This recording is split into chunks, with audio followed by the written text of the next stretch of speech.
I was always told if you're not 15 minutes early, then you're late. So, sorry, a little early.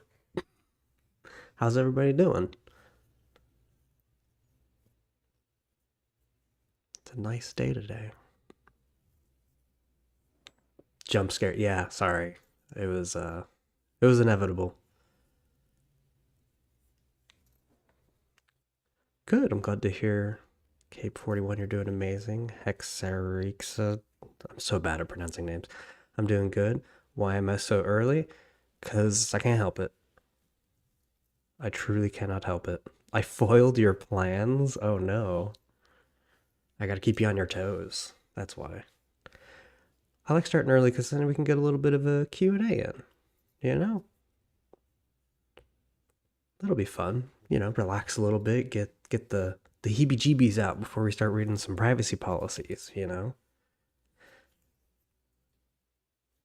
Did I stretch today? Yes. I went for a run yesterday, which I don't normally do, and it kicked my butt. So, yes, I did stretch today to deal with the consequences of me doing physical activity. We will be reading it on the hour, so you still have the correct amount of time.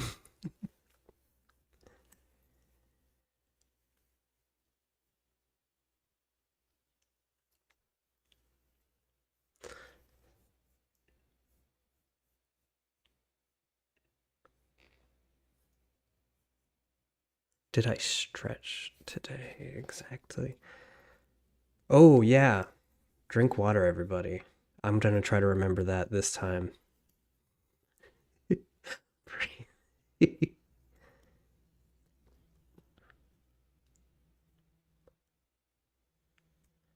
What do you think of YouTube Music? I think it's probably fine. I've never really used it, I'm going to be honest.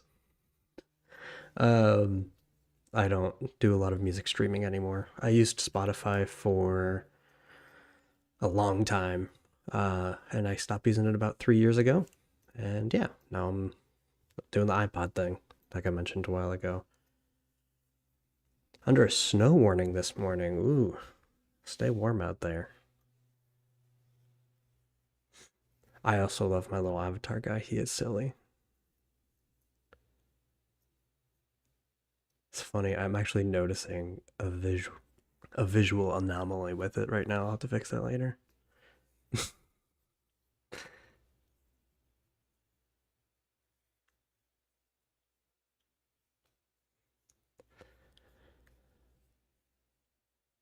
Hello, everybody. Welcome. Sorry again for the earliness. I can't help it. I was taught to be early for everything. So I got to keep you guys on your toes now.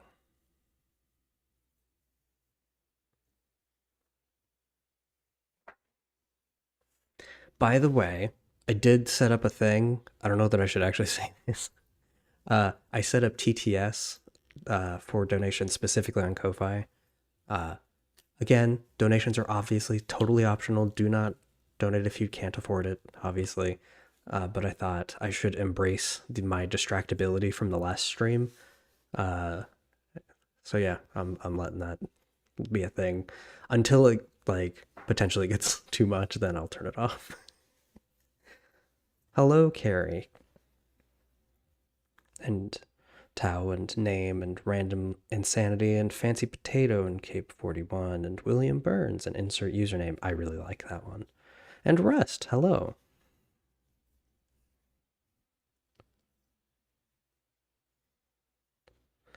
Let's see these policies.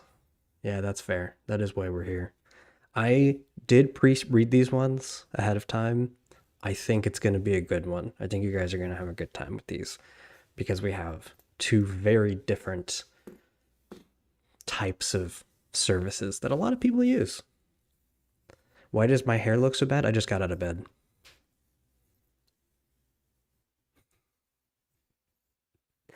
Uh, I love the little tree behind your avatar. I also like it. I, in real life, have lots of plants in my office, and I love plants. So, yeah.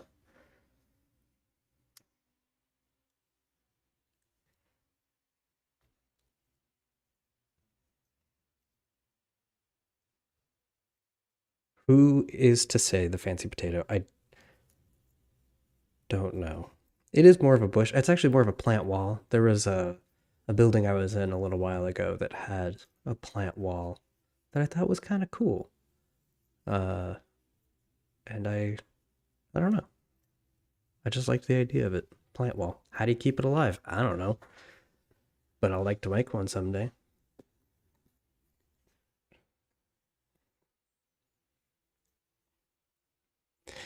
Oh, whoa, there are way more people here than I was expecting, so maybe we should start reading privacy policies.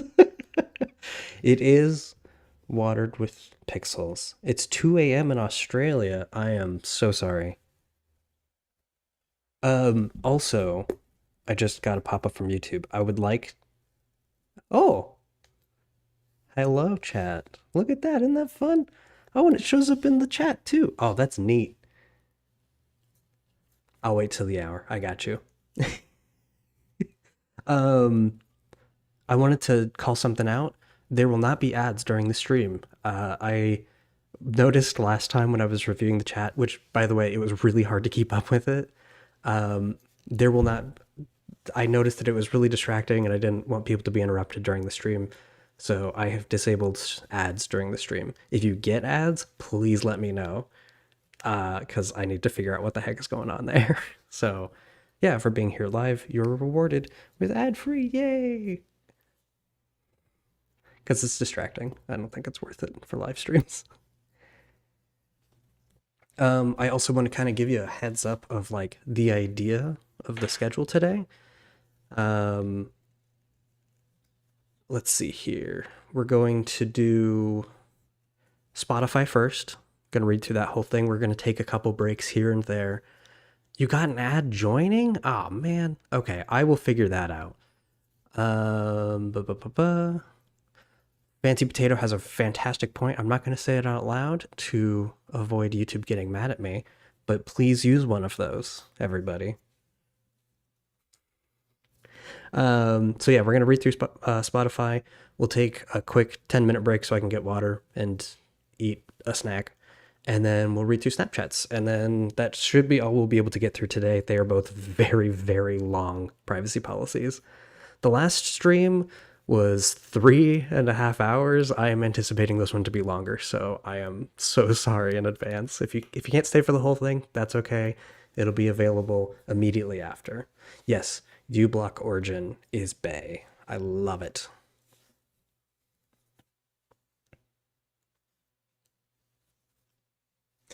I insert username. I actually don't know if the no mention rule is even enforced. I've been hesitant with it, although the next video that's coming out in a couple of weeks, I will be explicitly mentioning it. So, because it's very, very relevant to that topic.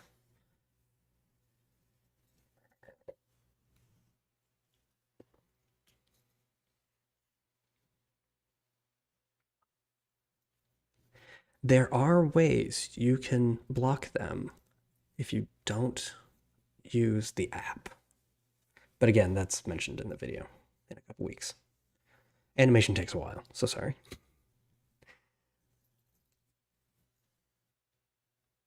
I agree. YouTube Premium definitely could have a lot of improvements. I think things like being able to make like sponsor-free versions of videos would be really nice.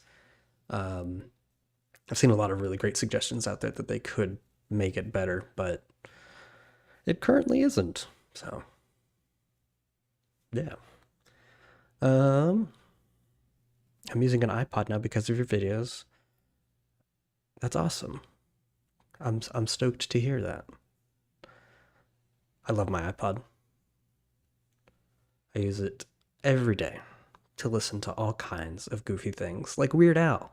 Y'all need to listen to more Weird Al.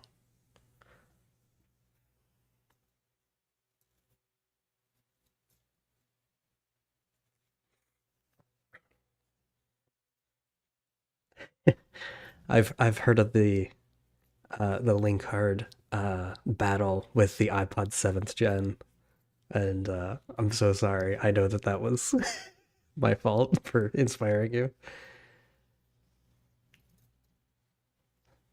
So yeah. Um, let's see. We're coming up on the hour in about 4 minutes, so we'll start reading Spotify's privacy policy in about 4 minutes. But yeah.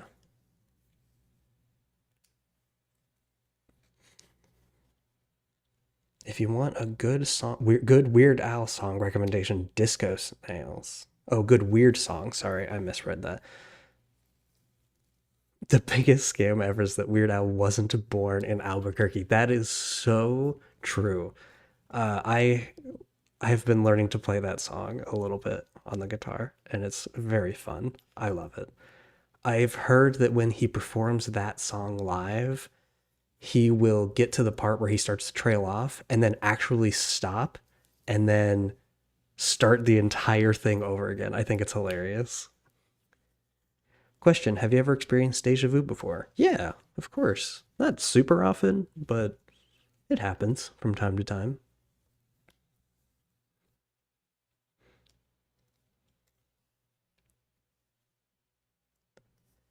Speaking of songs, my playlist sure is the weirdest one among my friends. Me too. Definitely me too. I like weird songs and I cannot lie. I actually have a playlist on my YouTube channel that features a bunch of songs that I like. So, if you want a little bit of my brain and what I like with music, check out the playlist when you want. It should be available for everybody. Hello, Giat. It is going good. I love your username. Thank you for making me say that. And also, where's the laugh counter? I use Ubuntu. I know it's a little basic, but it's really stable, and I need stable for things like making YouTube videos. So, yeah, I've experimented a good bit with other distros, though. So, yeah. Have I experienced deja vu before? That's a. I feel like I've heard this question just recently. Hmm. But I have experienced it. That's true. I do listen to the Queen's Gambit original soundtrack when I'm writing scripts. It is a really, really good soundtrack. I highly recommend it. Which browser do you use? You will see it here in 2 minutes. It is Firefox. I love Firefox. Firefox is my friend. And I use some hardened settings. In the last stream, I kind of showcased that I have some of the good security settings enabled. I can never remember what they're called. Actually, I can show you real quick. Let's switch to general view. If you go to privacy and security, I have things set to strict, which I think is a little bit nice. Can we read the Firefox privacy policy? I have added that to the list of privacy policies to read in the future. So yeah. And actually, let me pull up the website. If you guys want to see where I keep a list of this, if you go to the forum and then you go down to one of these things, online privacy, I made a really big list of things that I want to read on stream. I have been keeping this up to date whenever I want to add something new to it, or if I see something that's really good.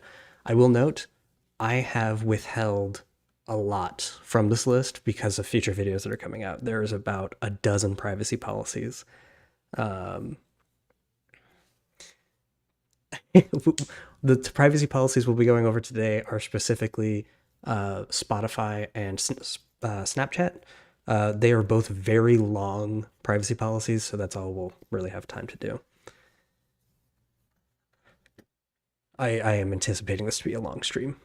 But speaking of which, it's now the hour.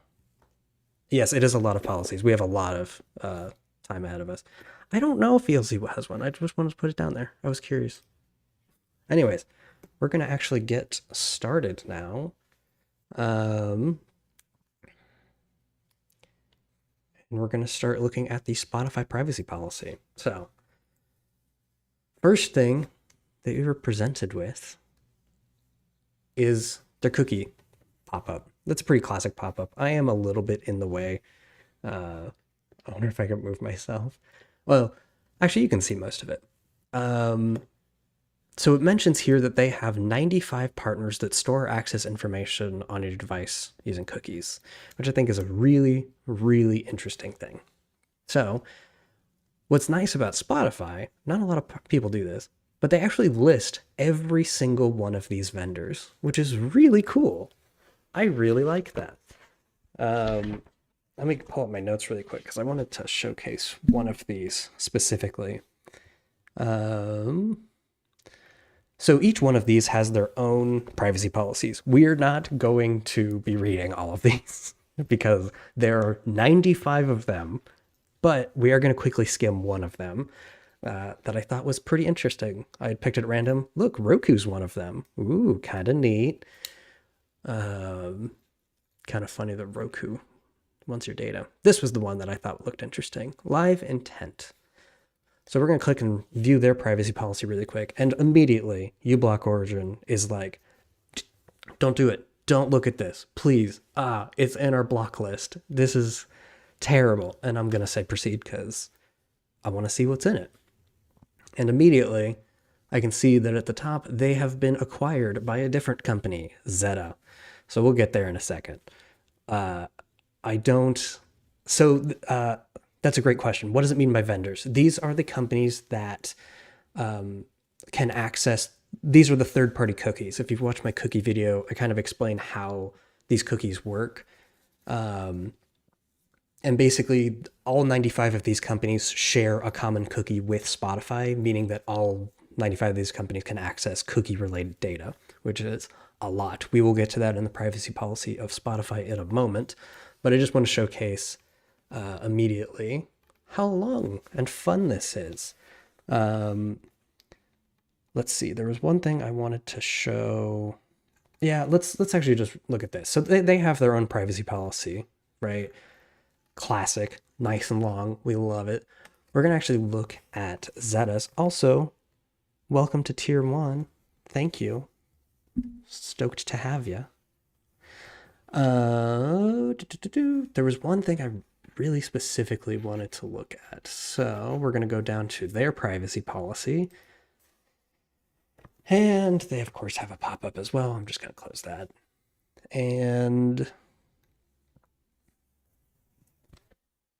where was it? I thought I wrote this down. I guess I didn't.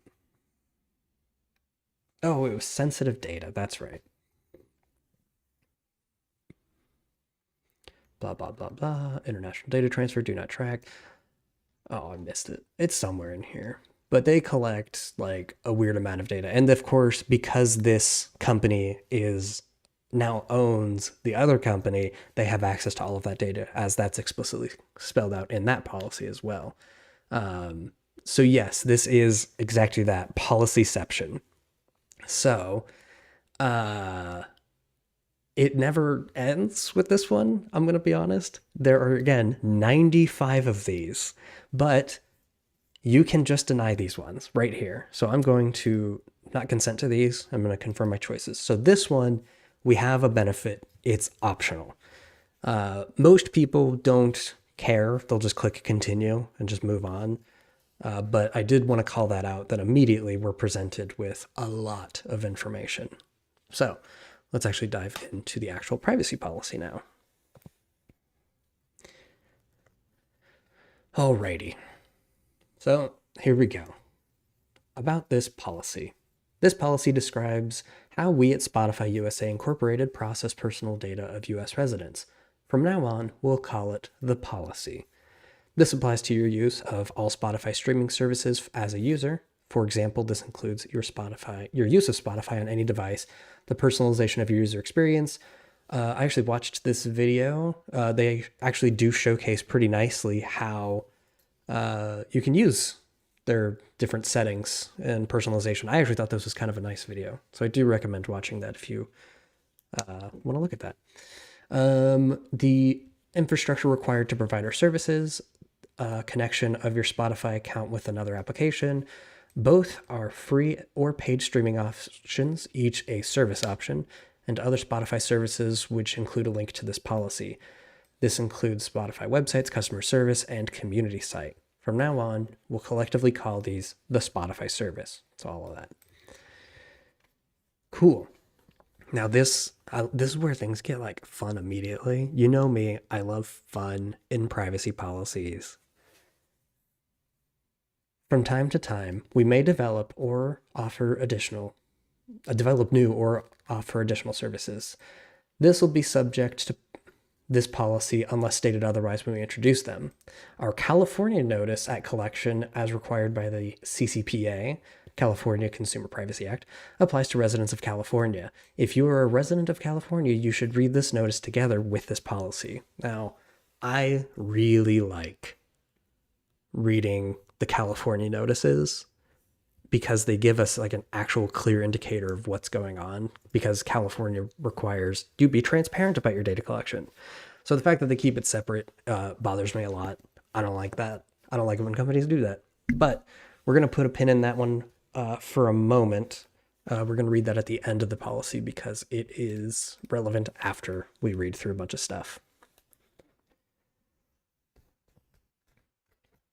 Okay. So this policy is not the Spotify Terms of Use, which is a separate document. The Terms of Use outline the legal contract between you and Spotify for using the Spotify service. It also describes the rules of Spotify and your user rights. This policy is not about your use of other Spotify services, which have their own privacy policies, such as Megaphone. Again, similar kind of deal. There are lots of privacy policies connected to these things. Pretty standard right there. Other resources and settings. Key information about your personal data is right here in the policy. However, you might want to take a look at our other privacy resources and controls. They absolutely nail this section. There are too many policies that I read that don't actually show you where you can change your privacy settings. So I am actually pretty stoked that they link these directly. I don't have a Spotify account, so I can't actually show what these look like. But yeah. So their Safety and Privacy Center is a user-friendly hub with summaries of key topics and helpful videos. It includes the Your Privacy Controls video, which shows you how to exercise your user rights and make choices about the way we process your data. Again, I actually do like this video. I'm going to be totally honest. It's really good. Just going to double check on chat. Also, whoa, 100 people. What's good, everybody? How's it going? Let's see. And then, yeah, there's a section coming up in a bit that shows a little bit more insight as to what's going on with user rights. So account privacy, control the processing of certain personal data, including tailored advertising. Notification settings, which marketing communications you get from Spotify. And then settings, found in the desktop and mobile versions of Spotify, can control certain aspects of the Spotify service, such as social or explicit content. On the social setting, you can start a private session, choose whether you want to listen to Spotify with your followers, or choose whether to show your recently played artists on your public profile.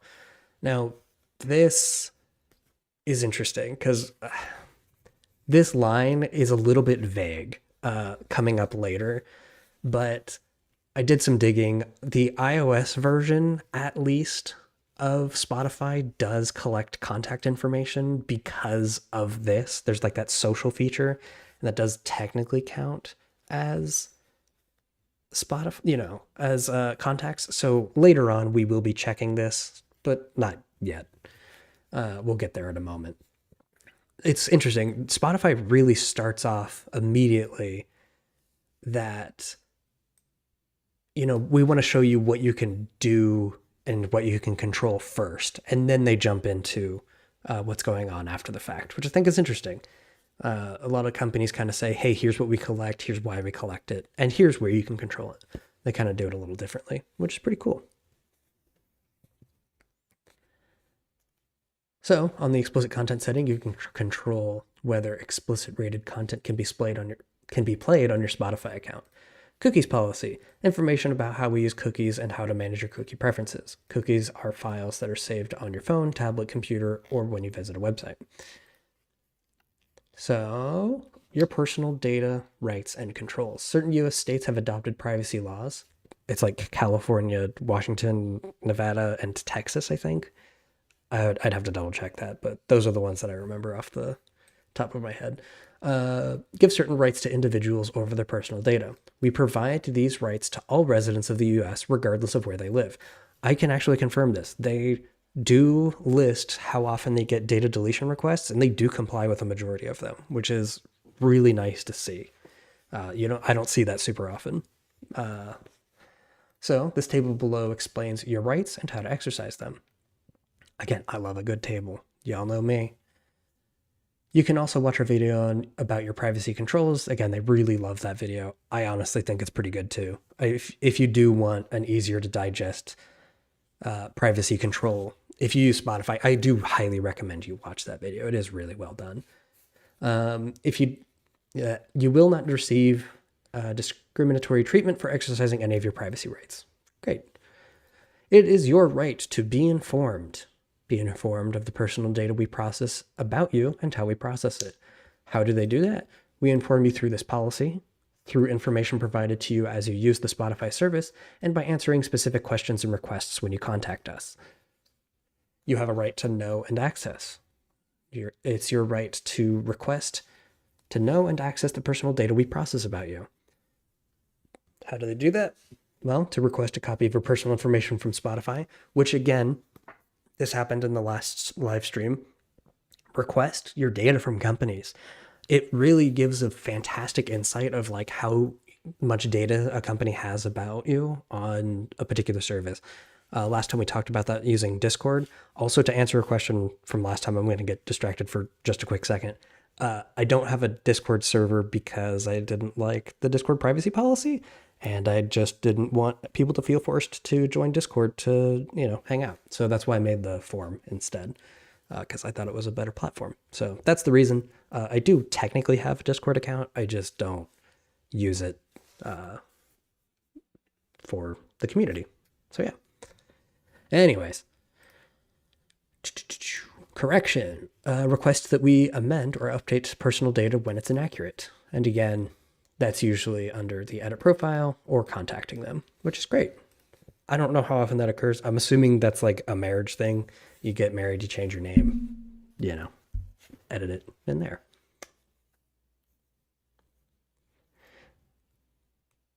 So medium-sized bagel, that's a fantastic question. What personal data does a music streaming service need? We will be getting to that in a moment. The next section down here is the data that they collect about you. So we'll get there in just a moment. There's nothing specifically wrong with, Discord's privacy policy is really transparent, which I liked. I just personally don't love what they collect. And it's inherent to the service. So that's why I'm not a huge fan of this. Okay, so deletion. You have the right to request that we delete certain types of personal information. Please note, it's really important to keep in mind, please note that there are situations where Spotify is unable to delete your data. For example, when it's still necessary to process the data for the purpose we've collected it for. This basically means if you expect to delete all of your data and still use Spotify as it is day to day, you can't really do that. Right, they need some of your data to be able to function. Right, for example, payment data, and if you're paying a subscription for it, they can't continue to, give you the service if you're not paying them. Right. Another example would be we have an overriding interest in continuing to process the data. For example, when we need the data to protect our services from fraud. The next three here, all the legal obligation stuff, are all kind of the same thing. They hold on to your data for a certain amount of time so that if fraud occurs, they can kind of cover them to not have to deal with, federal consequences of fraud or whatever. And yeah, exactly. It's legal obligations here to keep the data, or Spotify needs the data to establish, exercise, or defend legal claims. For example, if there's an unresolved issue relating to your account. So if you tried to sue Spotify for some reason, that's why they would keep some of it, as it would be relevant to that case.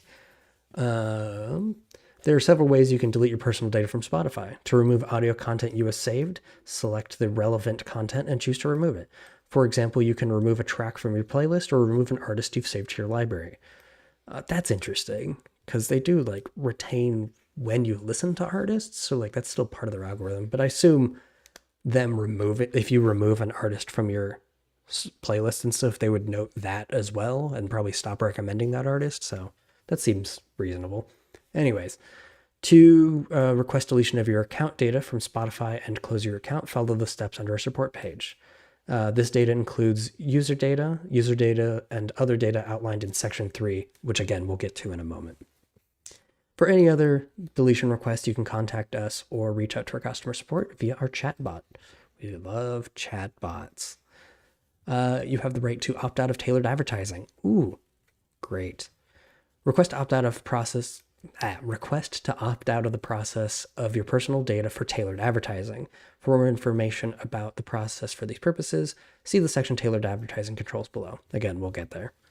You can exercise your rights to opt out on your account privacy page under Tailored Ads. If you do not have an account or you're not logged in, you can also opt out by clicking the Your Privacy Choices at the link of the footer of our website. That was what we actually just did. When we unchecked all of those vendors, that's what we did here. So that's cool. Data portability. Request a copy of your personal information, your personal data in electronic format, and the right to transmit that personal data for use in another party's service. This one, I've never seen anybody call this out when they also show access your data. I thought that was really interesting. But as they show here, this is for information, that you want to see as a part of your information from Spotify. So that's the know and access thing, which is pretty interesting. I've never seen it spelled out separately. So that's cool. Not to be subject to automated decision-making, not to be subject to a decision based solely on automated decision-making, which is decisions without human involvement, including profiling, where the decision would have been a legal effect on you or produce a similarly significant event. I like this. Spotify doesn't do this. That's neat. They don't use automated means for profiling you, which seems weird that they would do that. So it's nice that they specifically say that they don't. I like it when companies are very explicit when they don't do a thing, There's no ambiguity there. I like that. Withdrawal of consent. Withdrawal of your consent to us collecting or using your personal data. If you can do this if Spotify is processing your personal data solely based on your consent. To withdraw your consent, you can adjust the relevant controls on Spotify or contact us. I'm assuming that contact us thing is more related to folks that live in California, but who's to say? Okay, we're going to burn through this last little blurb, and then I'll answer some questions about the section that we're reading. Verify requests generally. To verify a request to know, a request to delete, and a request to correct, we ask you to provide certain details related to your Spotify account. Please note, if you do not have a Spotify account, we will not have enough information about you to verify your identity and respond to your requests, as we do not keep sufficient information necessary to re-identify and link you to a prior visit to the Spotify service where data may have been collected. As such, we will be unable to verify and honor your requests. Okay, so this basically means if you read, or if you want to get your data deleted from them, but you don't give them any data, you have nothing to identify who you are, they can't delete it, right? This is kind of that problem with the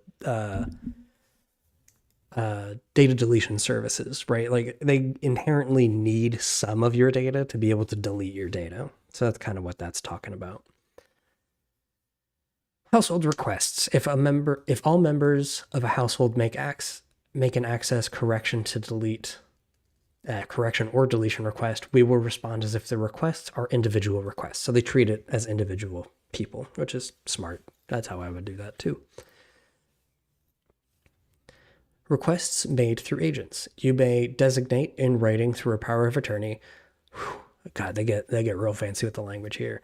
In accordance with local law, an authorized agent to make requests on your behalf to exercise your rights. Before accepting such a request from an agent, we will require the agent to provide proof that you have authorized it to act on your behalf. And we may need you to verify your identity directly with us. So this, do you remember when we read Delete Me's privacy policy from a couple days ago? Or not days, it's been weeks. It's been a month. What am I talking about? They would count as an agent, right? So Incogni, Firefox's Mozilla Monitor, Those kinds of services would count as agents. So that's kind of what they're talking about here. Appeals process. If your request is denied, you may have the right to appeal the denial in accordance with the instructions provided to you when the denial was made. Again, this is pretty specific. They do show a chart at the bottom of how often they deny stuff, which is really cool. Most companies don't make that so obvious, which is cool. Tailored advertising controls. What is tailored advertising? This is when we use information about you, about your use of our service and other websites and mobile apps to tailor ads to be more relevant to you. This is also known as interest-based advertising, targeted advertising, or sharing for personal cross-context behavioral advertising. An example of tailored advertising is when an advertising partner provides us with information indicating that you may be interested in cars. This could enable us to show you ads about cars. Okay, so that's actually a really decent explanation of what tailored advertising is. I'm going to be honest. I like it. Again, I am consistently surprised when a company is actually kind of transparent about what some of this stuff means. It's nice, you know? So, cool. I like that they, give an example there. I'm a big fan. How to control your tailored advertising. You can control tailored advertising on your account's privacy page under tailored ads. Highly recommend you do this, by the way. Does this make reject convenience of VTuber officially? I think so. But we'll have to investigate that to find out. Do you like that animation? I like that one. I think it's pretty good.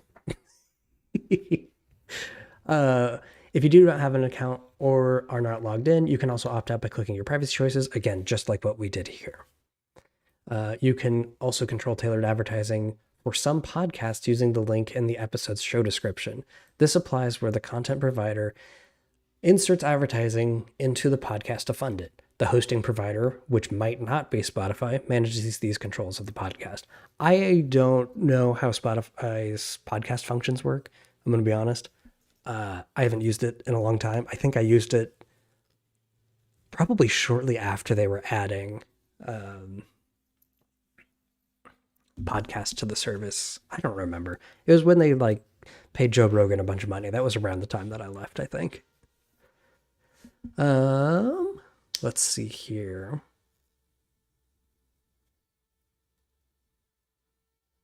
You can also visit our services via web browser with a recognized opt-out preference signal enabled, which is cool. Again, there was a recent controversy that Firefox was going to stop including this checkbox in the future. Oh yeah, there it is. We no longer support it. They already removed it, right?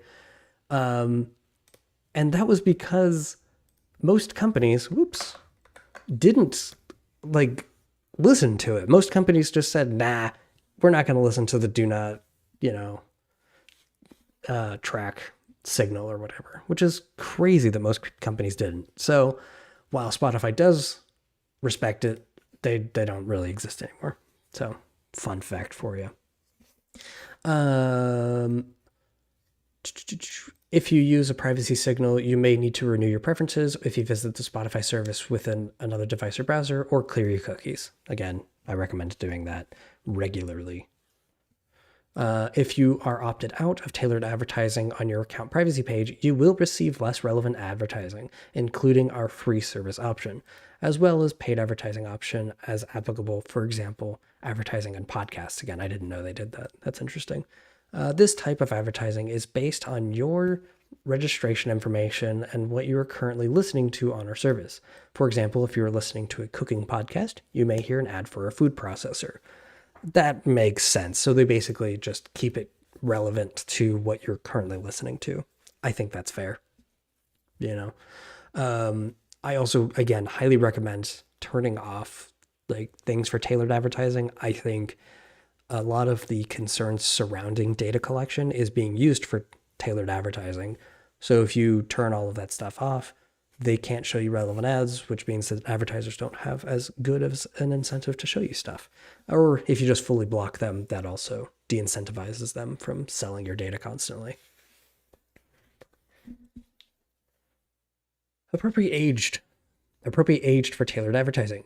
Younger users may have tailored advertising turned off by default. That's great. Wow. We love that. When you reach the appropriate age, you will start to receive tailored advertising. When this happens, you will receive a message within the Spotify service to let you know. This message will contain a link to the account's privacy page where you can change the preferences or opt out of tailored advertising at any time on the tailored ads. So that is weird. So they like turn it off by default if you're a kid, right? That's nice. But then they opt you in as soon as you're of age, which is really annoying. I don't like that. And it's opt out, right? It's on by default when you reach whatever the appropriate age that they determine is. So, all right, we're going to take a quick drink break. And then we're going to actually see what they collect. Look how long this is. Oh, don't you love that little sneak preview? Oh, I love it. They collect so much data. Oh, we're in for a treat today.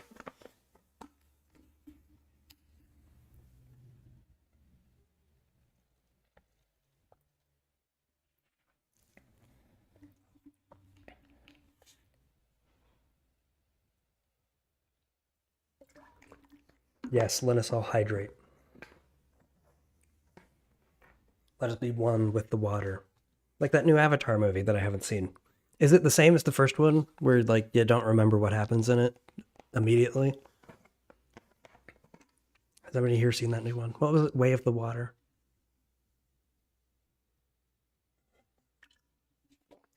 Lie, you need to drink water. You need to.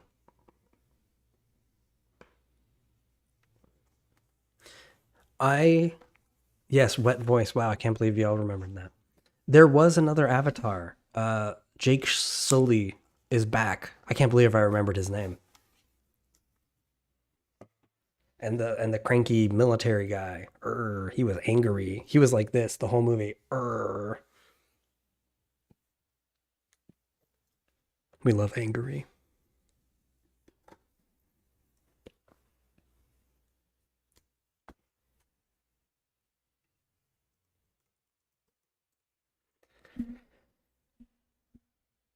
Is there a way to actually block ads from Spotify without paying, though? Ooh, I will look into that. I'm not certain. I would assume so, but I don't know. Spotify is a rough platform. I'm not going to get too far into it. I don't like Spotify as a platform for artists specifically. I think that small artists have been always kind of on the bad end of the stick because of Spotify. Um, yeah, so I'm not a big fan of their service altogether, but I'd be curious about that. A pie hole. Yeah, I'd be interested to know if that would work. uBlock on a browser apparently work. Interesting.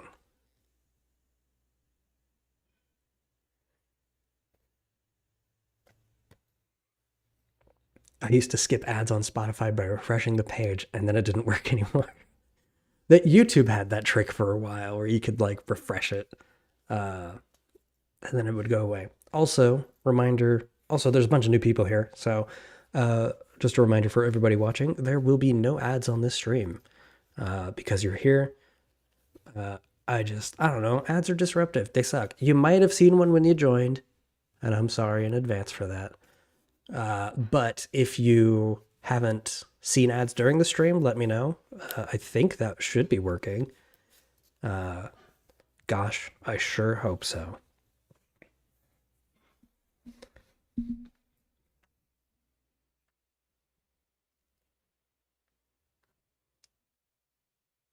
Just gonna get one more sip of water before we continue. Oh, I should check.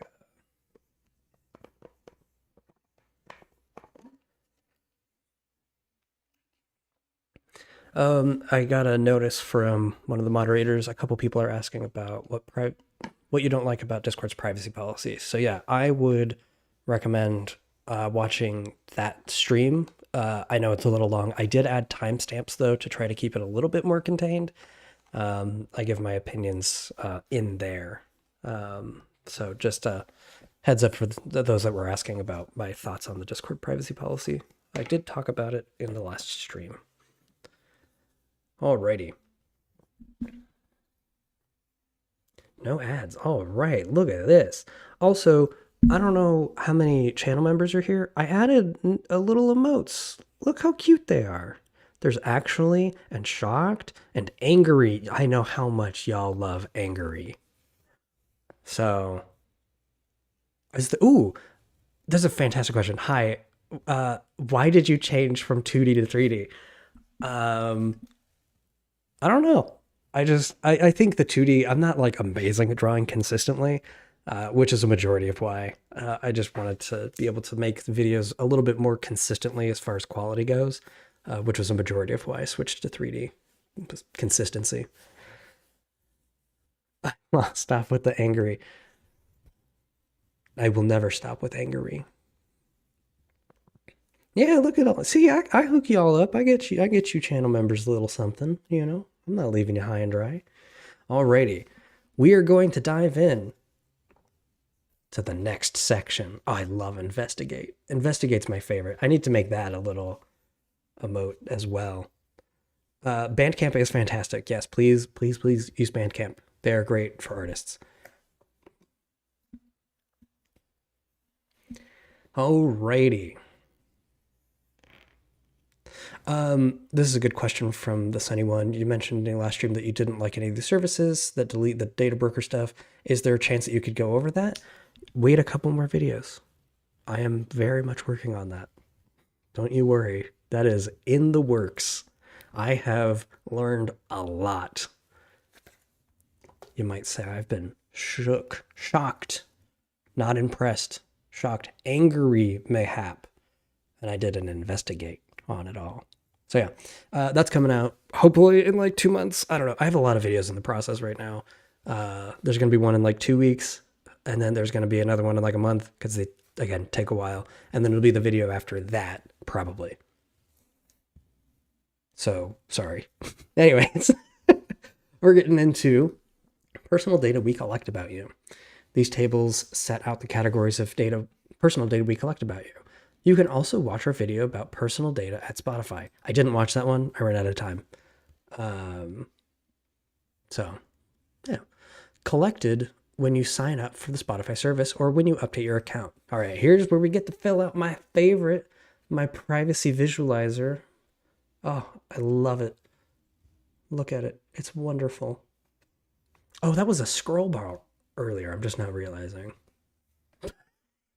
Anyways, user data. Ooh, here we go. Right off the bat.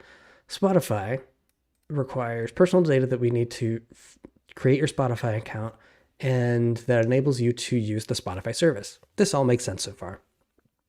The data type collected and used depends on the type of the service option you have. It also depends on how you create your account, the country you're in, and if you use a third-party service to sign in. This may include, now again, for clarity, we will be treating everything that is a may as an is, and anything that is optional as, you know, we're treating it as it is. If it is opt out or opt in, we're going to count it. The reason for that is most people, when presented with a pop-up, will just click continue and not actually pay attention. So we are assuming worst case scenario for all of the services that we talk about using the privacy visualizer. So your profile name is an identifier. Your email address, oops, clicked too many times, is a contact information, as you can see there. Email. Password, phone number, date of birth, gender. I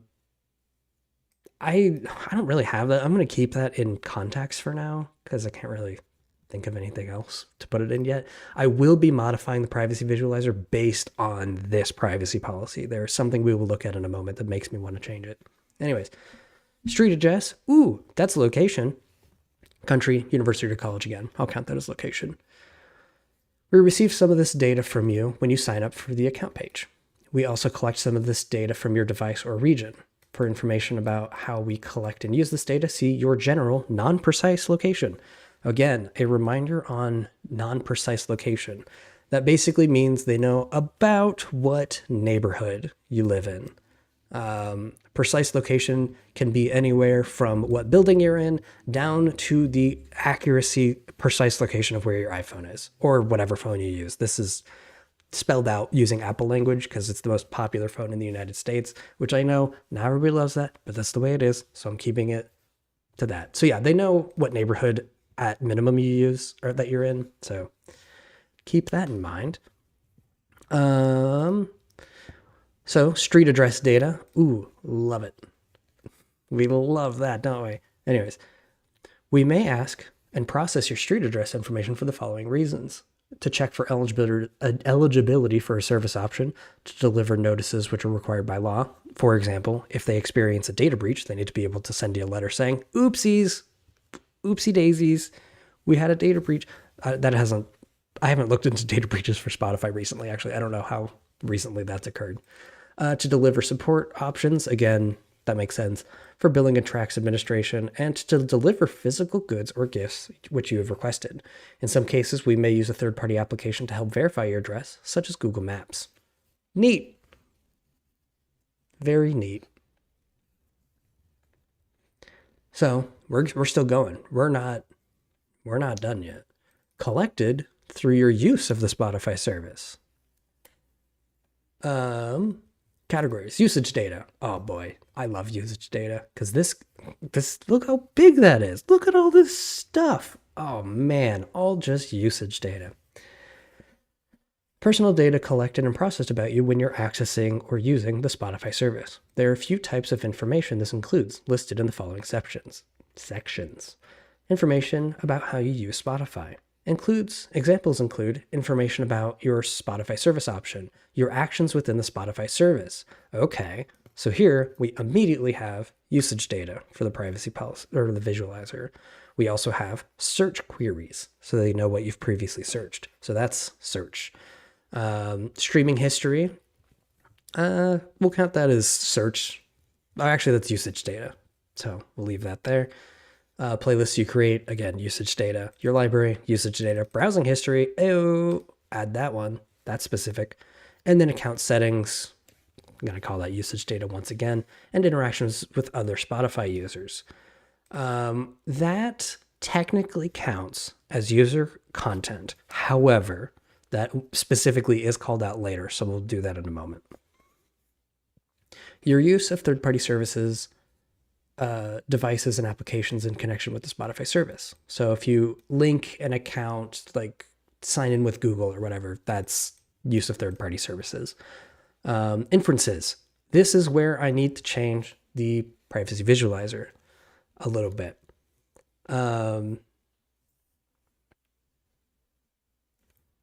When inferences, this is something that I'm going to be diving into in a future video, but inferences is basically any information that doesn't directly identify you. For example, an inference is that I drink water more than I drink soda, right? That doesn't define who I am as a person, but inferences can be added up a lot.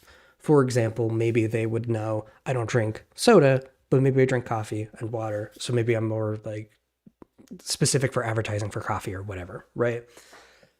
Now, I'm still working on the actual like explainer for this in the future. It's honestly really complicated to explain. So please keep that in mind. Inferences are not a form of fingerprinting because they can come from really anything.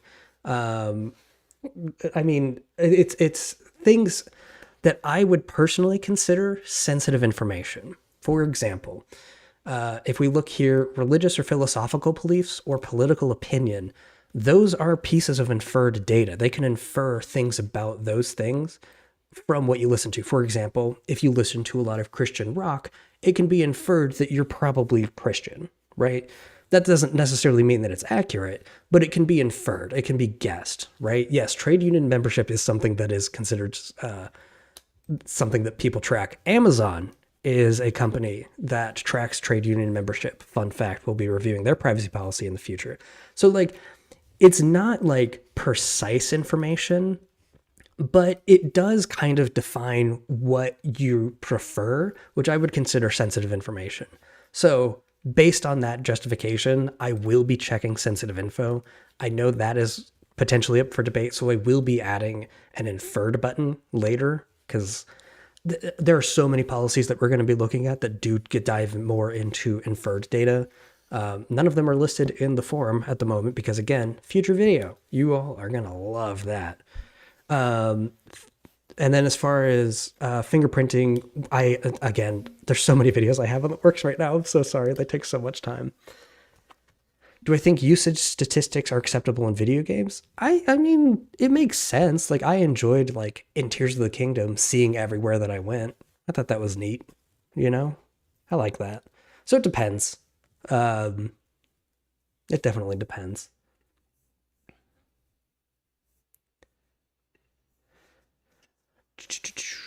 Okay, so moving on, content you provide when participating in Spotify promotions, such as content or sweepstakes. Again, future video just later in the year. That one's going to take a while. Content you post to any part of the Spotify service. For example, images, audio, text, titles, descriptions, communications, and other types of content. There's our user content. That is specific, right? Your technical data. This includes URL information. That's really just usage data as far as what's listed in here. Just how you use the service, what you're looking at, that kind of thing. Online identifiers such as cookie data and IP addresses, we count that both as browsing and location. IP addresses can identify your course location, not precise. Information used about the devices you use, such as your device ID, network connection types, for example, if you're connecting via Wi-Fi, 4G, LTE, or if you're using Bluetooth headphones, for example. The provider of your network, the network type of the network and device performance. Interesting. So they can tell like how bad your internet is, which is kind of fun. We will be looking at the privacy policy of Bandcamp in a future stream. Yes, that is on my list. Let's see the browser type. So they can tell, for example, right now that I'm using Firefox, right? The language makes sense. They need to be able to know that. Information enabling digital rights management. I don't really know what that means. I'm assuming that's like your privacy settings, but that seems like a weird way of phrasing it. Operating system, so they know I use Linux. And then Spotify application version. We just got a really great question in the chat really quick. A question, have you ever experienced deja vu before? I can't say that I have. I don't know why. Well, I maybe right now. I don't know. Interesting. Makes you think. Information which enables us to discover content and connect with third-party services. God, I'm so sorry. My brain is reading. With third-party services and devices applications. Examples of this information are device name, device identifiers, brand, and versions. Examples of third-party devices and applications are devices on your Wi-Fi network, such as speakers. So like they know what, like, I don't know if you've seen this pop up with the Spotify app before. It says, can we access devices on your local network? That's what this is referring to. That usually implies like if you're going to be beaming your music to a smart TV or to smart speakers. That's usually what that means there. Devices your operating system makes available when connecting via Bluetooth, plugin, and installation. So again, they can tell when I'm using wired headphones or Bluetooth headphones. That makes sense. And then Spotify partner applications to determine whether the application is installed on your device. I'm assuming they just mean the operating system with that one. That's weird. That doesn't mean anything to me. I want to be honest. Your general, non-precise, again, love that they're using specific language there. We love specific language. So that is the city or neighborhood you're in. This includes country, region, or state. We learn this from technical data using your IP address, language of setting on your device, or payment currency. We need this to meet geographic requirements in our agreements with the owners of content on the Spotify service. So probably like licensing things. They need to know where you're from for licensing. Licensing is a whole thing. Again, we're not going to dive into that. but Spotify's terrible with it. Uh, and then deliver content and advertising that's relevant to you. Again, that's some of that tailored advertising we were talking about earlier. And then your device sensor data. I don't know why they decided to put this in here, but motion generated or orientation generated device sensor data if needed to provide features for the Spotify service that require this data. This data, which your device collects about you, about the way you move or hold your device. For example, this knows when you're driving, right? This makes sense. Like I totally know why they do it, but technically, because of the way that the categories work in here, this includes all of the accelerometers, gyroscopes, because it's usually used for health data. It's used for tracking like when you're moving and working out and stuff like that. So technically, we are going to count this as the health category, but please keep in mind it is very specific to just how you're holding the device and when you're moving with like navigation apps and stuff like that. Yes, they know how you hold the phone. Like I don't know if this is still a feature, but like when you shake to shuffle, that might have been an iPod thing actually, but that would have been something that uses this kind of information. Or if you turn your phone in, landscape mode, they need to know that to be able to use that. So yeah, kind of again a little bit weird. I know, I get it. Spotify knows that you like to listen to your music upside down. Exactly. It's a little creepy, but it also kind of makes some sense. Again, we're not like actually looking at like the actual spooky stuff, like the barometer or your heart rate or anything like that. Like, let me be very clear. Yeah, it's just because of the way that this was set up. I might separate this chunk into a different category. I'm reassessing how this works. To be totally honest with you. But for now, we're going to count it. I know, a little bit weird. Additional data that you may choose to give to us. Categories include payment and purchase data. Ayo, that's those two. If you make any purchases from Spotify or sign up for a paid service option or trial, we would need to process your payment information. The exact information we collect and use will vary depending on the payment method. It will include information such as your name, date of birth, payment information type, makes sense. If it's a debit card or credit card, the card type, expiration date, and certain digits of your card.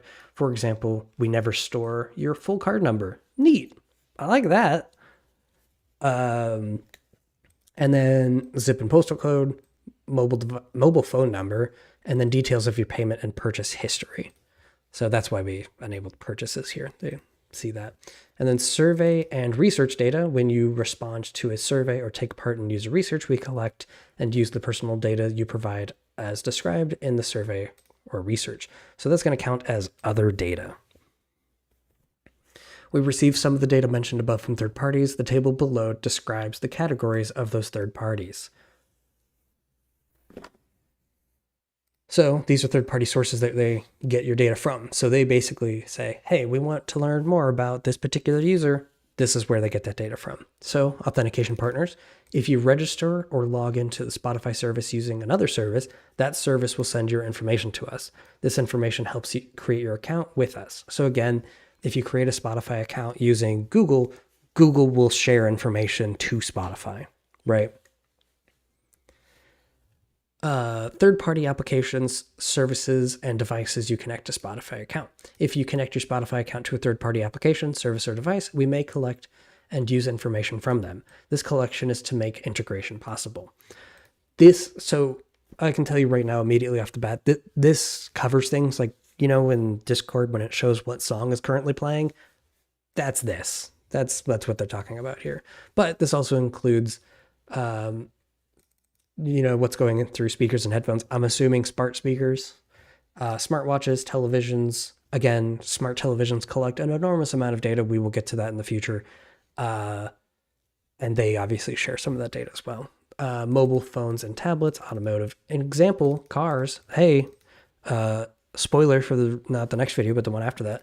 And then game consoles. Services or platforms such as voice assistants or content platforms, right? So if you use Alexa, and also if I'm on speaker right now, Siri, download all of Wikipedia. Uh, I don't think that'll work. uh, we'll ask your permission before we collect your information from third parties. Neat. That's nice.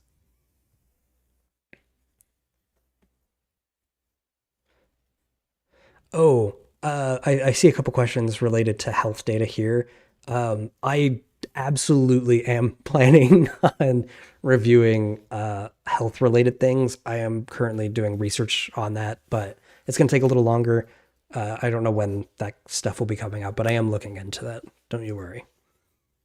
Yes, please keep buying music. It's better for the artists too.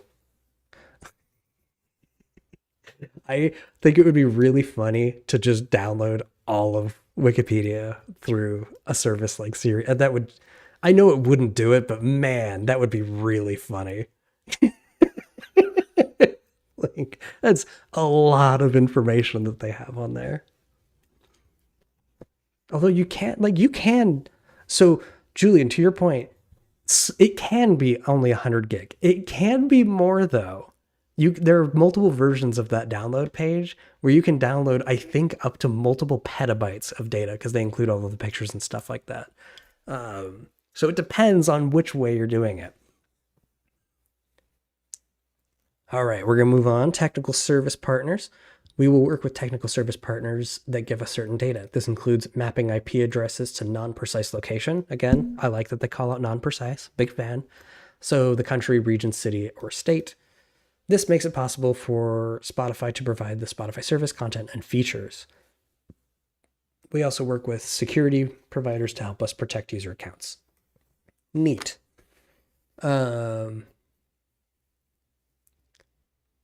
I think this counts as diagnostics. I don't remember if they added that later or not. No, that is what I was thinking for that. Because that's, diagnostic stuff. So I'm going to click that one. Helps them understand how their app works and stuff like that. Payment partners and merchants. If you choose to pay through third party, example, telco carriers. Wait, what? Is that a thing?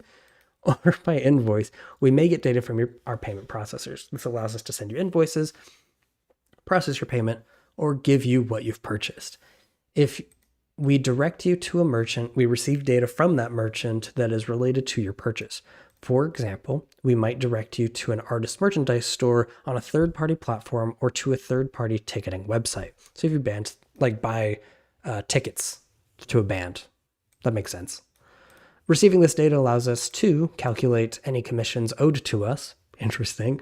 Analyze the effectiveness of our partnership with these merchant partners and understand your interests. Interesting. Advertising and marketing partners. We receive inferences. We love inferences. They're so useful for advertisers. From certain advertising or marketing partners. These inferences are partners' understandings of your interests and preferences. This allows us to deliver more relevant ads and marketing. See, you see why I count inferences as sensitive information? It's because it's not just them. It's not just Spotify. Oh, we know that you like these artists, so we're going to show you these ads. It's more than that. They get information from advertisers as well. So I definitely feel like, it counts as sensitive.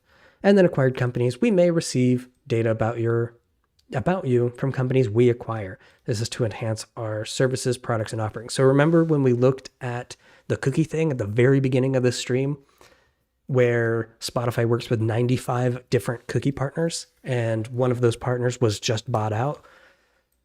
All of it gets shared. It's all shared data. They all have this type of acquirement notice in there. So please keep that in mind. It's never just the company you're looking at, unless they specifically say so. If you download Spotify mobile app and try Spotify using a logged out experience, we will collect limited information about your usage of the Spotify service, including usage data. So that means if you download it and then you're like, this is kind of bad, they track that to try to make things better. And they actually call that out here. We do this to understand how you're accessing and using the service. We also do this to ensure we provide the right experience to you, for example, based on your country or region. If you decide to create a Spotify account to experience our service in full, then we will combine this data with your Spotify account. So if you like use it for a little bit and you're like, okay, this is actually kind of good, then they would collect that data as well, which is interesting and makes sense. Now, there's one thing in here that isn't explicitly called out in the privacy policy, but I looked at my wife's phone to validate this because I could have sworn Spotify has a feature where you can like see what your friends are still listening to, right? Like, isn't that a feature of Spotify? I'm not crazy, right? That's a thing. And that feels like context. That feels like, oh, your friends can see what you're listening to. Yes, I am married as of a couple weeks ago. So that's news. Please praise me for having a wife now.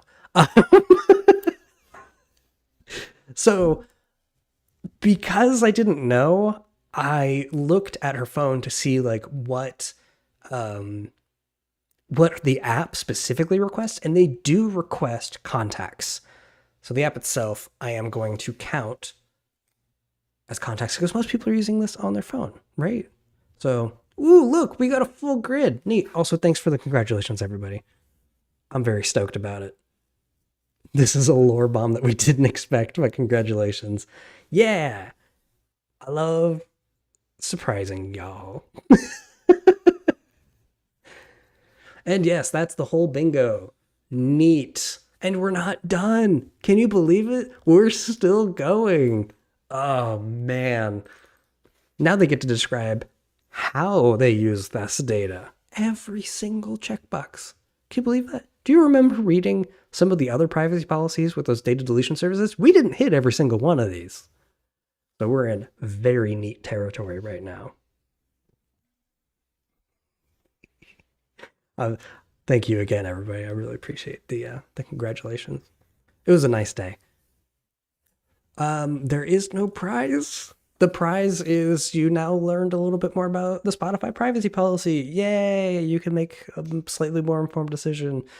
Woo! Alrighty. Our purpose for using your personal data. Why do they want my data? Why do they want it?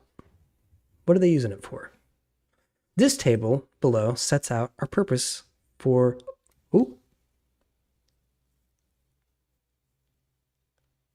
I'm going to specifically buy a candy bar in one place, despite what you've told me to do. Thank you for the donation.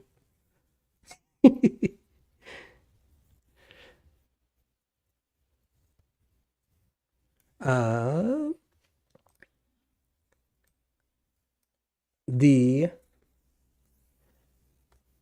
see. Our purposes for processing your personal data. All right, sorry, I got distracted by the chat. It's classic. You guys are really good at it. And like I said, I'm trying to embrace it a little bit more today. I got spooked by it last time, but I'm embracing it now. Categories of personal data which we used for each purpose. To see this, again, they show the categories above, which we just read. Neat. These are all the categories they collect. Very cool. You can also watch our video about personal data. Again, pretty good video. Gonna be honest. I believe you technically could pay as low as a cent. I'm actually not totally sure, but I don't think I set a limit for those donations on Ko-Fi. So please don't bombard me with TTS messages. Thanks, Felicia. Also, my name's not John.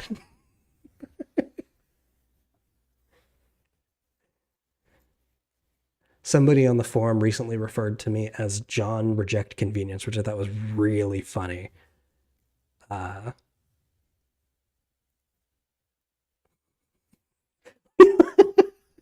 Okay, so you need to pay at least $1 on Ko-Fi. That's good to know. I am sorry. Again, I do like making things as like low as possible just for accessibility, but yeah, John Reject Convenience. That's me. That's totally my name. I think it's really funny, honestly. Goodness gracious. All right, let's see what Spotify uses our data for. Let's investigate. Look at that fun you love that animation. I know you guys.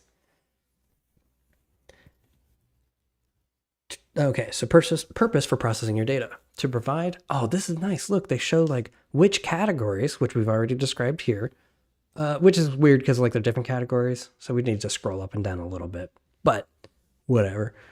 Um,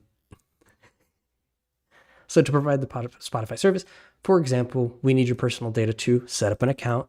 Makes sense. They need some of that to do that. Personalize your account. Also usage data, user data. That makes sense. Provide the Spotify app when you download it onto your device. Again, makes some sense. Enable you to share a link to Spotify enable you to share a link to Spotify content with someone else. So that's like, again, contacts technically. It's weird that they don't like explicitly spell it out. So yeah, I don't know. It's interesting. And then provide various optional features of the Spotify service to diagnose, troubleshoot, and fix issues. That's that diagnostics. They do need usage data and user data to evaluate and develop new features, technologies, and improvements to the Spotify service. It is usage data, user data, and survey and research data. Totally makes sense. So far, this all adds up. For example, we use personal data to develop and improve our personalized recommendation algorithms. Whew, love big words. We analyze how our users react to a particular new feature and see whether we should make any changes. Pretty fun. For marketing purposes or advertising purposes, they collect user data, usage data, and survey data. Again, makes sense. For example, when we use your personal data to tailor advertising to your interests, or when we send you email marketing. Ooh, really, really good note here. When you receive an email from a company like Spotify, you know how like sometimes they can like tell when you've opened it? Like have you ever gotten like an email for a service that's like, oh, I can tell that you opened this email, or oh, you haven't, clicked this button in our email or whatever. This basically is trackable using like hidden images. It's really interesting how this works. I'm going to dive into this like eventually when I talk about like alternatives to Gmail and stuff like that. Yeah, callback images. Exactly, Julian. Thank you. It's really interesting stuff. So yeah, I just think it's really neat. There are certain what do you call it? Email services, like privacy focused ones, that actually block those by default, which I think is really cool. So if you do find a service that does that, I highly recommend that service. So to comply with legal obligations, we are subject to user data, street address data, usage data, payment and purchase data, and survey data. This also might be an obligation under the law country or region you're in. Swedish law, because of our headquarters in Sweden. Neat. Now, okay. We'll get to the whole do they sell your data thing in a moment. I am really bothered by how they use the language in this. So, anyways. And then the EU law applies to us, for example, when we use your date of birth when required for age verification processes. That's a whole other thing, right? To comply with the request from law enforcement, they need all of your stuff. Makes sense if you're using Spotify for illegal things, which I can't immediately think of what that looks like. When we get to the Snapchat privacy policy, we will definitely dive into that. A lot of illegal stuff going on there. And then to fulfill contractual obligations with third parties, they need some data. For example, when okay, everybody ready for this? So remember how we were talking about like legalese and how words are dumb? I've never seen this word before. I looked into it. It's a GDPR thing, and it's based on the word pseudonym, from what I can tell. So it's pseudonymized or pseudonymized. I don't know. That's a dumb word. I don't like it. and you can't stop me from hating this word, pseudonymized. That's dumb. That just does not roll off the tongue at all. So, for example, we provide, oh, and by the way, let me define this really quick for you. This means not quite anonymized data. This is data that is like slightly anonymized, but it's still able to identify you. The GDPR does classify this as personal information. So I'm going to call this personal data because it is personal data, right? According to the GDPR, which they are using that language from directly as implied here, right?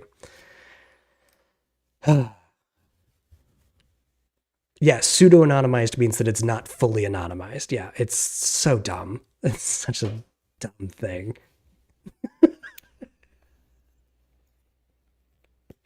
And this isn't like, let me be clear. Spotify didn't come up with this word. The GDPR is the one that defines this.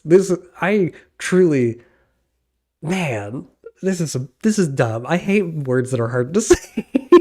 Like pseudonymized. That just sounds, I don't even know if I'm pronouncing it right or wrong. It doesn't even matter. Bad word. Doesn't even look right to look at. Looks like a drug. Anyways, so for example, we use, when we provide not really anonymized data about our users listening because we have an agreement with Spotify rights holders to do so. Oh yeah, here we go. Pseudonymized data means that your data is identified by a code rather than your name. Again, this still counts as personally identified information. It's just less identifiable, but it's still identifiable. That's what I thought was really interesting from the GDPR read through. So that's, your data can be identified. Yeah. Yes, it's not seriously anonymized exactly. That really bothered me when I read that last night. I was like, wait, what? What does this mean? So yeah. To take appropriate action with reports of intellectual property infringement and inappropriate content. I'm assuming this applies to just like people uploading stuff. Oh, thank you, Live, for calling out what the GDPR is. That is the General Data Protection Regulation. That is specifically for people in the EU. Y'all are keeping us ahead of the game for data privacy rights, so thank you. How far are we? We're like, we're like halfway done. I'm so sorry. These policies are so long. That's why I'm only doing 2 today. To establish, exercise, or defend legal claims. For example, if we are involved in litigation, we need to provide information to our lawyers in reaction to that legal case. I'm assuming, again, this involves like data breach information. It's pretty common. To conduct business planning, reporting, and forecasting. For example, when we look at aggregated user data like the number of new signups in a country in order to plan new locations to launch our products and features in. So they use your data for that too. Makes sense. Yeah, I know. This policy is ridiculous. I am fully expecting this to be a 4-hour stream. To process your payment, they need obviously your payment and purchase data to do that. To keep the Spotify service secure and to detect and prevent fraud. I don't really know what that totally looks like as far as Spotify goes, but they do it. So, that's neat. And then to conduct research and surveys. When they ask for your feedback, they collect that data as well. Makes sense. Disclosing personal data. Finally, we're at a point where we can start talking about how they share all of this stuff. Really cool. This section sets out to... Actually, I'm going to drink a little bit of water really quick. Everybody, hydrate or dihydrate.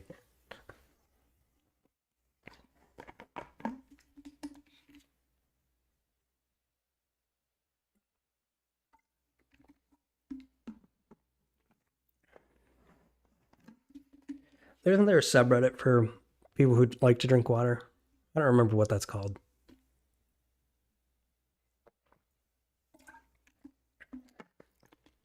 Oh, Snapchat is fantastic as far as a privacy policy goes.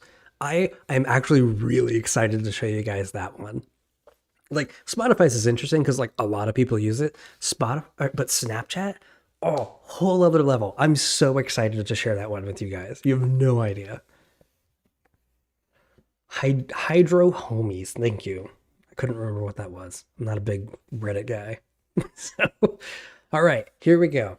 This section sets out who receives personal data which is collected or generated through your use of the Spotify service.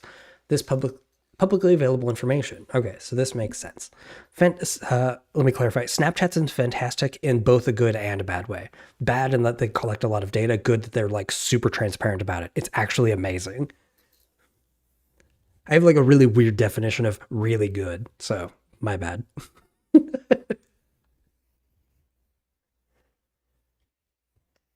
Yeah, like Discord, exactly. Okay.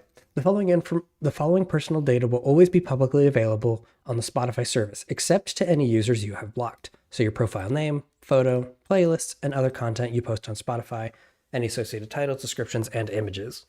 This so far makes sense if it's, you know, public information. Anybody can see it. It's how I treat the forum, actually.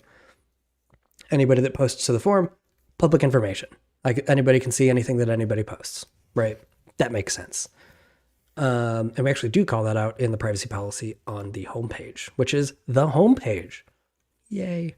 Anyways, you or another user can share certain information on third-party services like social media or messaging platforms. This includes your profile, any content you post to Spotify about that content, and your playlists and associated titles. So here was publicly available information.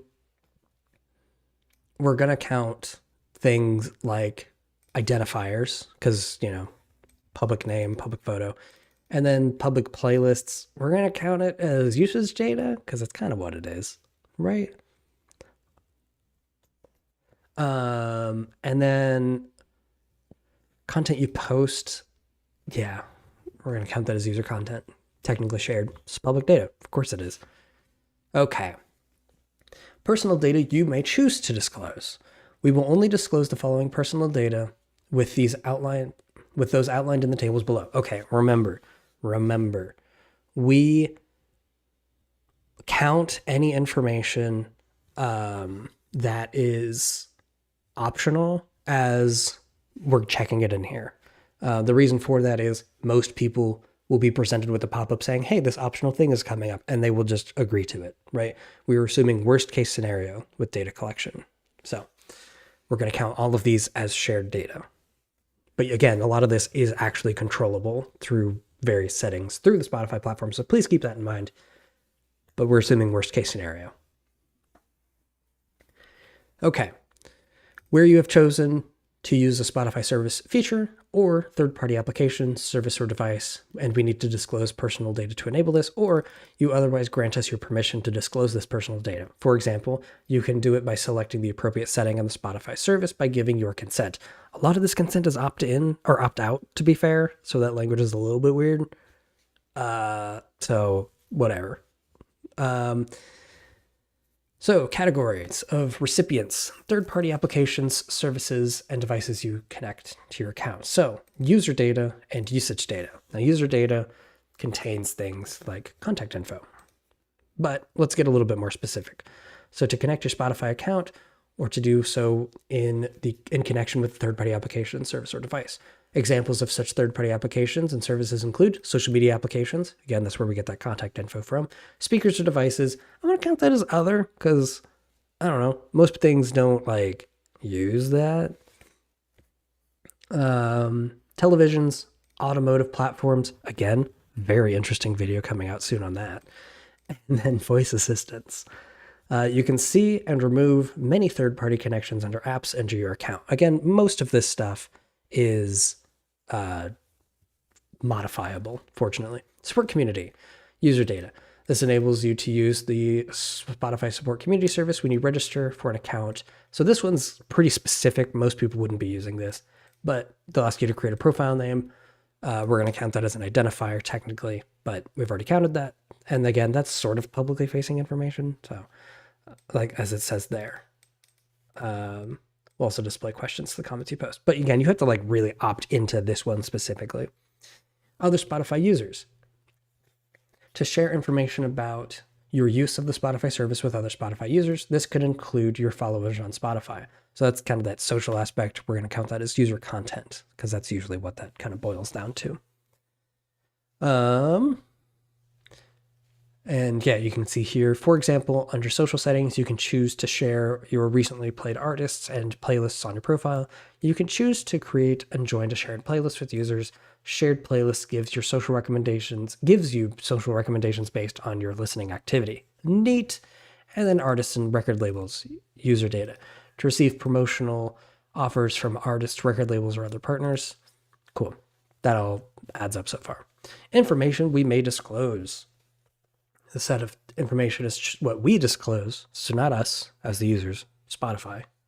Why they do it. Service providers. Ooh, we have address data. So service providers, user data, street address data. So we're going to count that.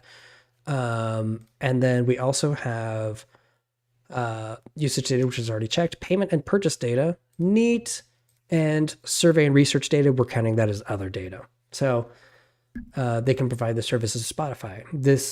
These services providers include those that we hire to give customer support, operate the technical infrastructure that we need to provide the Spotify service, assist in protecting and securing our systems and services.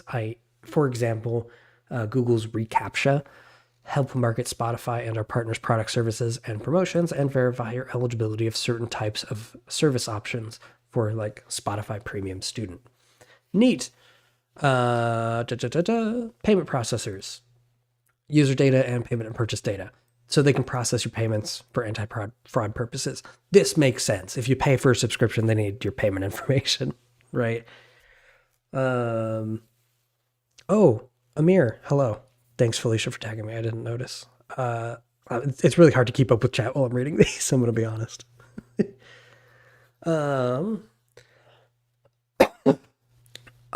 AI privacy policies are coming up in the future. I actually, when we're done with this policy, I'll give you guys a little bit of a story about a recent discovery with AI nonsense and privacy policies. Advertising partners, usage data and user data. So usage data here is where we kind of get a little bit complicated. We're going to get into some more details here in a moment though. So they can provide more relevant advertising to you on Spotify. For examples, our ad partners help facilitate tailored advertising. With respect to Spotify users of under 18, we do not disclose personal information to advertising partners by default. So advertisers usually like usage data, but they also usually like search data and browsing data. So we'll see in a moment though. I don't remember. Yeah, we get into God, this section sucks. Marketing partners. Woo! To promote Spotify with their partners, we disclose certain user data and usage data to partners when necessary to enable you to participate in Spotify promotions, including trials or other bundled offers, to promote Spotify in social media and advertising published on other online services, and to help our partners measure the effectiveness of Spotify promotions. Examples of partners include marketing or sponsorship partners, websites and mobile apps who sell us advertising space on their service, and device, app, and mobile partners who offer Spotify promotions. Our partners may also combine the personal data we disclose with them with other data they collect about you. Example, when you use their services. So for example, Google, right? If you sign with Google, they show you Spotify ads and stuff like that. Google also links the data that they get from Spotify to do information with. So yeah, we and our partners may use this information to present you with offers, promotions, and other marketing that we think you'll find relevant. Neat. With respect to, again, they don't disclose this information of people under 18. That's good. Ticketing and event partners.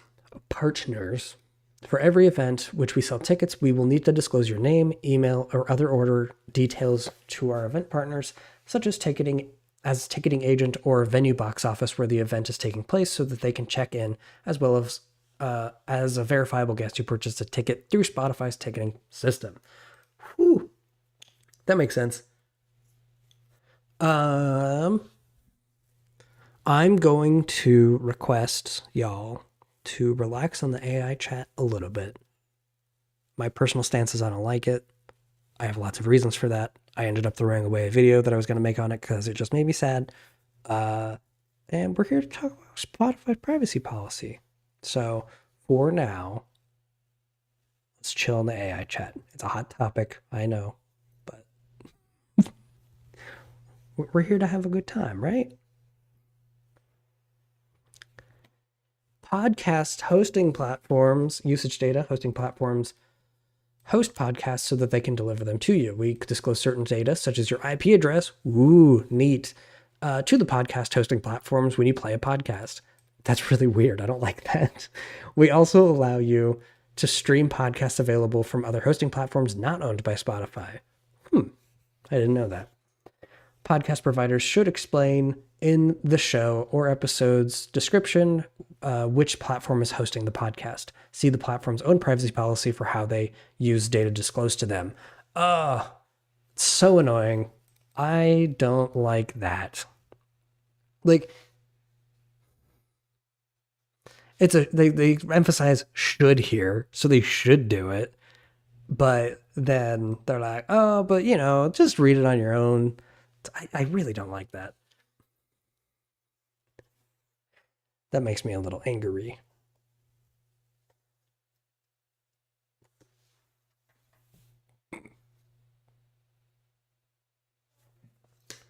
Academic researchers. Ooh, nerds. We love nerds. We are nerds. And I really hope that you know that now that you're watching the stream, you are in fact a nerd for watching a guy literally read privacy policies. But I love you guys. I'm a nerd too, so it's cool. Anyways, for activities such as statistical analysis and academic study, but only in a pseudo-anonymized format. There's that stupid word again. English makes me angry.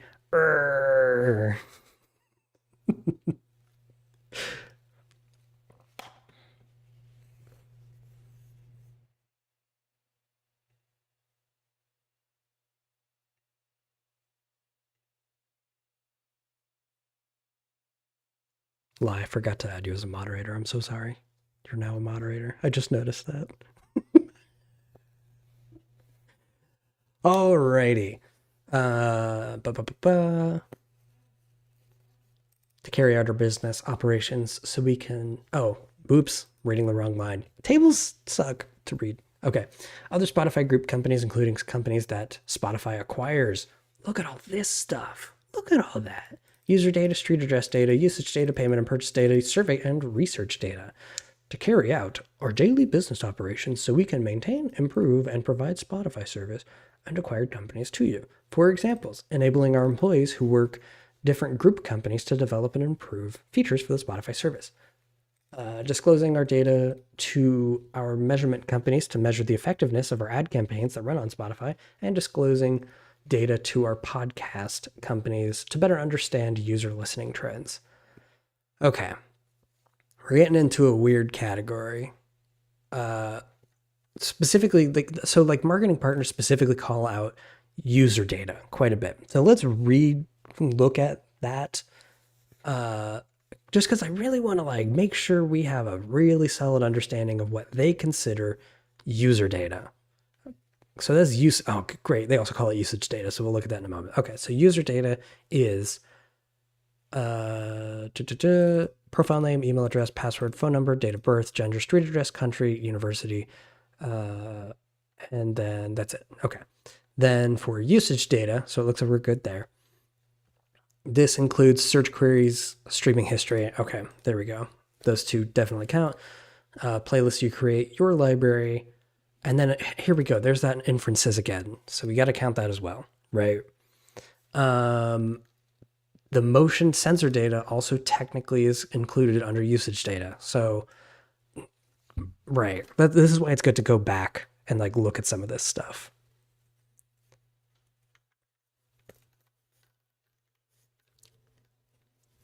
So we made it look pretty bad. I'm sorry. We're not even to the dumbest part yet, which makes me very sad. Disclosing, where were we? We were at law enforcement. law enforcement, and other authorities or other parties to litigation. We believe in good faith that it's necessary for us to do so, for example, to comply with legal obligation, to respond to a valid legal process such as a search warrant, court order, or subpoena. Again, I don't really know what illegal stuff you'd be doing on Spotify, gonna be honest. But whatever. And then for our own third parties, justifiable interest relating to national security, law enforcement, litigation, criminal investigation, prosecuting somebody's safety, and preventing death or imminent bodily harm. Again, this makes like way more sense on Snapchat. I truly don't know what you would be doing on Spotify that this counts as, but I could be wrong. Maybe they actually do stuff with this. I don't know. So interesting. Very interesting. And then purchases of our business if they get bought out, all of their data. Yeah, if we sell or negotiate to sell our business to a buyer or potential buyer, we would give all of your data to them. Duh. All right, data retention. We keep your personal data only as long as necessary to provide you with the Spotify service and for the Spotify's legitimate and essential business purposes, such as maintaining the performance of the Spotify service, making data-driven business decisions about new features and offerings, complying with legal obligations, and resolving disputes. Here are some of the categories of our retention periods and the criteria that we use to determine them. Data retained until you remove it. It's your right to request that we request certain. God, is that phrase weird? Am I reading? Is your right to request that we delete certain. I'm assuming they meant to put types there. Certain types of your personal data, right? That makes sense. It's funny because I've done like copy editing stuff before, so like this stuff sticks out to me like a sore thumb. C, section deletion, in section 2 of your personal data rights and control. Again, a lot of this you can do yourself, which is kind of nice. For more information on the circumstances in which we can act on your request, you can also delete certain personal data directly from the Spotify service. For example, you can edit or delete your profile picture. Where users are able to see and update the personal data themselves, we keep this information for as long as the user chooses, unless one of the limited purposes described below applies. Okay, so neat. I guess that makes sense. They keep it until you delete it. Fair game. That's nice. Data that expires after a specific period of time. We have set certain retention periods so that some data expires after a specific period of time. For example, personal data you may input as part of a search query is generally deleted after 90 days. Neat. Kind of cool. Data retained until your Spotify account is deleted. We keep some data until your Spotify account is deleted. Examples of this include your Spotify username and profile information. We typically keep streaming history, for the life of the account. For example, to provide retrospective playlists that a user enjoys and playlists and recommendations that take listening habits into account. For example, your time capsule, your summer rewind. Great. When your Spotify account is deleted, this category of data is deleted or de-identified. See, that's like more clear, but that's interesting. So yeah, they retain basically what you listen to until you delete your account, which is kind of neat. And again, you can request your data from Spotify, which I definitely encourage you to do. I love asking companies for like what data they have on me because, you can see what they collect. You can see all the data yourself. Kind of nice. Anyways, data retained for extended periods of times for limited purposes. After your account is deleted, we keep some data for a longer period of time, but for very limited purposes. For example, we may be subject to legal or contractual obligations that require this. This may include mandatory data retention laws, government orders, and to preserve data relevant to investigations, or data kept for this purposes of litigation. We may also keep data that has been removed from the Spotify service for a limited period of time. This could be to ensure user safety or to protect against harmful content on our platform. Again, I'm assuming that's targeting like artists that would be making that stuff? I actually don't know. That's a really interesting one. This helps us investigate potential breaches to our user guidelines and platform rules. On the other hand, we will remove unlawful content when the law requires us to do so. That seems reasonable. Transferring to other countries. Because of the global nature of our business, Spotify transfers personal information internationally with Spotify Group companies, subcontractors, and partners when carrying out the activities described in this policy. Whenever we transfer personal data internationally, we use tools and make sure that the data transfer complies with applicable laws. We also identify and use additional protections as appropriate for each data transfer. For example, we use technical protections such as encryption and see, those are very different things, right? Encryption, good. We love encryption on this channel. Big fan. Pseudonymization, again, with the made up words, we love it. That sucks. That's personal data still. That's just like less anonymous. Like that's not good. And then policies and processes challenge disproportionate or unlawful government authority requests. Interesting. We're almost there. We're so close, everybody. We're so close. Let's just burn through it. Does that sound good? Keeping your personal data safe. We're committed to protecting our users' personal data. We put in place appropriate technical organizational measures to help protect the security of your personal data.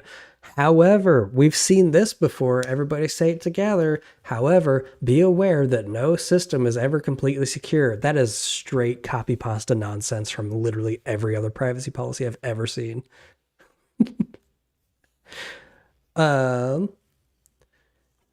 We have put various safeguards in place to guard against unauthorized access and unnecessary retention of personal data in our systems. This includes pseudonymization. God, I truly hate that word. I'm certain I'm pronouncing it wrong, so my bad, everybody. Encryption, access, and data retention policies. To protect your user account, we encourage you, and I encourage you, everybody listening, to use a strong password, which you only use for your Spotify account. Now, okay, use different passwords for everything. Randomize it. Yes, never share your password with anyone. Facts. I don't want to see it. Don't share it. That's bad news. Limit access to your computer and browser. Log out once you have finished using a Spotify service on a shared device, and you can read more detail on protecting your account. Cool. This stream has been going on for how long? I don't know. Does it tell me? 2 hours? Oh my God. I'm so sorry, everybody. This is so long. I knew this was going to be a long one. You can log out of Spotify in multiple places at once by using the Sign Out Everywhere function on your account page. That is nice. That is very nice. Please don't call me Daddy. I'm fine with John reject convenience. I am not your daddy, though. If other individuals have access to your Spotify account, then they can access your personal data, controls, and the Spotify service available in your account. For example, you might have allowed someone to use your account on a shared device. Seems like a weird thing to do, but all right. It's your responsibility, of course, classic, to not only allow individuals to use your account where you're comfortable sharing this information with them, anybody else's use of the Spotify account may impact your personalized recommendations. Neat. Okay, now we're getting to children. Note, this policy doesn't apply to Spotify Kids except where Spotify Kids privacy policy says so. I didn't see that when I read this yesterday. We're not going to read that right now. I'm so sorry. Spotify Kids is a separate Spotify application. I actually am curious. I'm going to skim through this like super quick. I'm so sorry. You can't stop me. Okay, it's like shorter, so that feels a little better. Okay. This Spotify service has a minimum age limit in each country and region. The Spotify service is not directed to children whose ages are under the age of 13, makes it illegal to process their personal data, or requires parental consent to process their personal data. We do not knowingly collect the use or use personal data from children under the applicable age limit. If you're under the age limit, do not use the Spotify service. I can vouch for that. Don't use it. Just don't. And do not provide any personal data to us. Instead, we recommend using Spotify Kids. I didn't know that was a thing. Is this really a thing? And it's $20 a month? Are you kidding me? What the heck? Oh, God, I hate the subscription future that we live in. If you're a parent of a child under the age limit and become aware that your child has provided personal information, contact us. If we learn that we've collected personal data from children under the age of the applicable age limit, we'll take responsible steps to delete the personal data. This may require us to delete the Spotify account of that child. That makes sense. When a shared device on the main Spotify service, be cautious about playing or recommending any inappropriate content to individuals under 18 years old. That's good advice. I like that. Here's where things get weird. This is what I was talking about. Okay, so do you remember at the very beginning, for those of you that have been around this whole time, how we opened up this like California notice at collection? This next section is something that's normally contained within the CCPA version of privacy policies, which is really interesting that they made this one super public. But you know what I love to see here? This shows the following chart contains statistics about global requests we've received from users between January 1st and December of 2023. Great. So all of 2023, these are the statistics. A right to know and access your data. They received 2,375,576 requests, and they complied with all of them. Oh my God, I love that. That's so good. We love that. Requests to delete. 6,367,692 numbers. Look at all those complied with. Wow, we love this. And then request to correct, only 38 people, and then only 32 of them were complied. I'm assuming they didn't give enough information. But still, 6, neat. And then request to opt out of data sharing and tailored ads. 78,145,777 people. Look at that. That's lovely. Isn't that nice? That's a nice way to kind of wrap that up. I like that, you know? And if you are using Spotify and you have tailored ads enabled, you can just turn them off. You can be a part of that number. That's so cool. I actually really like that, and I want to give a win where there's a win. I'm a big fan of that. Changes to this policy. We may occasionally make changes to this policy. They will continue to.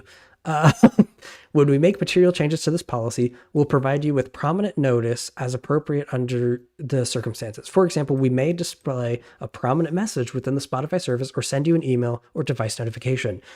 Again, kind of a W here. Most companies don't do this. They usually just say, we're going to update it and it's your responsibility to constantly check this page for updates.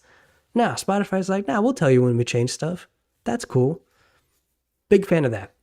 Okay, we're going to quickly look at this just to kind of showcase. Actually,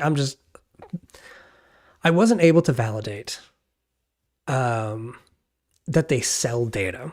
They do pretty specifically say that they share data, and the CCPA defines share as disclosing a consumer's personal data to cross-contextual behavior for advertising, known as tailored advertising. However, the California Rights Privacy Act, the CRPA or something, I don't know, there's a different version of this that does seem to define that as selling data. So I am going to leave it based on what Spotify has said, but this is up for debate, unfortunately. So they could sell basically everything that's in orange, as far as I can tell. So keep that in mind. But according to Spotify, they don't use the word sell anywhere. Sale, sell. It is nowhere in their privacy policies. Sale, and then sell. And actually, there we go. So websites who sell us advertised space on their services. So like that's them buying, not selling. And then with selling tickets, if we were to sell or negotiate selling the business, that's it. Those are the only mentions of selling information. So technically it's okay, but it's a little unclear, and I don't like that specifically about this policy. But there you go. There's the privacy visualizer for Spotify.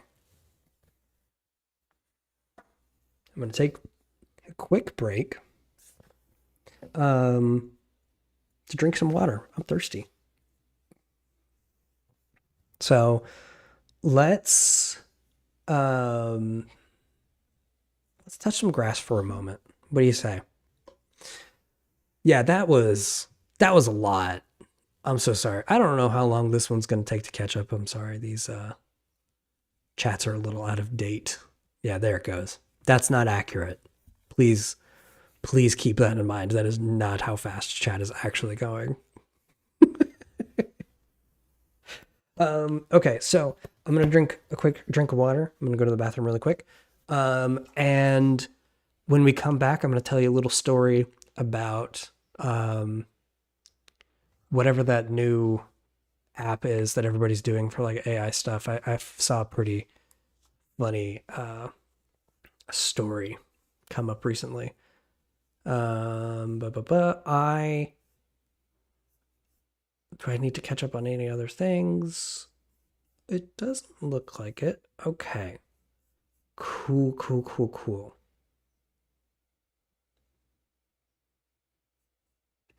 Let's do a quick break.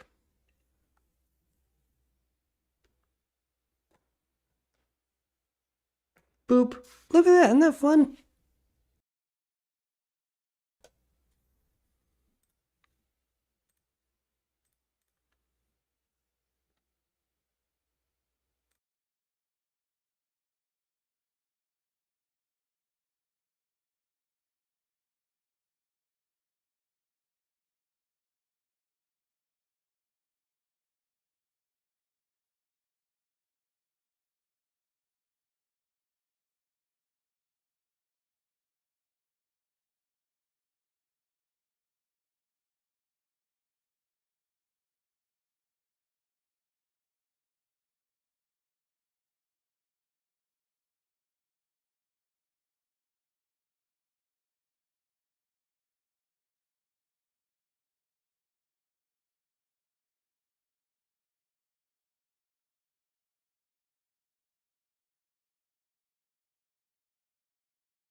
Wait, I totally missed that. Hang on.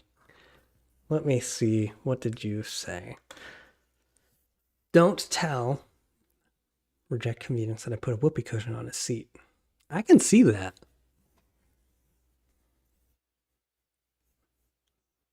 And I did sit on it. So my bad. Hi. I'm back.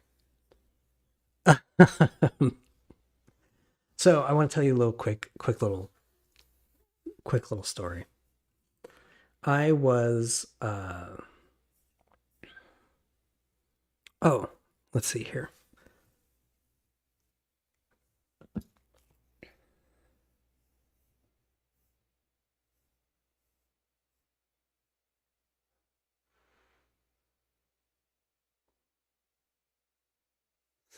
I'm just going through some of the questions that were asked previously, so sorry. I'm gonna need a moment to catch up.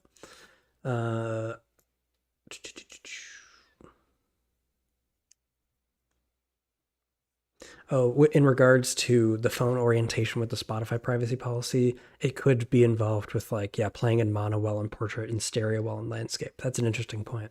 I like that. How about reviewing fitness and health apps? Yep, we'll be doing that in the future. I want to do there's a lot of like really interesting stuff in the privacy policies of like insurance companies. And I definitely want to be diving into some of that because they have a lot of interesting data that they collect. Bad interesting. It's pretty safe to assume. Have I ever tried DaVinci Resolve or ZBrush? I have. DaVinci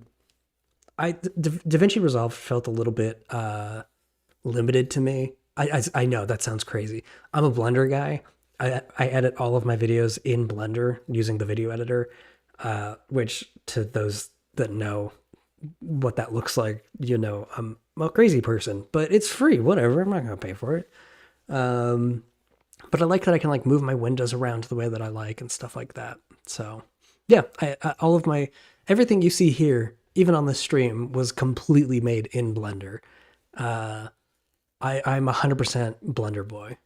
How good is the Blender video editing experience? I've been using Blender for a decade, so I think it's pretty good. I have so much control over everything, but I definitely can see it being an obscene learning curve for a lot of people. So I don't know that I would recommend it as like your first video editor. I think Resolve is honestly really good for most people. It's the fact that it works on any operating system and stuff like that is pretty solid. And it's good. And they have a free version, which I'm a big fan of. But I'm a Blender boy. So, that's also true. My audio editor uses Pro Tools. That's her problem. That's not my problem. So, yeah, I'm not an Adobe fan. We need a bigger magnifying glass was a chat that I missed. I agree. Or a megaphone. Ooh, that could be fun. Would be interested in seeing how people use passwords as passwords in this day and age, especially now that it's in America, they don't teach anything about internet safety or anything to anyone. Okay, that's actually a wonderful thing. I was actually talking to the moderator, I Hate Cooking, this morning about this. I think it would be really good to kind of do a series of videos on just basic internet safety. For example, I'm live streaming on YouTube right now, right? And there are certain precautions that I have taken to try to make things a little bit better for me. For example, when I'm showing off, a web browser, over here on the side, hello chat. I actually am using a VPN to hide my actual location, right? Because I don't want to accidentally show where I live, And that's something that, like, if I were to look up, for example, Best Buy was one of the options for a privacy policy we were going to look at. If I just looked up Best Buy on DuckDuckGo, this would give away my location, but I've disguised it, right? Because I don't want you weirdos knowing where I live. So that's an example of like something you can do if you're trying to be a little bit more conscientious about how you're doing things online, right? I've also been very intentional about not signing into YouTube and stuff like that, or actually any platforms while I'm on the streaming. The streaming setup is its own separate account and everything on my computer. Like, it doesn't see anything else, right?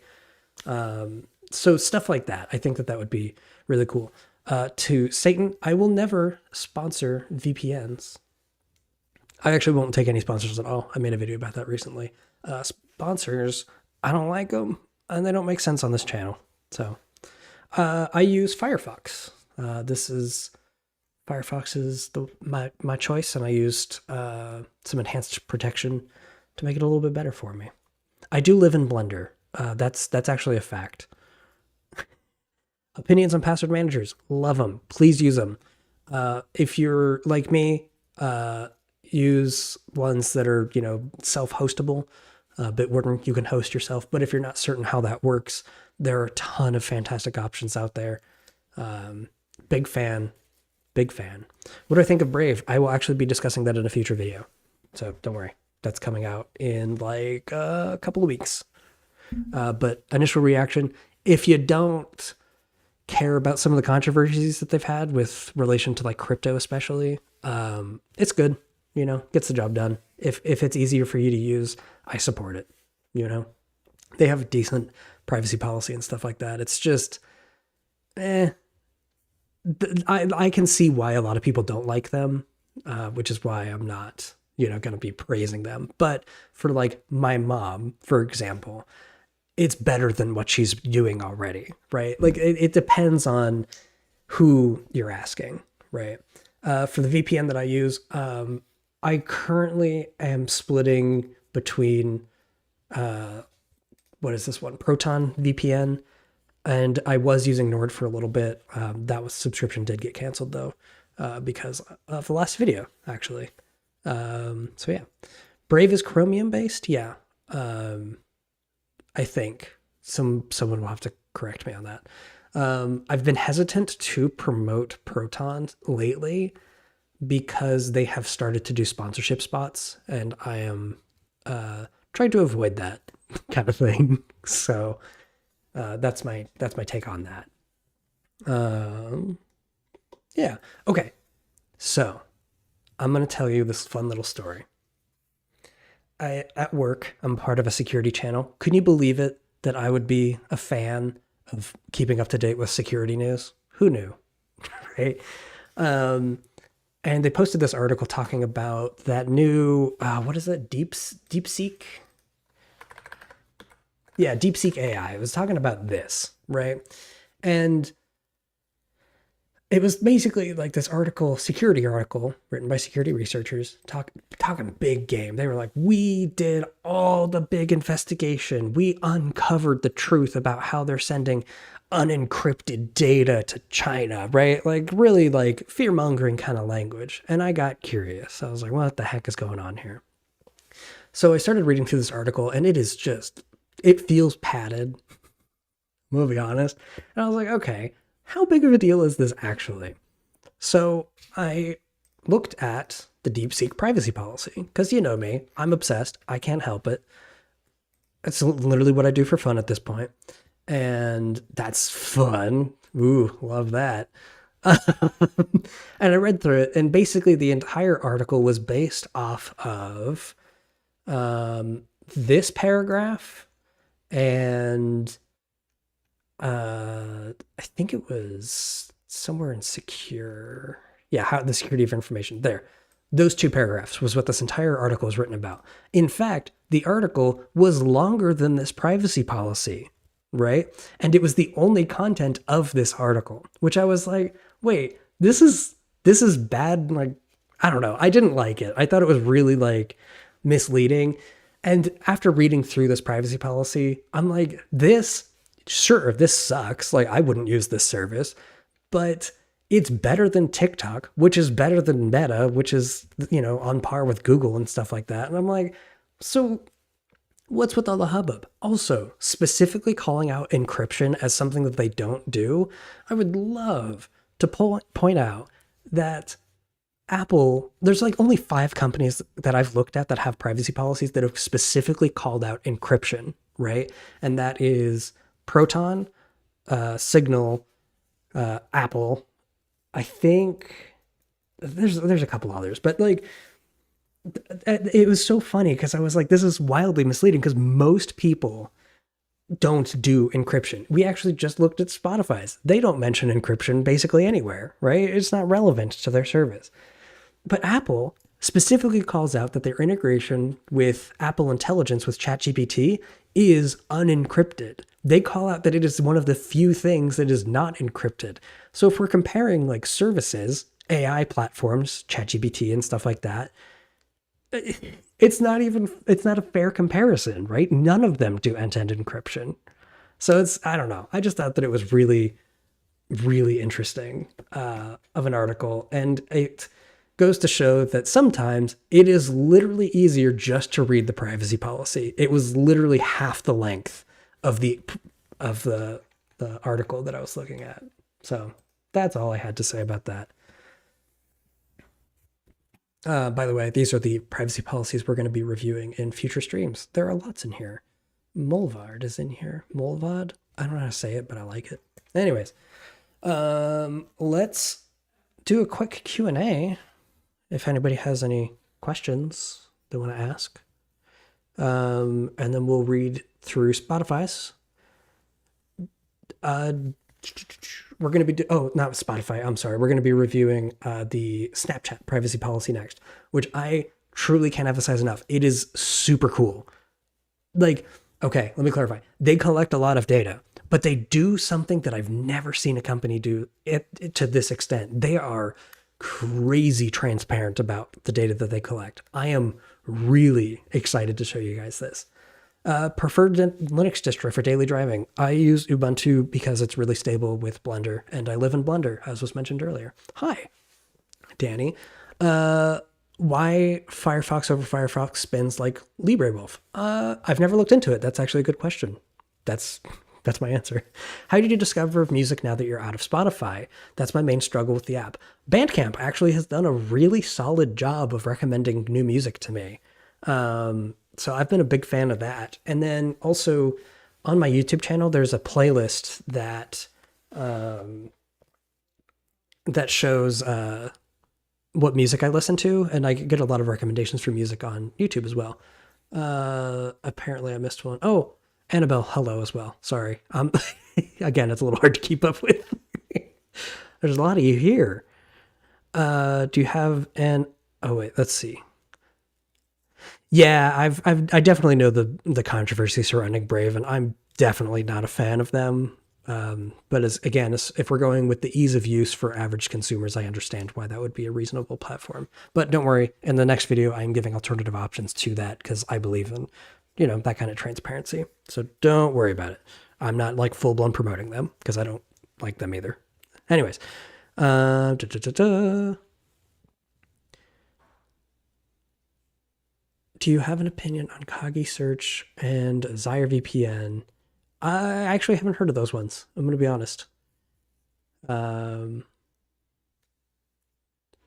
Bucky. It was nice having you, as well as everybody else here. Hello, Snorboo. I like that. Thanks, Felicia, for tagging me on all of these. I actually do appreciate it. What about Opera GX? God, I reviewed their privacy policy a long time ago. I need to double check it again. You know what? We'll add it to the list if I haven't already. Doesn't look like I've added it. I am really excited to look at this one, Rocket Money. I'm not sharing that screen. Any thoughts on the recent commotion about DeepSeek? I don't know. I'm not like the biggest fan of AI, to be completely honest. I was doing a lot of research for a video that I wanted to make, but I don't know. It's a super depressing topic.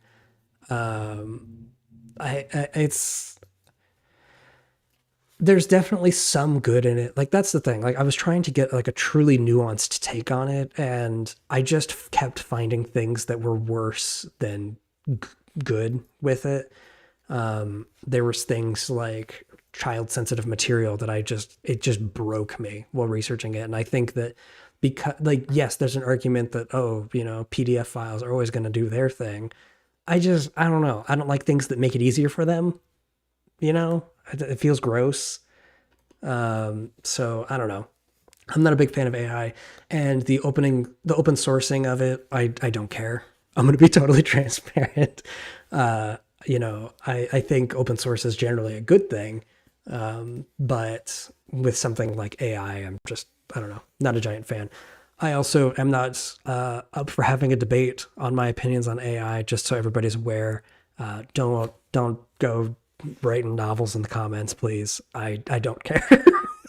So I'm just going to be totally transparent with you. I've done a ton of research. I spent 3 or 4 months diving into this. It is not my thing. Yeah, Felicia called out exactly what it is. Do I have opinion on custom ROMs on phones? Yeah, do your research though, because there are definitely some sketchy ones. I use a custom ROM on my flip phone because I wanted to get rid of the internet functionality on it.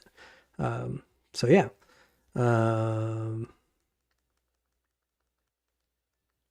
Yeah, Opera GX. I'm gonna have to look into that one again. Yeah, Graphene OS, great, love it, big fan. Hey, you didn't use it for sleep. That's That's nice. I'm glad somebody specifically is calling that out. Okay. Are y'all ready for Snapchat? I'm seriously excited about this one. You have no idea.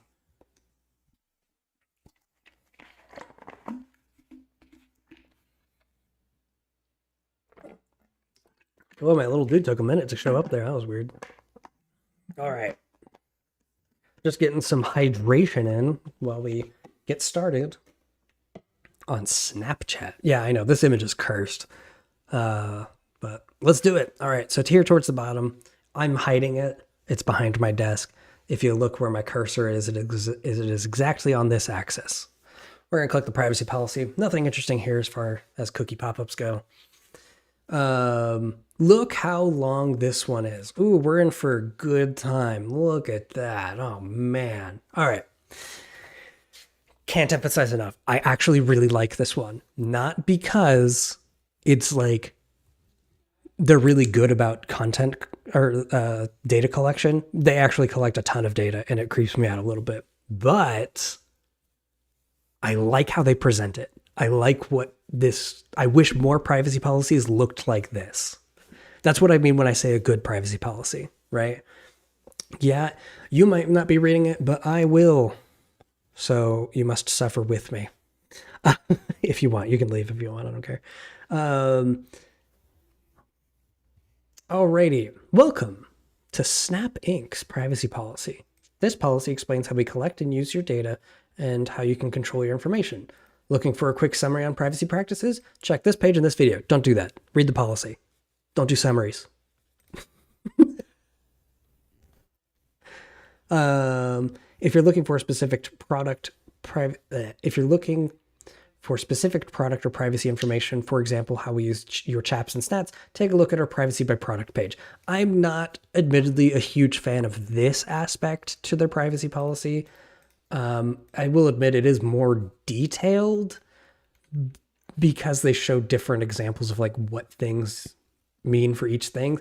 I don't know, keep it in the same privacy policy, you know? I don't know. If you're going to make a really long thing for me to read, just put it all in there, you know? Anyways.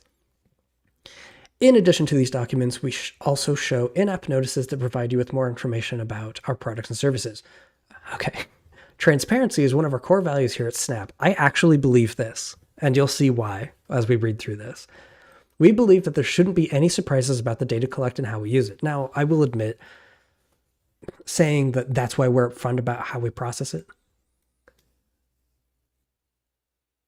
Oh my goodness, thank you for telling me. Oh, I'm a fool. I can't believe I've done this. Thanks. You're a real G. Crazy rooster eye. That's a really good way to get my attention. Holy cow. Nice. Okay. Thanks everybody for warning me about that. I'm so sorry. Okay.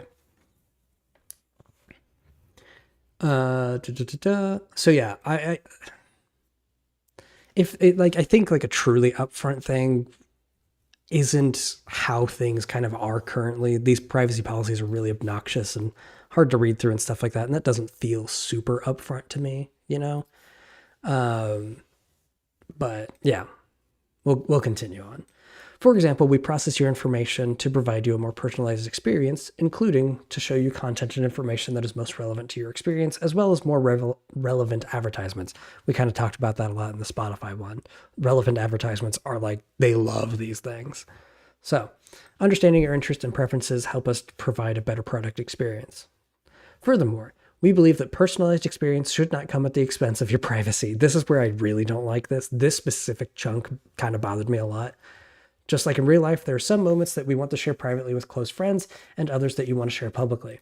That's why from day one, our philosophy has been to delete content by default and give Snapchatters control by providing the tools that allow them to decide what happens with their content, like those who share it with and when to save it and stuff like that. Okay. This feels wildly misleading to me.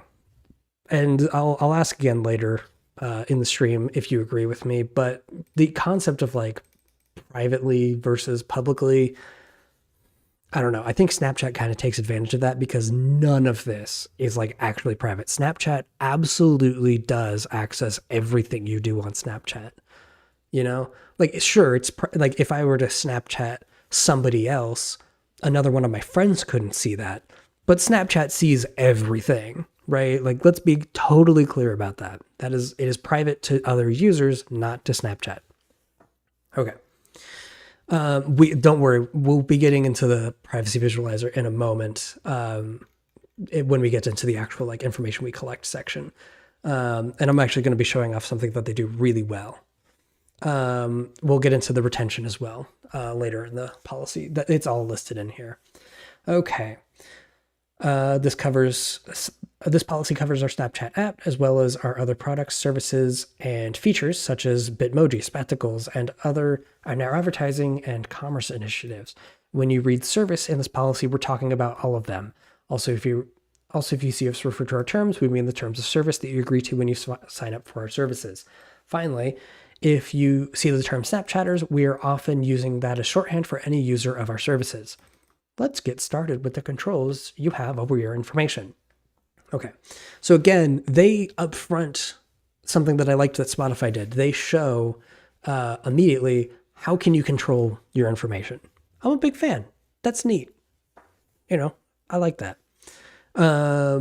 So control of your information and settings are a core part of the Snapchat experience. Here we give you more details on the types of settings that are available. Link to our download tool. Seriously use this. Oh my God. The download data tool for Snapchat is actually really good. I was really impressed with theirs. And it also reveals how much information they have on you, which I thought was also very interesting. And provide instructions on how to delete your data or account. We want you to be in control of your information, so we provide you with a wide range of tools, including access and update your information. You can access and edit most of your basic account information right in our services. Just navigate to the settings and you will see the options available to you. Neat. Delete your information. If you want to delete your account, learn more here. Again, don't love like the individual articles, but like I get it because this is much more detailed than most privacy policies could get. For example, they show, hey, here's how you do it on iOS. Here's how you do it through the web. Like I do like that they give detailed information. But again, I do, it's that kind of conflict of like, I wish it was more available in this one place, but whatever. That's not bad. That's definitely good that they have the option, right? You can also delete some information within our services, like content you've shared to memories, content you've shared with My AI, and Spotlight submissions, and more. Control who can see your content. We've built a number of tools that let you choose who can see who you share content with. In some cases, you may want to share content with your friends, and in other instances, you may want to share it with the public. To learn more, go here. Again, they have a nice article that kind of describes what that looks like on a more specific basis. That's pretty cool. Control who can contact you. Snapchat is intended for close friends and family. That's why we built controls that help decide who you can contact you. If you receive unwanted communications, you can always block and report that person. Go here to learn more. Again, I like that they do show that. Changing your permissions. In many cases, you can change your permissions at any time. For example, if you provide access to your phone contacts for making finding friends easier, you can change that later on in settings. Of course, if you do that, certain features and services like finding friends in your contact book won't work. Now, this one is a little bit weird because they do retain this data. We will be seeing that in a little bit. So yeah. Opt out of promotional messages. You have the option to opt out and unsubscribe from promotional emails and services sent by SMS and other messaging platforms. To do so, follow the instructions in the message to unsubscribe to a link or similar functionality. Cool. Download your data. Seriously, do this. I cannot emphasize enough how useful this is for understanding what data collection looks like, you know? So you can use our download my data tool to get a copy of information that might not be available in Snapchat in a portable format. So you can move it or store it or whatever you want. Definitely do this. Very cool. Like, even if you plan on keeping Snapchat, this is a really good insight in understanding what your data looks like. Object to processing. Depending on where you live, California, and the particular data we are processing, you may have the right to object to processing that information.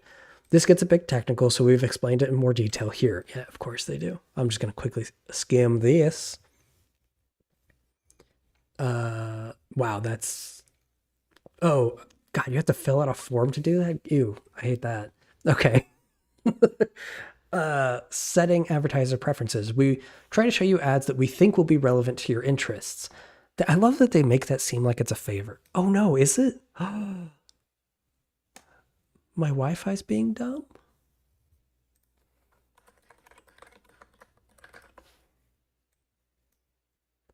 Wait, hang on. I'm so sorry, everybody. Is it actually down?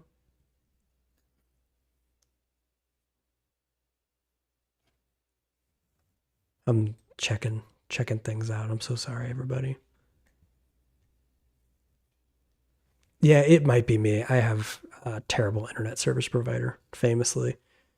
Okay. It looks like things are kind of back to normal.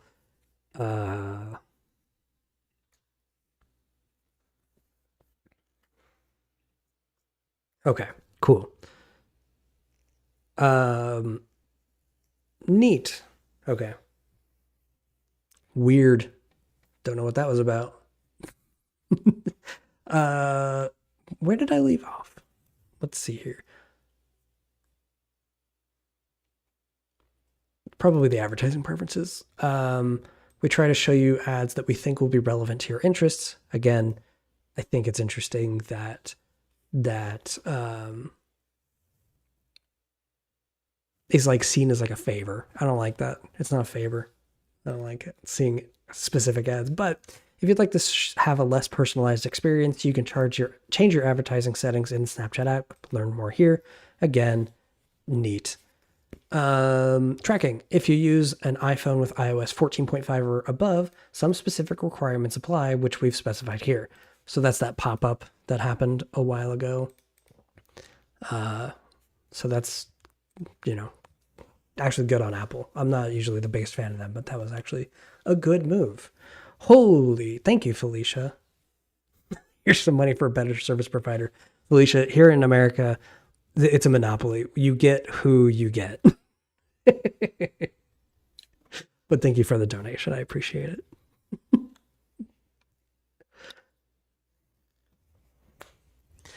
Alrighty. Information we collect. Now we're going to get to the privacy visualizer. This section provides you with details on what information we collect. We've organized this into a few categories.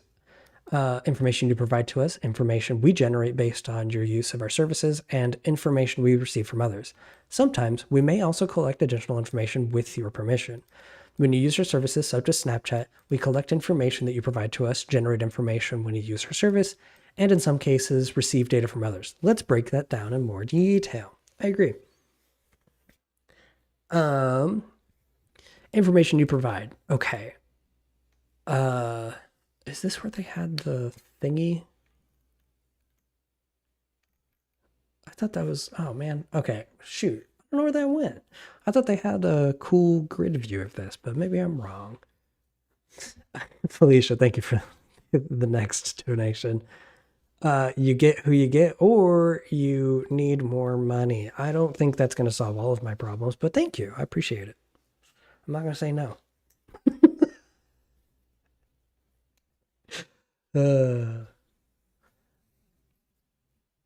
Okay. Information we collect. Information you provide. Many of our services require you to set up an account. To do this, we ask you to provide us with account details, information about you like your name, contact info, username, identifiers, email address, contact info, birthday, and phone number. We're going to count those as both contact info. Felicia, you got to chill on this. Goodness me. But thank you. Seriously. It means so much that you want to watch me read privacy policies. When you set up your profile, you'll also provide us with profile details like your Bitmoji and profile picture. If you use our commerce to buy something like those latest sneakers, we may ask for your payment information, like your physical address, because they need to know where you want it. Payment information, so it's going to be financial, and transaction history, that is purchase history. Great.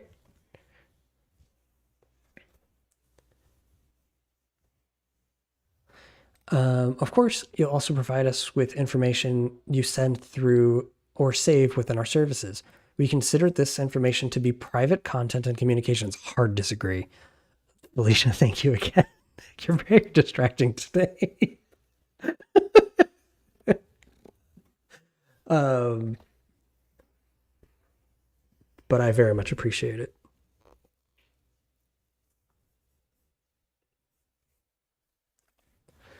Let's see here. So this specifically, private content and communications. Again, this feels super misleading to me, right? Because it's private, sure, between individuals, but it's not private to Snapchat, and I really can't emphasize that enough. And then they show here like snaps and chats with friends, my stories set to friends, private stories, voice and video calls, and content that is saved for my eyes only. On the other end of the spectrum, some information you send or save through a service may be public content. Again, that makes sense. That is accessible to everyone, such as public content. So we're going to count that as user content because duh, it's user content. Including my stories set to everyone, shared stories, and community stories, Spotlight or SnapMat submissions, and public profile information. Keep in mind that Snapchatters who view our snaps, chats, and any other content can always screenshot the content, save it, or copy it outside of the Snapchat app. So please don't send messages that share content that you wouldn't want someone else to save or share. That is also just good advice in general on the internet. Just don't do it. Lastly, when you contact support, connect with communications or support our safety team, or communicate with us anyway, including research efforts. They had a grid, I thought. I don't know where that went. Anyways, including through our research efforts like response to surveys, consumer panels, or other research questions, we'll collect whatever information. So we'll count that as other data. Information we generate when you use our service.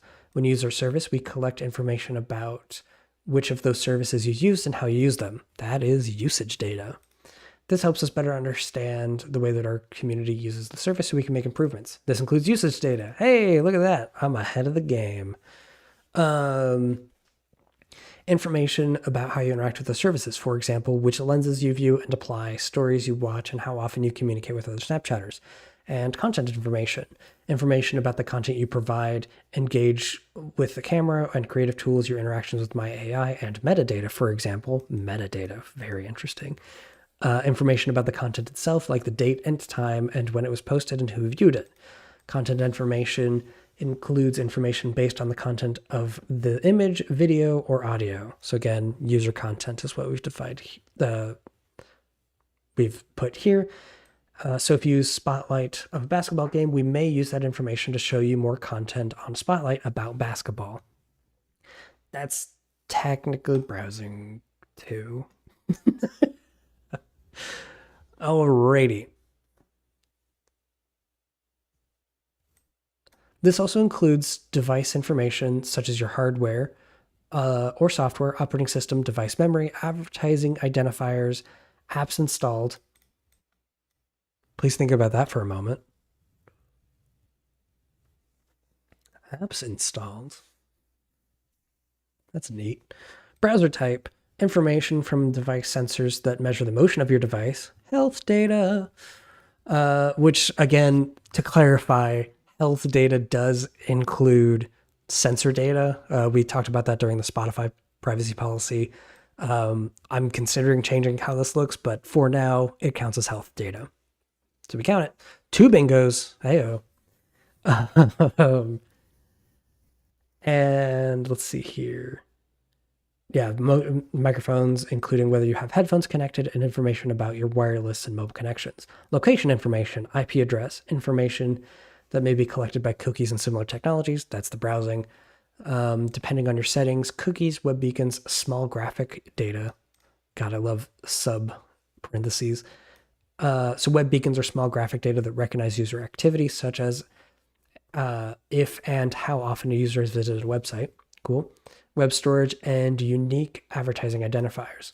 Log information, such as information about how you've used the service, access time, pages views, IP address, and unique identifiers like cookies. If you've explicitly granted device level permission, device identifiers may also include information about your device phone book. That is contacts. Yay! We're getting close to another one. Images and other information about your device's camera, photos, and microphone. This makes sense for the context of Snapchat. That's like the whole point of the app. Like the ability to take photos, videos, stored photos and videos, and access the microphone to record audio when recording video, and location information, precise location. Reminder what precise location is. They get contacts when they specifically request, like, oh, do you want to, see which friends of yours are on Snapchat? That's how they do that. But again, quick reminder on location. Precise location is anywhere between the building you're in down to the half-inch of accuracy of where your phone is sitting in space. So that's precise location. Very cool. Data we receive from others. The last category of data is information about you that we may receive from others, such as other users, affiliates, and third parties. This includes linked third-party service data, including information we get from you when you use your Snapchat account to another service. I don't know how often they do that stuff, but data from advertisers, which is information about advertisers, developers, publishers, and other parties to help target, measure performance of ads. Contact info from other Snapchats or other third-party services. So for example, if another Snapchatter uploads their contact list, which includes your information, we may combine that with other information we have about you to better understand who you are and who you may be and who you may want to communicate with. So remember, when you click agree to have your contacts shared, that means that Snapchat gets a copy of all of your contacts, right? Felicia, have a good night. Thank you for joining. So yeah, please keep that in mind. When you agree to share contacts, that applies to people that don't use the service. For example, I don't use Snapchat, but because one of my friends might have used my phone number in Snapchat, right? Like they might have uploaded their contacts. That means that Snapchat has access to my information despite me not using the service. Angry. It is a very angry moment for me, personally.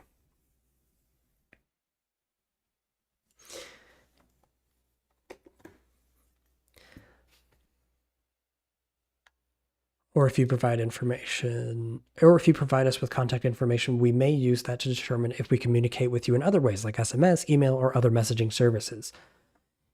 Yay!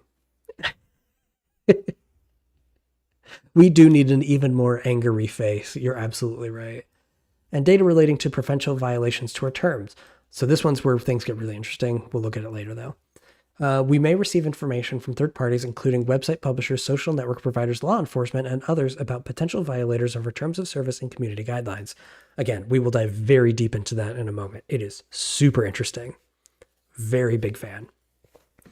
Other information with your permission. Additionally, there may be instances where you interact with our services where we will ask your permission to collect additional information. For example, before accessing your device's camera roll or contact book. Again, they do technically request you the access to it first. It's not opt out. Or I guess, I don't know, because it's presented as a pop-up, they make it seem like it's necessary. So in that regard, it's kind of misleading, but whatever, it's there.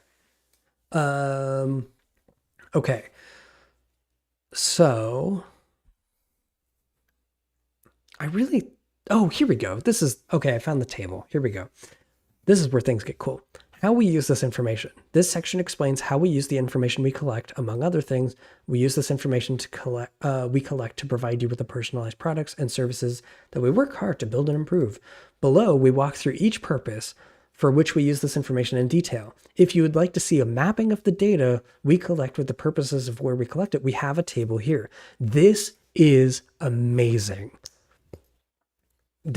I cannot emphasize enough how cool this is. So not only do they have a detailed list of what all of this means, they have a handy dandy table view. Look at this. They literally do it both ways. I love this. I wish more companies did this because this is way easier for me to look at, right? Like I know exactly what things they're accessing and how they use it. I am a huge fan of this, right? Yeah, I think this is great stuff. Transaction history. I just wanted to double check that we're not missing anything like search, sensitive info, or diagnostics. Now, I will admit, I do know that Snapchat stores the people that you search for. Like there's like a list of like recent searches and stuff. I think that's the case. So I think that would count, but we'll see if that's more explicitly called out. Questions, blah, blah, blah. Consumer panels, made for me panels. Look at all this. Like, seriously, look at this. It's fantastic how they like spell all of this out. I am a huge fan of companies being transparent for this stuff. You provide so content information. This all makes sense. Device information. Yeah, device phone book drives me bananas. I'm just quickly skimming through this. I'm sorry. I just wanted to see if there was anything related to diagnostics, sensitive info, or search. So far, we're not seeing it. Oh, here we go. Details about how you've used it, but not the content of the private communications. Device information, access times. Interesting. Pages you visited before or after navigating to that website. That's browsing. That's not search. Okay.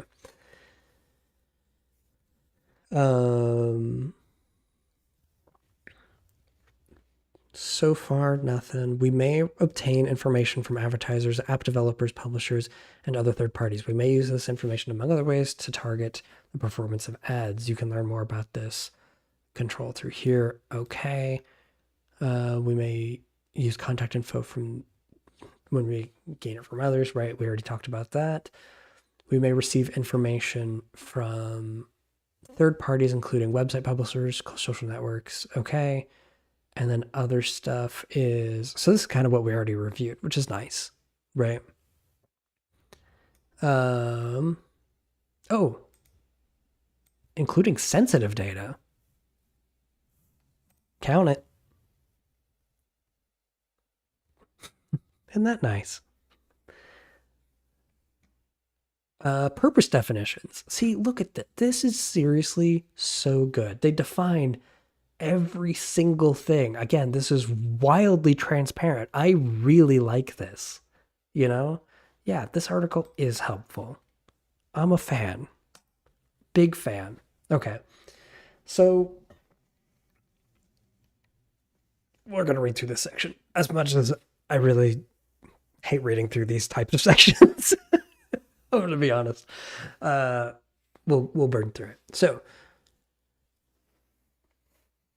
to keep things up and running, we use the information to collect in order to operate, deliver, and maintain our services. For example, by delivering a snap you want to send to a friend, or by sharing your location on the snap map to show you suggestions like places you might like in your neighborhood, or content you have others have posted to their map, or friends if they're sharing their location with you. We also use some of your information to help keep our products up to date. For example, to make sure that our services work within the latest operating systems and devices. Yeah, good point. I am going to use the search function to look for Okay, so I don't see diagnostics, but we're going to click in here and we're going to get some of those alternate search terms. So crash log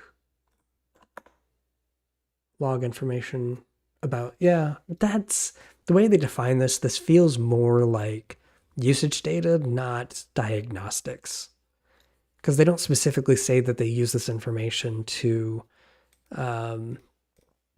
improve things. Well, then again, they do shortly before that. Yeah, so we can make improvements. That counts as diagnostics. Good call. And then search. Search is going to be a weird one. Let's skim through it. A lot of research stuff. Oh, wait, what was that? Searchable memories. Okay, so if there's a dog, it may be searchable in memories by the term dog. Okay. Remembering what you searched for previously. Updating a social feed based on history. That would count as memories. So yeah, search. Neat. Count it. Big fan. We did it. We did it, everybody. We filled out the whole thing. Okay. Information we collect. There's... Yeah, this is seriously like well detailed. It's so long though, and that drives me nuts. But it's good. It's very good. I like when they do that. Personalize your experience and give context. We offer personalized services to Snapchatters. What do we think of DuckDuckGo? I like it. I've been using it for quite a while. Big fan. Do they save the history of searched Snapchatters? I didn't. That didn't seem to be apparent in this policy, at least. That would be a function I think that I would have to validate within the app, which I don't have. So I don't know. I thought they did have something like that, but I could be mistaken that with a different app.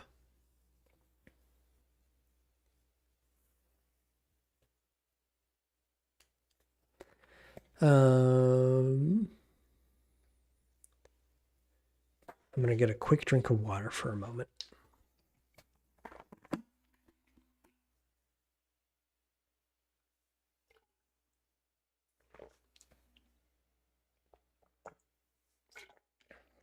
Carla, you were not too late. We're in the middle of reading Snapchat's privacy policy.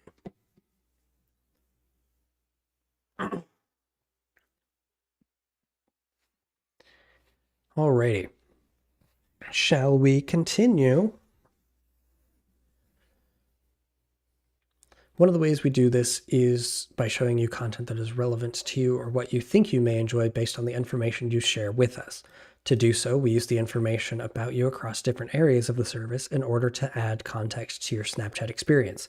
For example, we automatically tag content with labels based on the content, your location, or the time of day.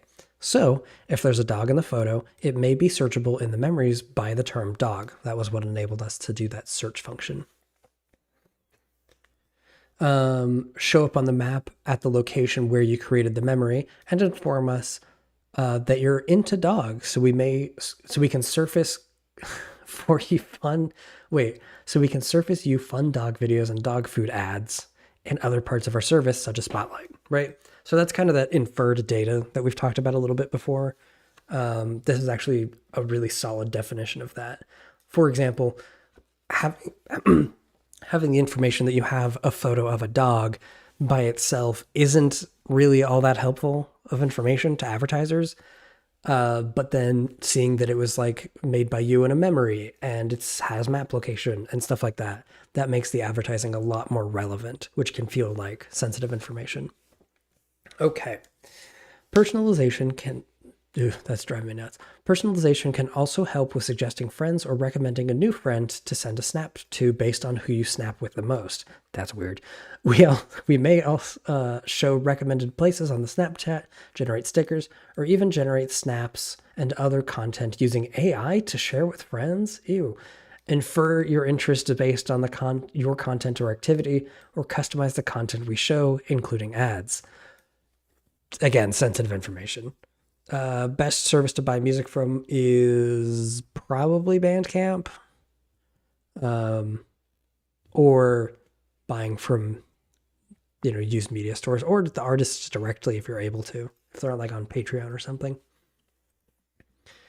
For example, if you watch barista content in Spotlight, talk to my AI about your favorite espresso machine, or save a lot of coffee related snaps in your memories, we may highlight coffee shops on the Snap map when you visit a new city, or show you content about coffee that you may find interesting or relevant.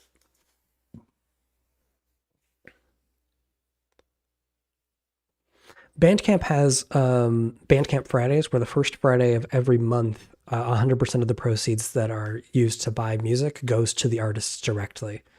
So yeah, Bandcamp Fridays, pay attention to those.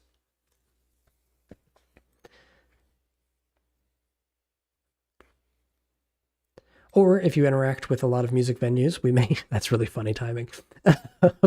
We may use that to show you ads for upcoming shows in your town. Personalization also includes tailoring your experience based on what your friends are doing, including showing content your friends create, like or enjoy based on Spotlight, or place recommendations that are popular with your friends. Interesting. A lot of inferred data here. Our goal is to continuously provide you with more relevant and interesting content. For example, if you watch a lot of sports content but skip that content with hair or makeup tips, our recommendation algorithms will prioritize sports and not those makeup tips. You can learn more about how we understand Snapchatters' preferences and rank their moderate content here. Okay, we're not going to look at that yet. We believe it is critical to also balance the benefits of personalization with our Snapchatters' expectations for privacy. For example, we may automatically tag the snaps you save to your memories based on the content within it. Example, the snap contained a dog, and use that tag to personalize your experience, make recommendations, or show you ads such as spotlights containing dogs. We do not use the private content and communication you send to your friends to personalize your experience, make recommendations, or show you ads. Okay, so stuff that's specifically sent to individuals not a thing, right? So that's, nice, or could be worse. Provide relevant ads. Oh boy. Another way we provide a personalized service through the ads we show. We use your interests and preferences from the information we've collected to personalize, target, and measure ads. We think ads are best when they're relevant. That is, God, I definitely understand this perspective, but I disagree. I think personalized ads are like very creepy, and they require an enormous amount of data to be able to get, That's why we try to select the right ads and show them to you at the right time. For example, if you've interacted with ads for video games, they really love examples in this section. I think I'm going to throw up a quick poll, because most of this is just examples of like how they use the data, which was what we just looked at in that table. So I'm going to make a quick poll to, do we read all these examples?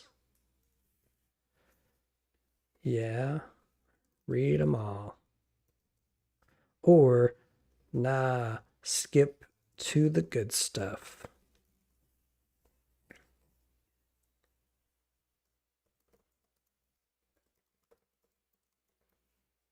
Okay, please vote. And again, I'm fine with either. I just wanted to give you guys the option. Because this section is dense. This section is very dense.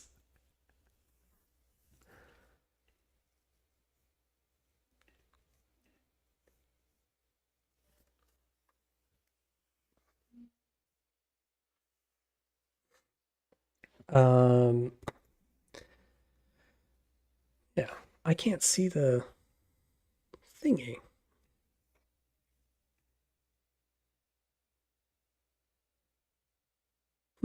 Weird.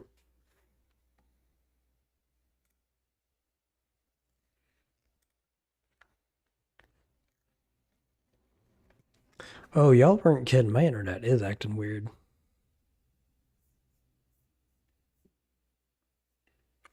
Neat. Oh well. I think I do like how transparent they are with this. I can't get the chat to pull back up for me. I'm sorry, everybody. But um,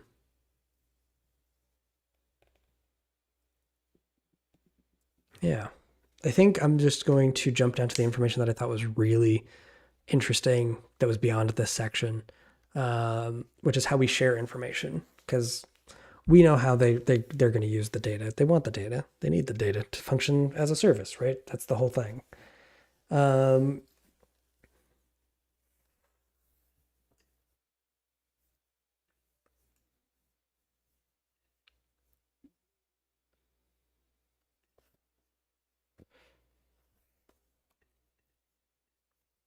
is this just me? I can't see. There we go. There's the chat again. It's 50-50. Okay. That's fair. That's totally fair. Um, I think since it's 50-50, we'll do it. We'll read through it. I just wanted to double check. Again, I cannot see the chat anymore on my. Can I summarize each of them? You know how I feel about summarizing.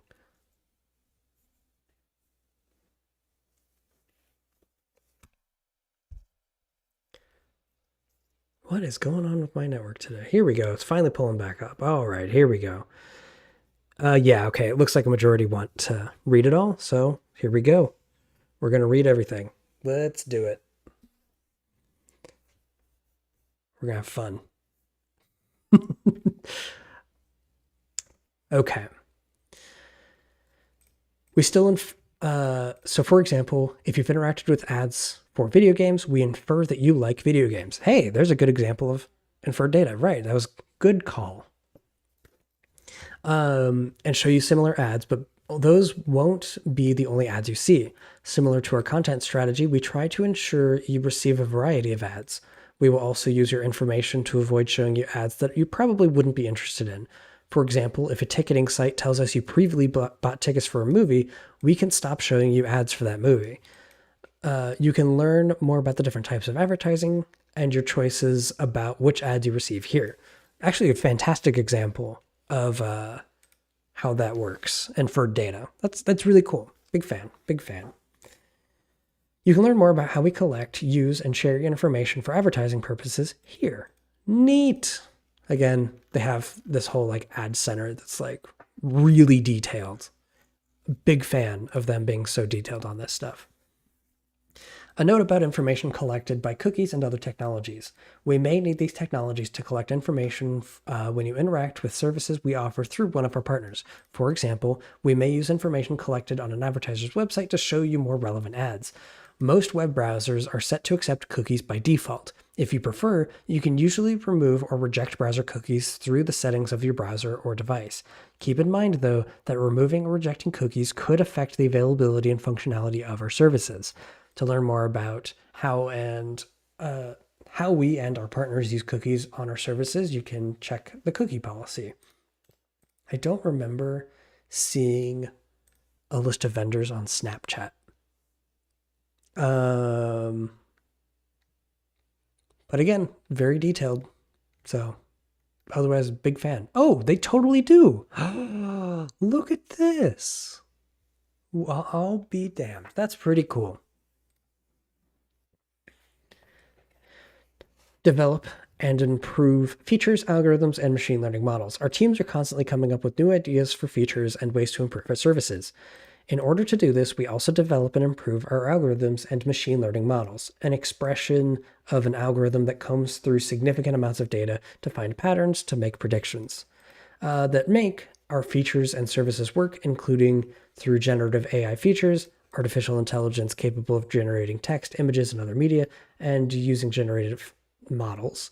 Generative AI models learn the patterns and structures of their input training data and then generate new data that has similar characteristics.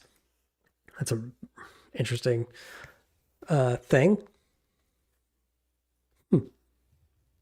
We use algorithms and machine learning models for personalization, advertising, safety, and security. That's the thing that I really can't wait to get into with you guys, the safety and security stuff. Ooh, good call. Stay hydrated, everybody. I'm going to get a little bit of water.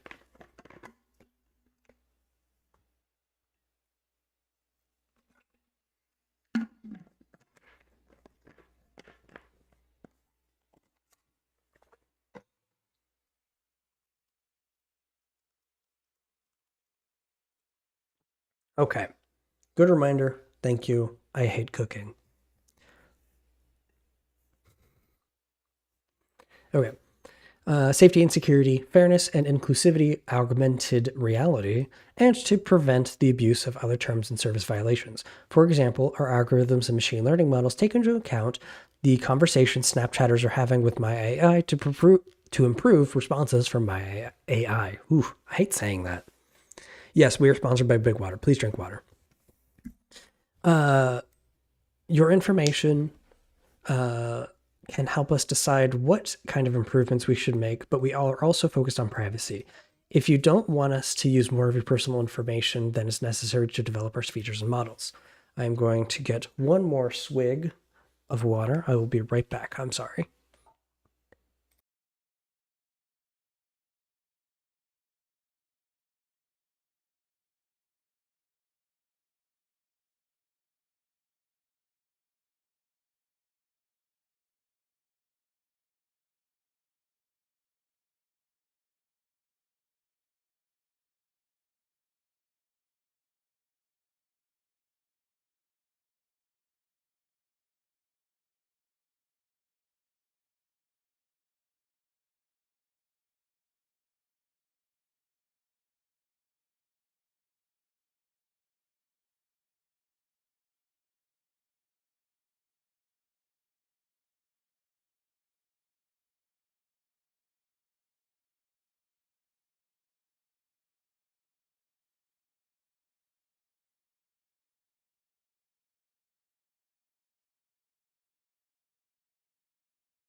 I'm sorry, I had to fill up my water bottle.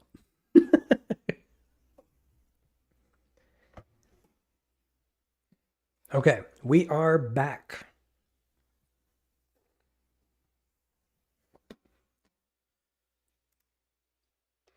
Your information can help us decide what kind of improvements we should make, but we are always focused on privacy, and we don't want to use more of your personal information that is necessary to develop our features and models. Analytics. In order to understand what to build or how to improve our services, we need to understand trends and demands for features. For example, we may monitor metadata and trends about group chat use to help decide whether we should change parts of that feature, like the maximum size of a group. Studying data from Snapchatters can help us see trends in the ways that people use the services. This helps to inspire us to improve Snapchat on a larger scale. We perform analytics in order to identify, monitor, and analyze trends and usage. Based on this information, we will, among other things, create information about our users to better understand the demand. Makes sense?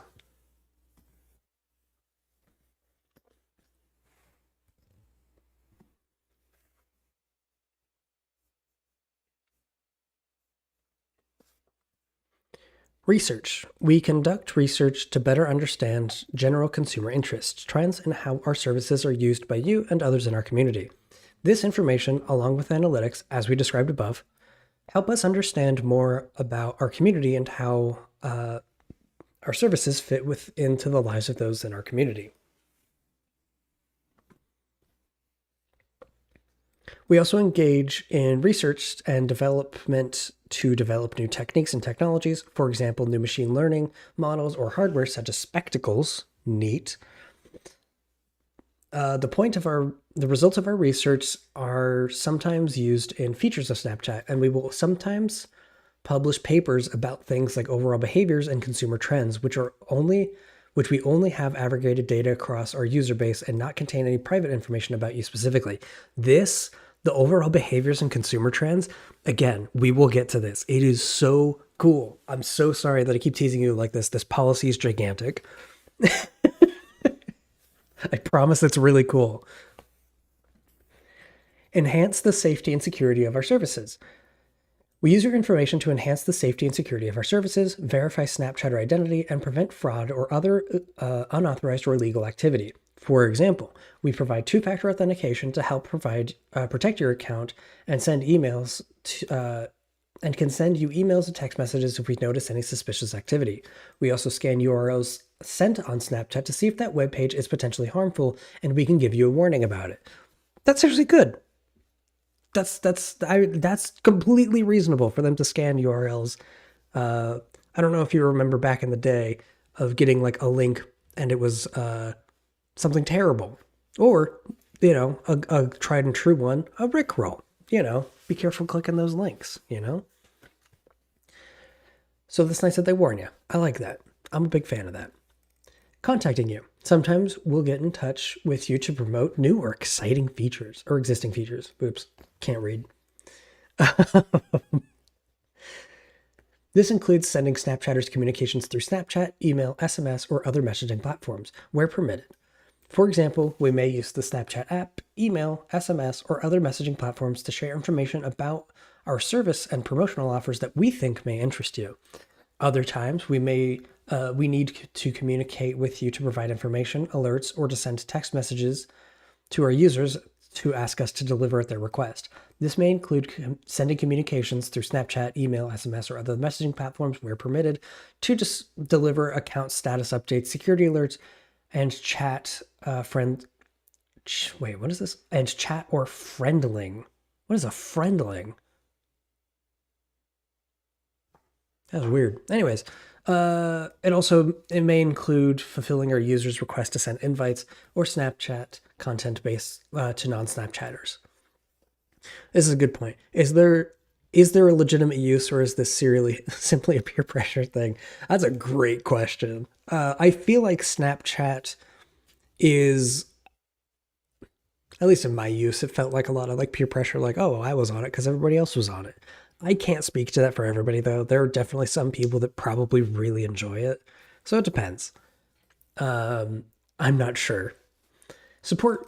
When you ask for help, we want you to get support as quickly as possible. In order to provide you, the Snapchat community, and our business partners with the help needed to resolve issues with our services, we often need to use the information we have collected to respond. Again, that makes sense. They need to be able to fix stuff. This is reasonable, I think, for most privacy policies. Okay, here we go. We're finally getting to the really cool thing. Okay, I'm telling you, this is so cool. Enforce our terms and policies. We use the data we collect to enforce our terms to the law. This includes enforcing, investigating, and reporting conduct that violates our terms, policies, or the law, responding to requests from law enforcement, and complying with legal requirements. For example, when unlawful content is posted on our services, we may need to enforce our terms and other policies.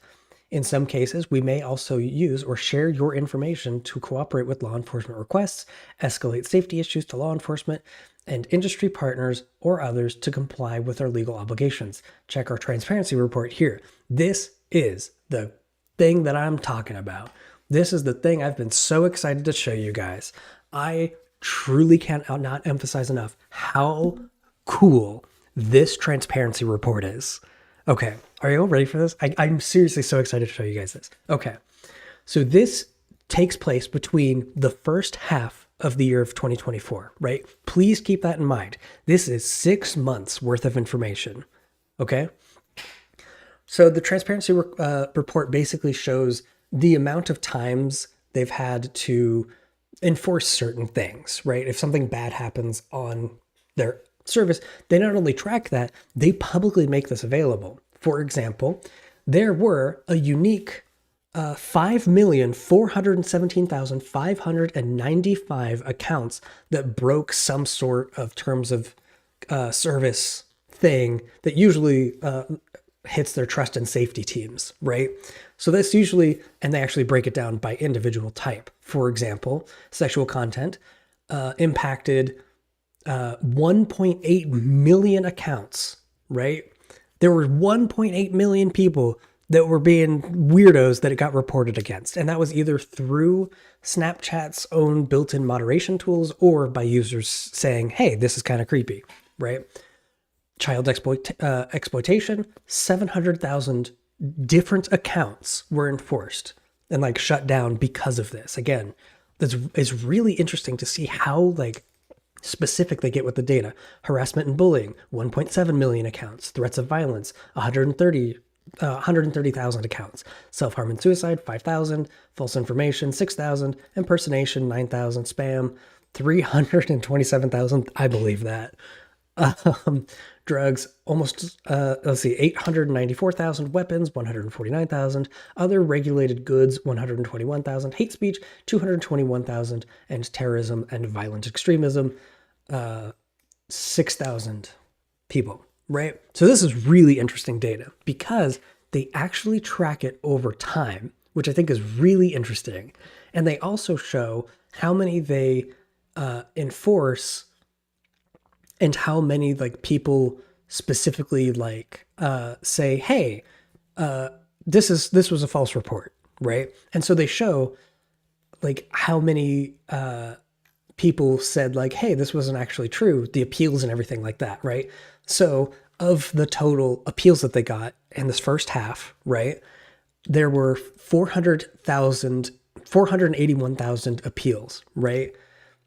Most of those were rejected. Most of them, they looked at the appeal and they said, no, what you did was heinous and actually justifies not having an account, which is fascinating. And again, I understand that this inherently requires a lot of data collection, and I totally understand why people wouldn't want to use Snapchat because of the amount of data that they collect, right? They literally hit every single checkbox on our privacy visualizer here. But when you consider the nonsense that occurs, I mean, look how many times this stuff got hit, right? They actually have historical data. They can see that certain things increased or decreased over time, right? So they have sort of a responsibility to enforce that stuff because they're not end-to-end encrypted and stuff like that. You know, it's really, I think, important that they do be transparent about this and actually do enforce this kind of stuff because this stuff is occurring on their platform. It would be wildly irresponsible for them to switch to a end-to-end encrypted model, right? Where then all of that stuff couldn't be known, right? Think about, again, 5.4 million different unique accounts were flagged as part of these, you know, these policy reasons, right? In just 6 months. That's insane. Like they absolutely have a responsibility to uphold, you know, the safety of that stuff. So when we're talking about like the amount of data that Snapchat collects, I really think it's important to keep this absurd number in mind, right? Like that's huge. That's 5.4 million people. So please keep that in mind with services. Discord similarly has a similar problem, right? They absolutely have a predator problem. It's a meme at this point. And so the data that they collect is oftentimes used to help people, right? Like that's good. That's a good thing. I totally understand why people wouldn't be comfortable with this. This is, you know, I personally don't love the amount of people. You're right. 5.4 million accounts is probably fewer than 5.4 million people. That's absolutely true. People can create bot accounts and stuff like that. Like that's absolutely true. But consider that it was that, I mean, the total enforcements is 9.6 million. That was 9.6 individual events that occurred, right? That flagged their systems. That's insane. They absolutely have this responsibility. So I think it's neat. I think it's worth keeping in mind. Yeah. That's the thing that I was really excited to show you guys. I hope it was worth it. And if it wasn't, I'm so sorry. But Now we're to the sharing part. Yay, we get to make things orange. Yay. This section explains who we share information with, what information they may include, and the reasons for sharing that information, including when you need to transfer it outside of the country we collected it from.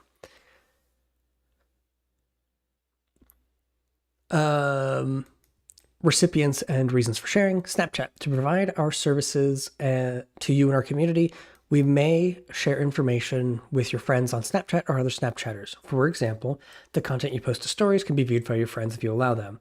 See the control of your information section and your settings for the controls you have to who can see them. Basically, who can see your stuff, right?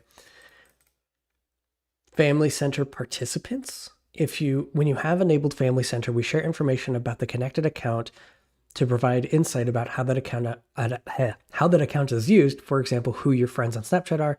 We do not share message content. Cool, worth calling out. Public. Most of the features on Snapchat are private and for friends only. I think they should say for friends only. I think saying private, again, I feel like it's a little weird. Like private to friends, I think is a fair statement, but not private to Snapchat. We just saw that they absolutely scan data, right? They do a lot with that scanned data. But we also offer public features that allow you to opt in to showcase your best snaps around the world, such as Spotlight, Snap Map, community stories, and public profiles. When you do this, those snaps may also be discoverable outside of Snapchat, for example, the web. Some information like your name and Bitmoji are visible to the public. Okay, that makes sense. So we could say user content and identifiers, right? Third-party apps. Sometimes we provide features that allow you to connect to third-party apps. If you decide to connect your Snapchat account with a third-party app, we will share any additional information you direct to us. Service providers. We share information about your activity with our service providers who process that information on our behalf. For example, we rely on service providers to facilitate payments or optimize the performance of ads. Well, performance, I mean, that's usage data and diagnostics. Cool. We do not share private communications with them. We maintain a list of categories of service providers here. Again, pretty cool. I like that they do that. Business and integrated partners. We share information about your activity with the business and integrated partners in order to provide the service. For example, you can use OpenTable within Snapchat to reserve a table. Really? That's interesting. I didn't know that. This does not include private communications. So again, they're really explicit in saying that communications to users aren't like shared with anybody. So that's nice. It's just shared specifically with law enforcement when you're doing some nonsense, right? Anti-fraud partners. We share information about your activity, such as device usage information and usage information with industry partners working to prevent fraud. Makes sense. Legal and safety. We share information about your activity as necessary for the following legal, safety, and security reasons to comply with any valid legal process, government request, or applicable law, rule, or regulation, investigate, remedy, or enforce potential terms of service or content guideline violations to protect the rights, property use, safety of users or others, and detect any fraud and security concerns. Neat. Probably like sharing malware links and stuff like that. Affiliates. Snap Inc. consists of different subsidiaries owned by us. I'll have to look at that later. We may share your information within those internal subsidiaries as needed to carry out our services. For the purpose of a merger or acquisition, if we sell or negotiate to sell the business to a buyer or possible buyer, we may transfer your information to a successor or affiliate as a part of that transaction. Integrated partners. Our services may contain content and integrations offered by our intended partners. Examples include integration in lenses, camera editing tools, and to provide scan results, and third-party developer integrations. Though through these integrations, you may be providing information to the integrated partner as well as Snap. We are not responsible for how those partners collect or use your information. Ugh, gross. As always, we encourage you to review the privacy policies of every third-party service you visit or use, including the third parties you interact with through our services. Now, granted, Snapchat actually lists those out. Again, a rare moment of clarity. You can learn more about our integrations in Snapchat here. Big fan. They actually list this stuff out. Right? Look at that. So again, that's a lot of companies to review the privacy policies of, but I'm glad that they link them like Spotify did. That's nice. On iOS, we use Apple's TrueDepth camera to improve the quality of lenses. Note, however, that this information is used in real time. We don't store this information on our servers or share it with third parties. Cool. I think that's like an Apple restriction a lot of the times. International data transfers. Our services connect you to our friends around the world. To make that possible, we may collect your personal information from, transfer it to, and store and process it in the United States or other countries outside of where you live. Whenever we share information outside of where we live, we ensure safeguards are in place to protect the data as required by law where you live. If you want to learn more about this, check the region-specific information for more details. Great.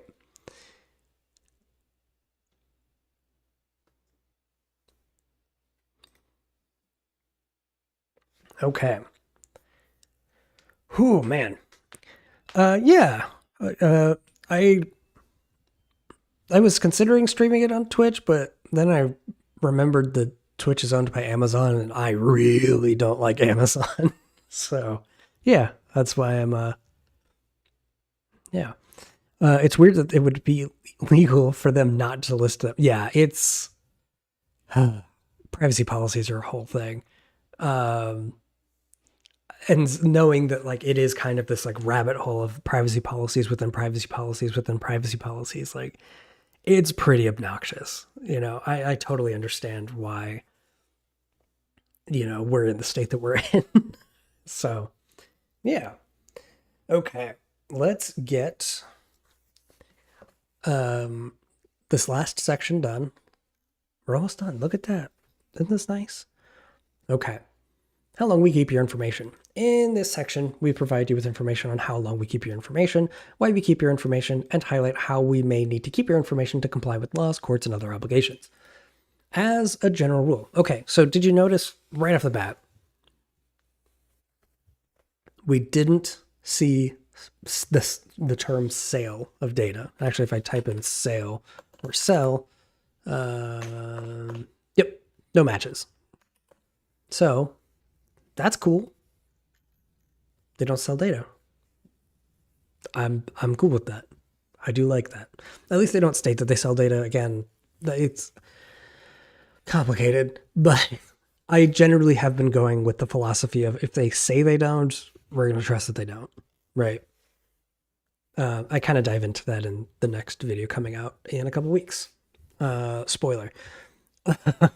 Okay. Let's see. For example, if you store something in memories, we keep it as long as you need it. But when you chat with a friend, our systems are designed to delete chats you send within 24 hours after your friend reads it, or automatically after viewing, depending on your settings. Whether we retain your data depends on the specific feature, your settings, and how you're using the service. Here are some more factors we consider when deciding how long to keep your information. Look at this. Details. I love details. If we need the information to operate or provide our service, for example, we need to store your basic account details like your name, phone number, and email address to maintain your account. That makes sense. That's fair. To do the things you expect from our service as you've described them within this privacy policy. For example, we maintain your list of friends until you ask us to delete them, since friends are a key part of to expressing yourself. Conversely, snaps and chats sent in Snapchat will be deleted by default from our servers within 24 hours after we detect they've been opened by all recipients or have expired, unless you've changed your default settings or decide to save something, in which case we will honor your choices. Yeah, the term sale is a little bit weird, especially when we're talking about like the CCPA definition of it, which is generally what I roll with. definitions in a lot of this case really matter quite a lot. And so I'm usually pretty explicit about just rolling with the defined language. But yeah, I could definitely see like sharing information with advertisers. That feels like selling to me, but it's not according to the CCPA. So that's how I have to look at it. I mean, if we can't even trust those policies, then this would mean that the privacy doesn't exist. That couldn't be the case, right? Again, we'll be diving into that in the next video. The next video is specifically for you. I'm telling you, you're gonna love it. Okay. The information itself, for example, we store location information and for different lengths of time based on how precise it is and which services you use. If the location information is associated with the snap, like those saved to memories or posted to Snap Map or Spotlight, we'll retain that for as long as we store the snap. Pro tip, you can see the location data we retain about you by downloading your data. That's true. That's true. Is your sprite motion captured or keyboard prompt based or something else? It's actually hand animated. It's on a loop that's 2 minutes long because I keep forgetting to push the buttons. But look, there's other things like investigate and angry and surprised, even though it's a still image, and so is sparkly eyes. But yeah, there you go. How long we need to retain the data to comply with certain legal obligations? Again, if you're doing some stuff that you're not supposed to be doing, they're going to keep that data until they don't need it anymore to deal with you, kind of thing. If we need it for other legitimate purposes, such as prevent harm, investigate possible violations of a term. Yeah, right. See, that's exactly what I was just saying. They need it if you're doing something wrong. Take a look at our privacy by product page for more specific retention periods on products, which is cool. Again, I love the detail. Although our systems are designed to delete some of your information automatically, we cannot promise that deletion will take place by a specific time. Okay. In some cases, we need to comply with legal requirements to store your data, which stops us from deleting your information. For example, if we receive a notice from a court asking us to keep a copy of your content, other reasons we may be required to keep a copy of your data are if we get reports of abuse or other terms of service violations, or if your account, content created by you, or content created with the Snapchatters is flagged by others or our systems for abuse or other terms of policy violations. Finally, we may also keep certain information in backup for a limited period of time or as required by law. Again, this makes sense based on what we were looking at earlier with that really cool transparency report of the 5 million accounts and the 9.6 million enforcements in the first half of 2024. They definitely needed to retain some of that data to validate like that it was, valid. Again, people can technically appeal these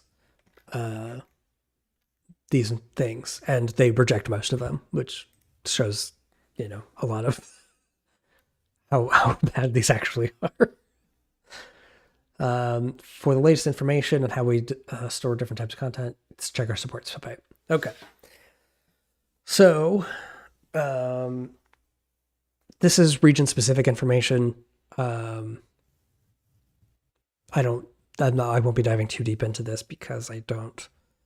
The United States one applies to, basically everything that we've seen here. We basically have I think it's the same, right? Oh yeah, there we go. We don't sell your data. There we go. Bam. More explicit. They don't sell it. Great. Yeah, and then it's it's basically the CCPA version. So cool. Love it. Big fan. And then our audience, our services are directed to individuals 13 years and older. Our services are not directed to children under the age of 13, and you must confirm that you are 13 years old in order to create an account and use our services. If we have actual knowledge that you are under the age of 13, or the minimum age at what a person may use the service in your state, province, county, or without parental consent or greater, we will stop providing services to you and delete your account and data. In addition, we also may limit how we collect, use, and store information of Snapchatters under 18. In some cases, this means we will be unable to provide certain functionalities for people under 18. Again, good move. I support that. Updates to the privacy policy. We may make changes to the privacy policy from time to time, and we'll give you a heads up if we make any changes you think you should know about. Ooh.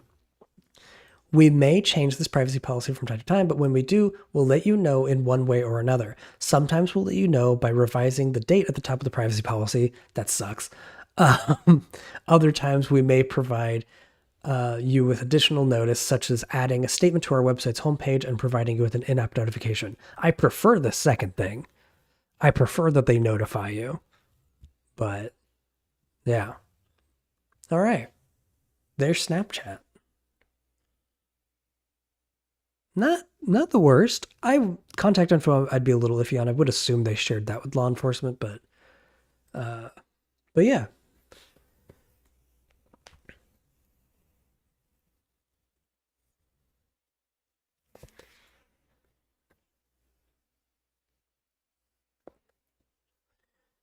Yeah, age restrictions is a really interesting topic. Because like age verification in and of itself requires a lot of data collection. It's something that I've been wanting to explore a little bit, but it's a complicated topic for sure. I mean, Australia just recently had a law that states that you have to be of a certain age to use social media, right? And to do that, you have to validate your age, probably with government identification or whatever, which I don't know, it seems a little bit weird for like people that are of age, right? But like, how do you validate that? You need to collect the data. So it's an interesting topic. But yeah, I mean, I absolutely used services under the age of, 13 when I definitely shouldn't have. I'm pretty sure I had a Facebook account before I was 13, right? What are my opinions on the Pebble smartwatch getting revived? I actually really liked the here, I'm going to switch to, oh boy, things are going to need to catch up.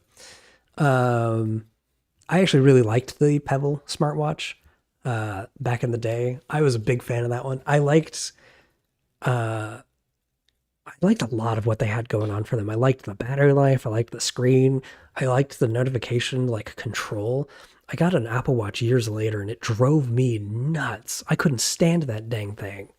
So yeah, I'm a big fan of that. I think as long as they do it to how the original company was aiming to do things, I support it. I think that's cool. It doesn't look like an Apple. Wait, I haven't actually seen what this thing looks like. Yeah, I'm also currently on Team Analog Watch. I don't have a smartphone, so I don't need a smartwatch, right? But yeah, I'm very curious to actually, have they shown anything about the new Pebble? I'm gonna look. Oh, I should probably look up Pebble Watch. Oh, and y'all can't see what I'm doing. That's fine.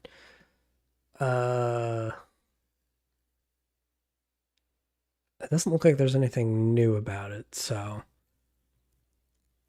I'm gonna just roll with it. This whole stream makes me wonder how long average companies spend writing out their privacy policies, only for a majority of people reading them. Yeah, there's like, I don't know. I think the undigestibility of these things is really challenging. It's why I wanted to start reading them on stream. I wanted to be able to explain what certain things meant in certain policies. But yeah, I mean, we've read through only 2 privacy policies, and we have been on stream for 3.5 hours, right? Like this is not a really fast, easy process, right? So it's rough. I think there's a lot that can be done from the user side that I'll be diving into in the video in a couple weeks. But yeah, laws and regulations need to change to make this stuff better, And I don't mean like transparency laws. I think the CCPA is good for transparency, but it does nothing to restrict companies from collecting this data, you know? Like, at least in the EU, there are actual laws that prevent certain types of data from being collected. Or if it is collected, there are very strict policies in how that data is handled, right? So it just, you know, it's an uphill battle, but the more of us that are informed, the more of us that try to help inform others, and being kind and being patient with those that don't understand it, you know, it'll change in time. But it just takes time, you know. So yeah, what'd you think of those two? That was brutal, right? those are some those are some privacy policies. I tell you what.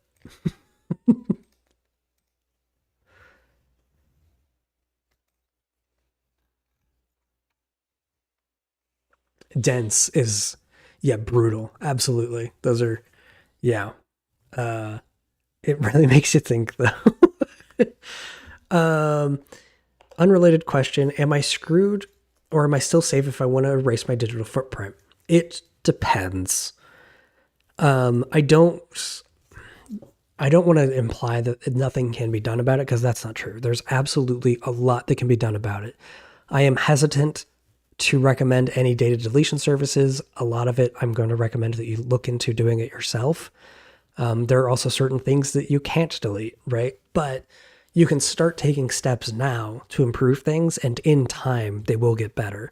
For example, using email aliases, where each service has its own randomized email address. It takes a ton of time to set that up. It doesn't make an immediate impact, but in the long run, it makes a huge impact, you know? So I think it depends. From the perspective of like, will companies continue to collect data with or without your consent? Absolutely. That's going to continue for a while.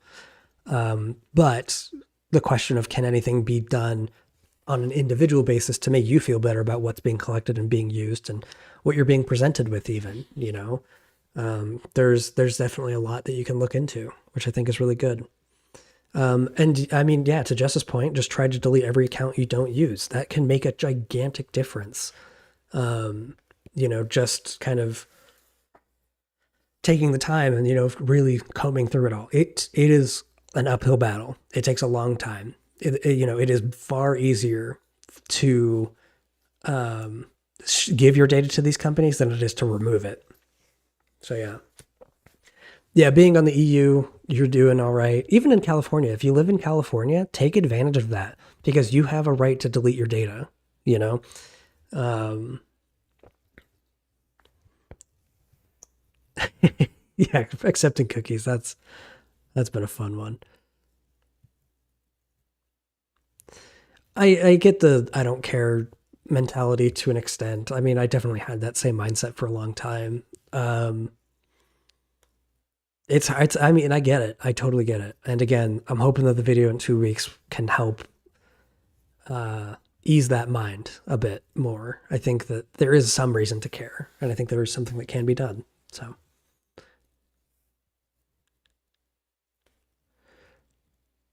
yeah, password managers was a great way to keep track of your accounts. Absolutely, going back and like looking through those, that's a great idea. I highly recommend that. Um, yeah, it's crazy how many accounts you can delete in just a day or two. Absolutely. It was the same thing when I was switching from Gmail to an email service that had email aliases. Yeah, my rule was if I sign into an account, I'll change the information. And it was crazy how many I did up front. And then over the course of like a year, I just got rid of those last couple, you know, accounts hanging out in the wild. And I was able to delete things that I didn't actually need and stuff like that. I use Bitwarden. I self-host because, you know, I can. But if you're not sure how to self-host, I do think Bitwarden's a really good option. I think Proton has a decent password manager from what I can tell. If you use an iPhone, honestly, Apple's built-in password manager is seriously better than nothing. Um, Full Bitwarden. KeyPass, yeah, that's a solid one. There's a lot of really solid, especially open source solutions, and it just depends on kind of what you prefer and what you're using. So yeah, Yeah, syncing needs to be done manually. That's the kind of the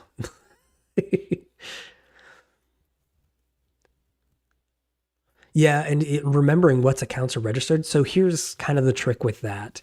If you have an account that's been inactive for 5 years and it's using an old password that you don't use anymore and an email that you don't use anymore, yes, they still have your data, but it's old data. It's not worth anything anymore. They can't use that against you, right? If you no longer use that email and you no longer have that password for anything, what's it matter, right? Like sometimes it's just a long term play. So I've heard Apple's emails is pretty solid. I just I had to get away from Apple. Their last couple operating systems have been horrendous, in my opinion. What are some of the reasons not to use an inbuilt password manager in your browser? Security, mostly. I mean, it depends. Um, but like, I don't trust Google with my passwords. you know, I think it just but security is the main reason that I would argue. It's certainly better than nothing, I'll admit, but yeah. And honestly, I hate to admit it. Yeah, a notebook physically on your desk, as long as that is sitting in your house, honestly, not a bad option. I hate to admit it. It is not bad. You can use a password manager for free to like randomize new passwords, which I would really recommend. Doing things like Bitword, yeah, just using like a Bitwarden free account and then randomizing the passwords and then you just write those down in a notebook. That's honestly better than using the same password on every service.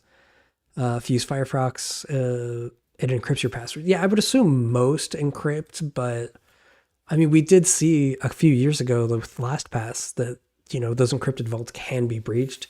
And I feel like a browser is more likely to be susceptible to those compromises than, something dedicated locally kind of thing. Um, and like, yes, encrypted data is like, I get it. It's really hard to crack it. I totally understand that perspective for sure. But um, yeah. And yes, use two factor authentication. Yes, absolutely. There's a lot of really good open source versions for that. Um, avoid SMS uh, multi factor authentication as much as you can. That can really be compromised really easily. Um, yeah.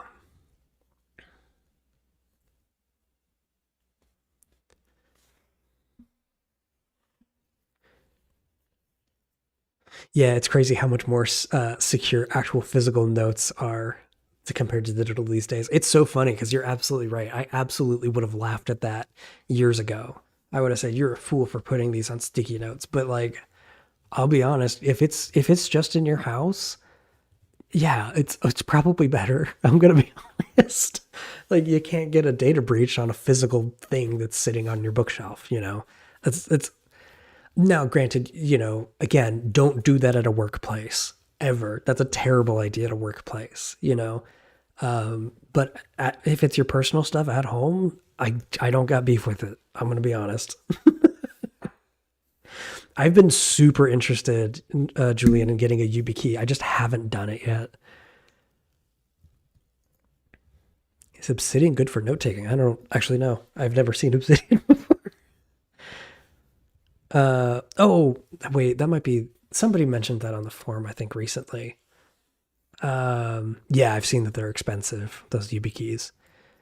But if you have a dead account with an email that you've already deleted, is there a way that you can still delete that information? Again, if the information, like if that email doesn't exist anymore, it can't be used for anything, right? It's not eligible for data breach. Scammers can't use it. It doesn't go anywhere. It can't be used for targeted advertising or anything like that. So if it's truly a dead account with a dead email address, I think it's safe to just kind of move on from that. Currently tattooing my passwords on my lover. Um, I mean, yeah, I wouldn't be able to see it.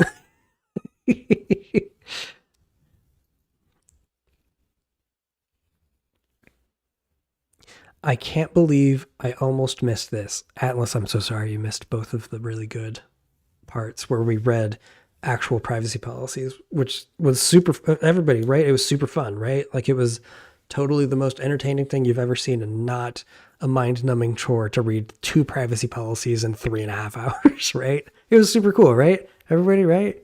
Totally cool.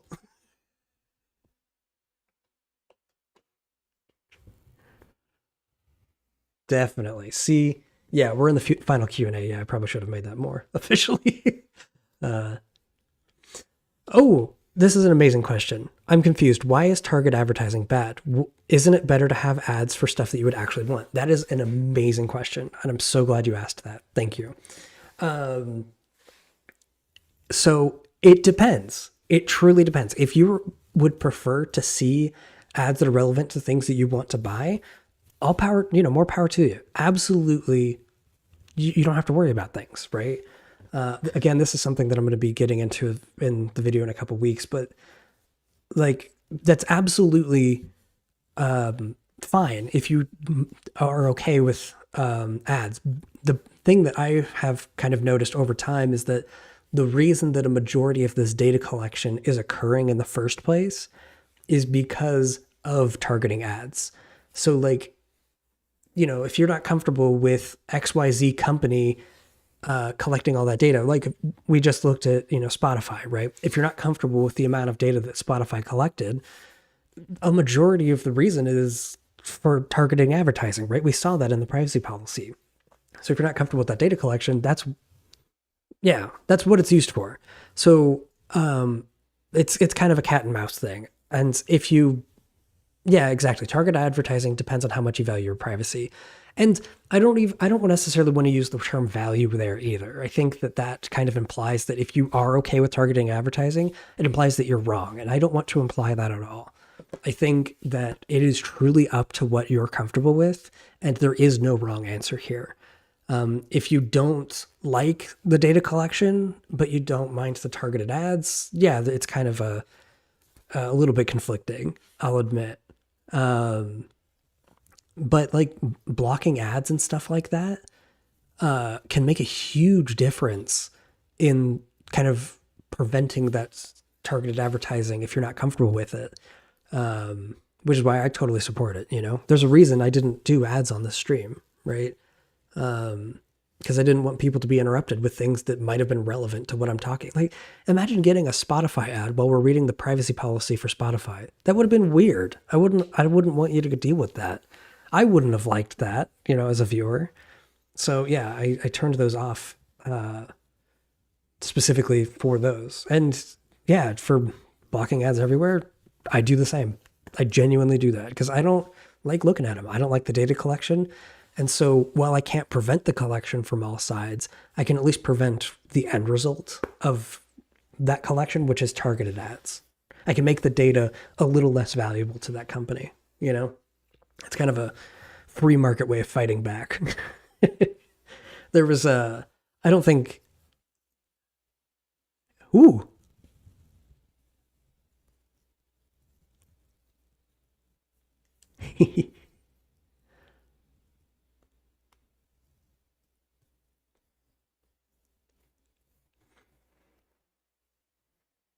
I haven't looked into them specifically. That's a good question though, and I still do have a really harsh stance on no sponsorships. That has not changed.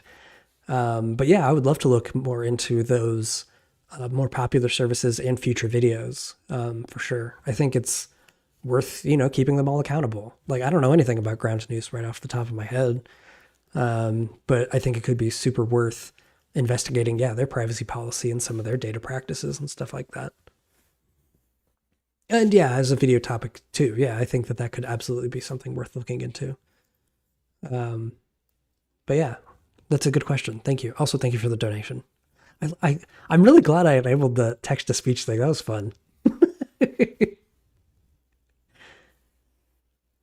Right. That's an amazing point where the FBI recommends using an ad blocker. You know how messed up ads can be. Yeah, it's messed up. Um, Yeah, the Ko-Fi, I noticed that right before the stream. I was curious to see like how well that would work.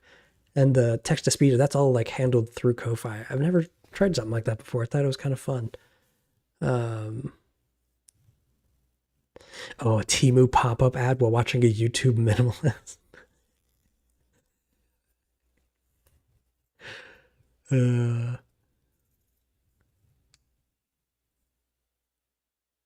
yeah, I did notice that it got cut off there. Um, but at least it was able to be seen on the full who's a what's it. Um, oh wait, can you not hear the text to speech? Oh my goodness. Hang on. I didn't realize that you. Jeez. Let me see if I can figure that out. I'm so sorry. I thought that was talking to me the whole time. I mean, I can hear it. Okay. Nobody else do it. Let me fix this first. How can I fix that? Uh, uh, control audio via OBS. Let's try that. Okay. I'm going to send a test one. That sounds like the right thing to do. Nobody really donate. This is going to be a fake one, okay? Hexorexia Don't do donated it. 1, poopy fart. Someone donated 3, potato. Well, what the heck? I didn't hear it that time either.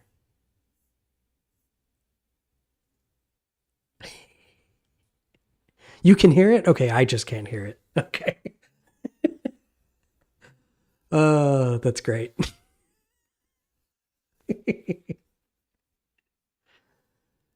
Sweet. So I guess I'm not allowed to hear it, but you all can, which is fun. There's a Ko-Fi bot. Gee whiz, look at all that. Well, yeah. Yeah, are there any other questions? Oh yeah, there was something about iPods. Do I think they're worth it today? No. I'm gonna be honest. I think they got a little oversaturated. The technology's kind of wearing off over time. It's loud. Let me turn it down.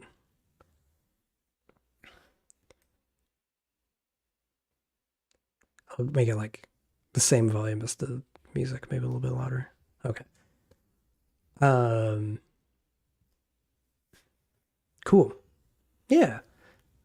iPods. Yeah, I think I wish there was like a newer thing that was like built well. Like, you know how like all these companies are making like really like cheap crap these days? I wish there was like an actually like high quality, I like music player specifically that doesn't cost like $1 billion because it's like for hi-fi nerds. you know, There's something simple like an iPod, but built well. That's I'd be willing to pay like $200 for one of those things. That'd be cool.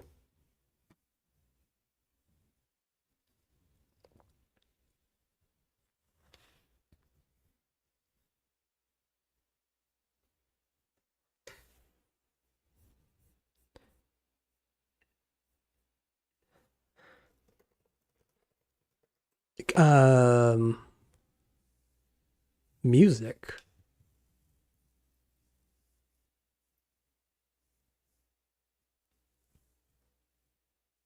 Nice. Yeah, I do like the iPods. Are smart devices considered no bueno in terms of privacy and security? As a dumb fan, the way to go. Uh, it depends. I don't think smart home devices are very good for privacy. Just you know, they're not very good at it. But is a dumb phone the way to go as far as privacy goes? Definitely not. There are absolutely things you can do with a smartphone to increase privacy. A dumb phone is, I would argue, is not a good solution if you're going for privacy specifically. The reason I switched to a dumb phone is because I was sort of addicted to my smartphone. So that's why I did that. Um, yeah. And that's a good point, Julian. There are offline smart home devices. That's super fair. I mean, like I would never recommend like a Ring doorbell to anybody, but um, there's plenty of IP local cameras that, are totally fine. I got no problem with those. My Space Hay link is dead. Is it really? Looks like it's working to me.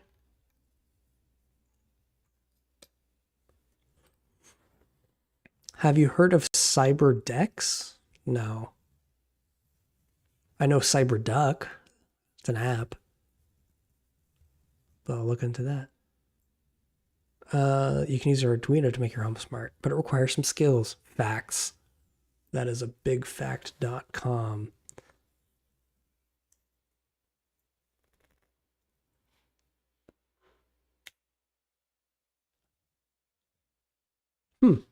Oh, on the forum it's dead. Oh, interesting. Let me look.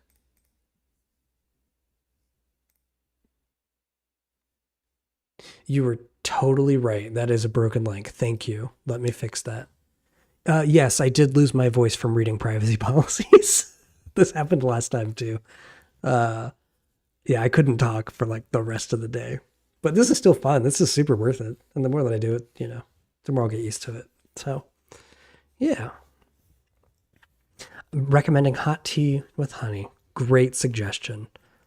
In fact, yeah, it is bad code. I see what I did wrong on the Space Hay recommendation. So thank you for pointing that out. I am going to message my wife really quick. I love saying that. That's like my favorite part about being married is saying my wife. Anyways, I'm going to ask her if she can make me some tea really quick. Can you make me some tea with honey, honey, question mark? How many Blender projects do you have? So many. Oh my God, that's an amazing question. I've been storing them for like 3 years now. I have hundreds of these things at this point. I can't even begin to describe how many Blender projects I have. I love Blender.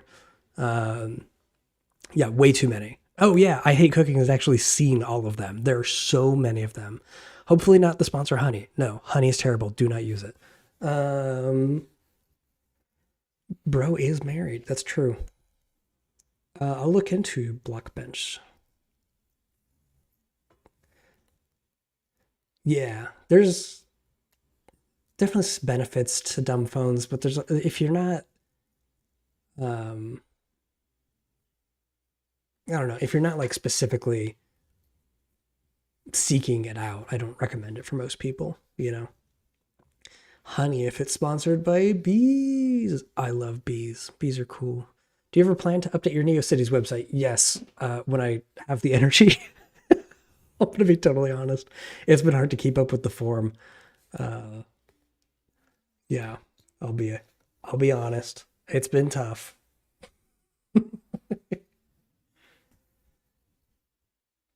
Is Blender good editing software for people who aren't 3D modelers? I think so. Channel friend KD Sketch makes 2D animations in Blender. I also edit all of the videos after like I render them out and everything. I do all of the editing in Blender. So yes, I do think so. I use Ubuntu as my Linux distro. I know it's basic, but it's stable and that's all I care about.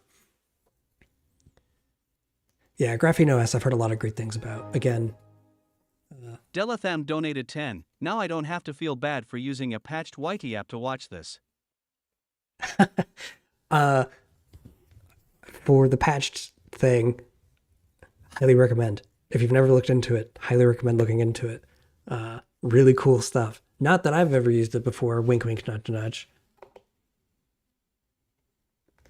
Anyways. Oh, Graphene OS is Pixel exclusive? I didn't know that. Azul donated 10. Reject convenience, embrace convenience, hydration. Embrace hydration. I hope I didn't say that at the same time as the robot. I can't hear it anymore. Thank you for your donation, Azul. And I can see the last one here too. Did Dalitham? I don't know how to say her name. Oh my God, I'm sorry. Poopy fart. God, I didn't see that one. Yeah, don't say the name of it. You'll get in trouble. YouTube is super cracking down on that stuff. Anyways.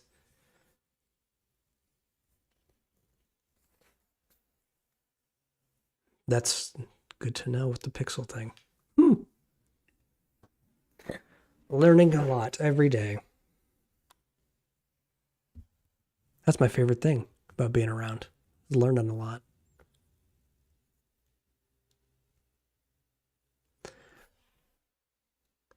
Have I experienced deja vu before? That is such a cool question. I don't think I've ever been asked that before, but yeah, I think I do experience deja vu sometimes. It's been a while, but yeah. Y'all are menaces, and I hope you know it. Add it to the laugh counter.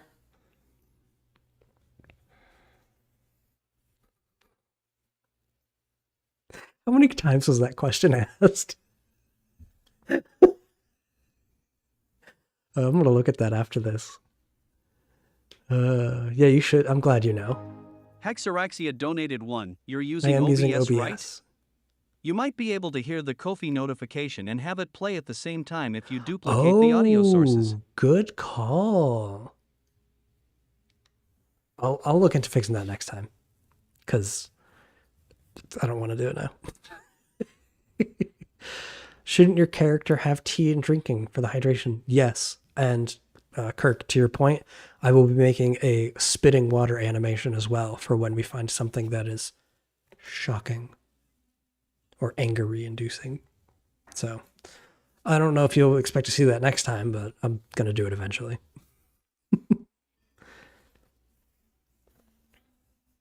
Yeah. Whoa, we're at 4 hours? Holy cow. I told you this was going to be a 4-hour stream.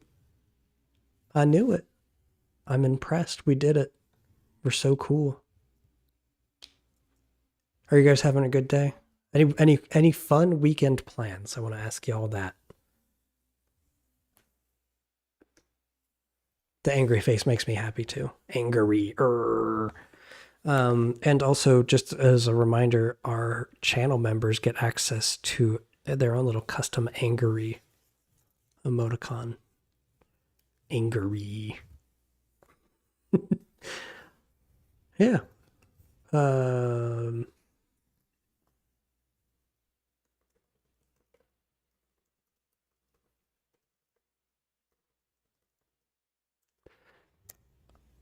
Tried the Arduino.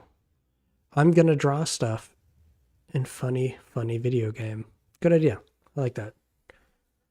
Might get some boba with pals. Might do some drawing and reading. Nice. I love drawing. I might be gambling on a weekend trying to catch certain Pokemon. Well, I also hope you catch that there Pokebug. Fun fact, if you go to pokebugs.com, spelled like this, you'll find a neat video. So have fun with that. If you go there, let me know what you think. I have to make a maniacal face. That's the closest I can do, but I'm happy. So good luck with whoever decides to do it. I think Azul just did it.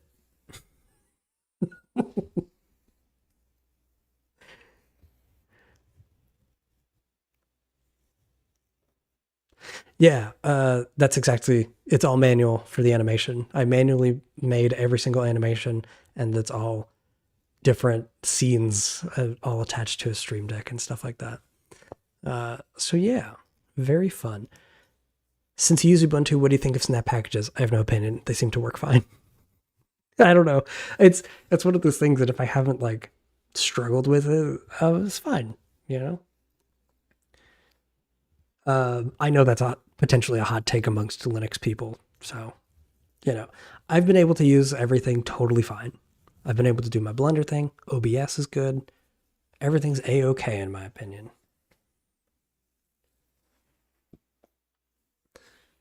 All right, everybody, quick. What's your favorite Pokemon? Mine's Eevee, which I know is basic, but I like Eevee. I don't know. You can't stop me. Cute Pokemon.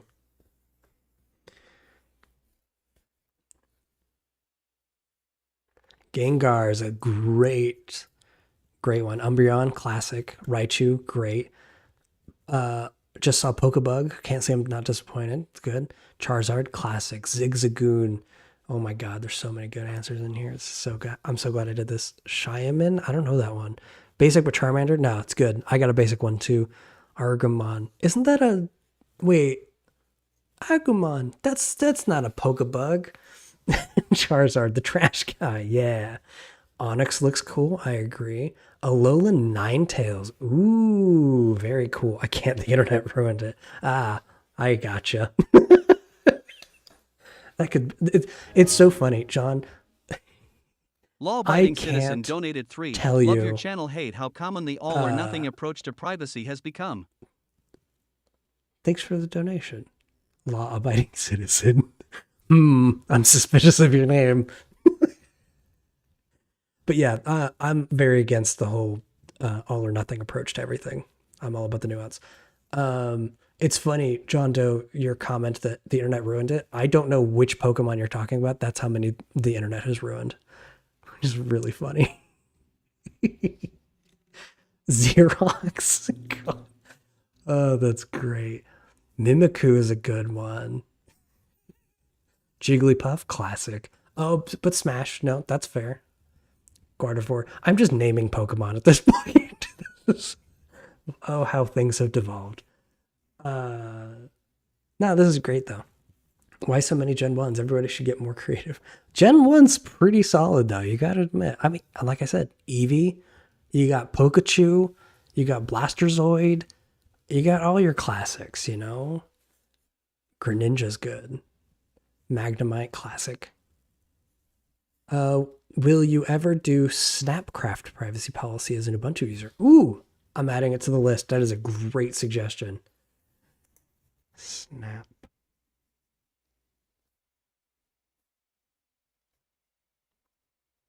Cool. I've added that to my list. Lapras, classic. Not the FBI. Good username. Does Phil Spencer count as a Pokemon? I don't think so. How many blunders do you have? 2, I guess, if you count the software.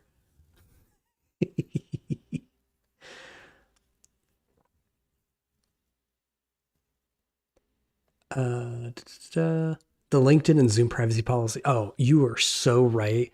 I was so upset when I read the Zoom privacy policy. I can't even. That was before they started implementing all the AI nonsense. I can't even fathom how bad it is now. Have I ever read Homestuck? No, I have not. I think the only web comic I read, actually that's not true. I've read 2. Sam and Fuzzy, amazing. Sam Logan, amazing. Love his stuff. I actually bought the books recently, big fan. And then Questionable Content was the other one that I read. A lot of. It's been a while though. So yeah, there you go. Gen 1 and Gen 2 were the best. Things got weird at Gen 3. There's some cool Gen 4 Pokemon though that I'm struggling to remember off the top of my head. Oh, XKCD, of course. Yeah. It's funny. I've bought a lot of Randall Munroe's books, so I don't really think of that as a webcomic anymore. You know? I think all of the stuff that he does is fantastic. So yeah, great call out. What I think of Blue Sky? It's fine so far. I'm on it. If you want to follow me, you're welcome to. You're not required to, though.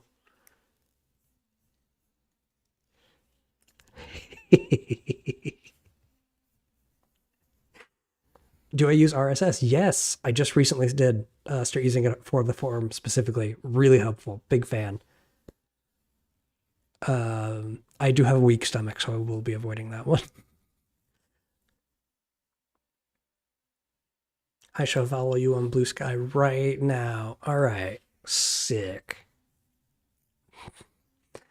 Is Blue Sky privacy policy on the list? It is. It is. Don't you worry. Like I said, we're going to be looking at a bunch of stuff. We got We got stuff for days. Look at this. Look at this. See? Here we go. Big list of privacy policies I want to read on stream. I'm going to read these all aloud to you while the chat goes absolutely berserk on the side there because we weren't looking at it.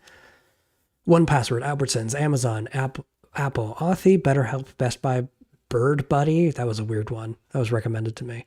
Bitwarden, Blender. I don't know if they actually have one. Blue Sky, CapCut, Cash App, Circle K, Costco, Creality Cloud, Credit Karma, Disney Plus, DuckDuckGo, Ellipsis. I don't remember what that one was. Epic Games, Firefox, Fiverr. They tried to sponsor me. I said no. Google, Grammarly, Honey, Hulu, Incogni, Kaji. I don't remember what that one is either. Ko-Fi, McDonald's, Meta, Microsoft. McDonald's is a really interesting one. Mine, which is a data deletion service that is free. That was recommended by a friend of the channel, Linkard. If you're still watching, say hi. If you're not, yeah. I'm curious to look into that one though, as a part of a future video. No spoilers. Do you have to sort in alphabetical order manually? Yes. Yes, I do. Thanks for that. I'm glad you noticed. Mooney VPN, they tried to sponsor my channel too. We will be doing them at some point. Molvard. Neptune app, which I guess is like a TikTok alternative thing that's going on. I don't know. Netflix, New York Times, NordVPN, Office Depot. That one sucks. I hate reading that one. Patreon, PayPal, Proton. PayPal's also sucks. Red Note app. That one is also terrible because it's literally written in Mandarin. It was so hard to read that, but it was surprisingly really detailed. I was really impressed with how much detail that privacy policy was. Reddit, Revolt. Again, I don't remember what that is. Ring, Rocket Money, Sam's Club, Snapchat. We just did that. Spotify, we also just did that. Start Mail, big fan, love them. Steam, Surfshark, Target, Tinder, TurboTax, Twitch, Ubisoft, Venmo, terrible again. VLC Media Player. I actually don't know if they do have one. I need to double check this. I don't know why it's on here. Walmart, Whole Foods, which is Amazon again. YouTube and ZocDoc. That's what I have so far. There will be way more added to this list. Again, I am holding back some of them from this list that will be read because I want to save them for that video. They're relevant to that video. So yeah, let me read back some of these chats that I missed. Yeah, Blue Sky's on the list. Rock. Yeah, BetterHelp, Garbage Town. Do you think privacy policies are intentionally incredibly long in order to discourage people from reading them? I think that's part of it. Yeah, because there are definitely privacy policies that I've read that are like really easy to understand. So I do believe that is part of it. Oh yeah, Kaji is a paid search engine. I did use mine, got moderate success. Neat. I'm definitely excited to dive into that one more. Again, relevant for a future video. Coming in April? That sounds right. No comment. Did you do Steam? Oh yeah, Steam is on the list. I haven't done them yet though. Yeah, VLC is open source. I don't remember why that got added to the list. I'm going to be totally honest with you. Yeah, PayPal is, ugh, God, I have so many thoughts about PayPal. Start page, DuckDuckGo, Brave Search, Yahoo, question mark. I will add them. DuckDuckGo's on there, I think. Thoughts on piracy? Do it. No, wait. Legally, don't do it. But, you know, I don't got beef with it. Would you rather fight 10 chicken-sized zombies or 10 zombie-sized chickens?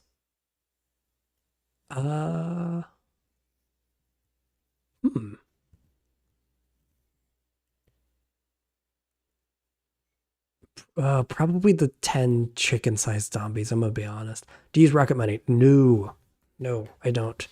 Ground News, I will be adding them. I added them to my handwritten note.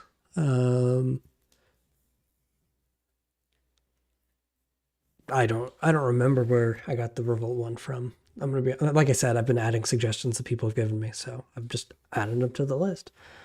Onion browser would be an interesting one to also look into. That's a good call. I like that. Onion.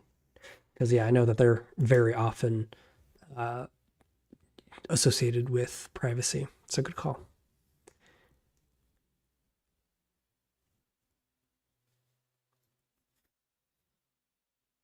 Yeah. Well, this has been really fun, everybody. Have you all had a good time hanging out? Wikipedia. Ooh, good suggestion.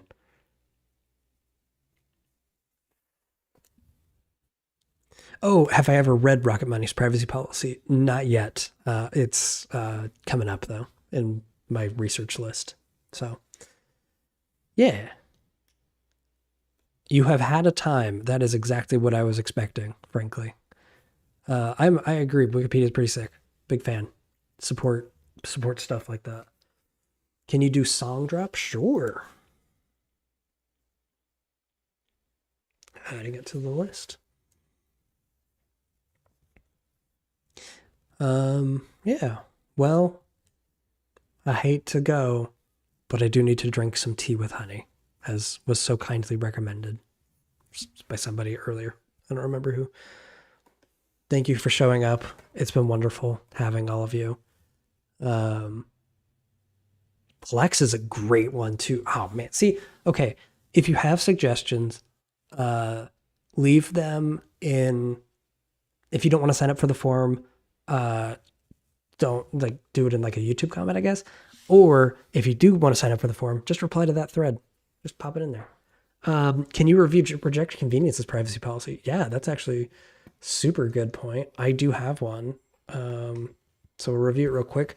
The only things that I collect are your email address. If you sign up for the forum, I only use that specifically to validate that you're not a robot. The forum content, everything is public facing. If you post anything to there, that's how a forum works. Browsing, if you use cookies are specifically used for the function of the forum. I show exactly what they mean here. They can be deleted by your browser, and then I give a link on how you can do it. And then identifiers, technically, by visiting a website, you give your IP address to it, but I set it to retain it for only 30 days. And then form identifiers like your username, a password, which is hashed, so I can't see it anyway, and then an email address. Again, I don't do anything with it. It is just to validate that you're a real person. If you do delete your account, your post will remain on the forum, but any of the above identifiers will be removed immediately. And that's it. That's the whole thing. There you go. Y'all, it happened. My fantastic and beautiful wife brought me tea with honey. She's sneaking away. She gave me a heart hands though, so we're good to go. We're in it, chat. Pog indeed. Can I get hearts in the reactions? I want to see hearts. I want to see love. This is how a privacy policy should look. Yeah, I tried to base it around the idea of the privacy visualizer. To show like what I don't collect based on the categories. So it looks a little long, but it's a little misleading because most of it I don't do anything with. So yeah. Oh, look at all those hearts. Look at them flying in. Oh, I love it. That's my favorite thing in the whole wide world. Because she's my favorite person in the whole wide world. Ew, nailed it. Good husband award. Oh, it's hot. Why didn't anybody warn me? Cappy, oh, that's a great question. Have you ever experienced deja vu? I think I experienced it more when I was a kid. But it's been a while since I've experienced it. I'm gonna be honest. I really like how the mouse pointer looks like a Wii pointer. Yeah, that might have been intentional.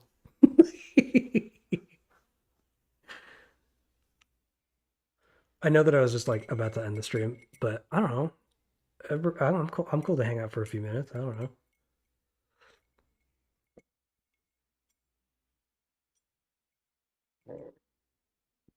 Oh, the tea is so hot. I should have expected that. What's my favorite font? Okay. Here, are you ready? Are you ready for my favorite font? And this is an unironic take. Comic Sans had a legitimate, good justification for existing, and everybody hates on it for no reason. I don't personally like looking at it like in modern stuff. Sure, I'll give you that. But come on, Comic Sans absolutely had a time and a place to be there, and it had a lot of historical relevance, and it was absolutely good for the time. And yeah, no, Comic Sans is good. And everybody hates on it for like no good reason. Font people are the weirdest people I've ever met. I work with a font guy, and he has takes about Helvetica. He's like, oh, Helvetica's perfect. Even though, right here, let's be judgmental real quick about fonts. All right, let's look at them. Helvetica tester. I probably spelled it wrong because I don't know. I'm not a scientist. Helvetica font. Here we go. Look at this. I don't remember which one it is. Wait, what?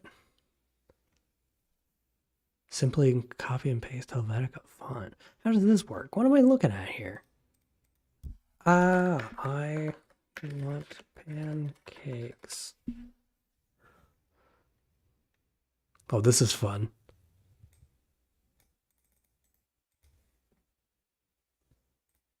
Okay, yeah, Papyrus is terrible. Papyrus is legitimately the worst font.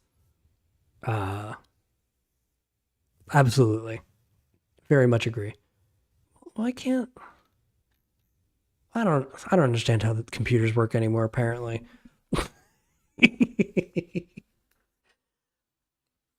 No, Papyrus is terrible. Papyrus. Oh no. Now, okay, the Undertale Papyrus is different, but the actual font, nah. Wingdings is interesting. That's a good question.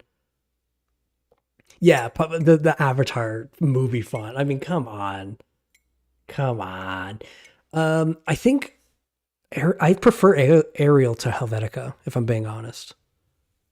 But yeah, maybe I don't really know why. I like rounded Arial specifically. There's something that came with Final Cut a while ago that I really liked.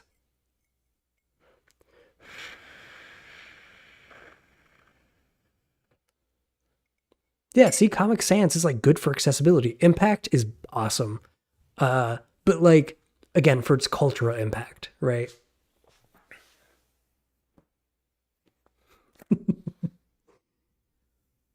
Times New Roman? Hmm. It feels yeah, no, Times New Roman's fine. Yeah, all right. Mind if you scream? Yeah, go for it. Whatever. Wait, what do you mean by that?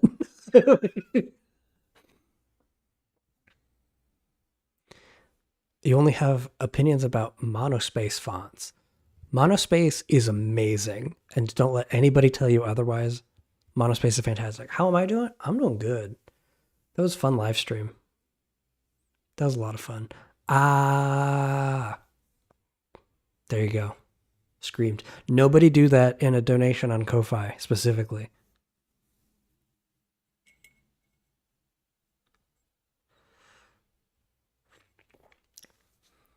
That's good tea.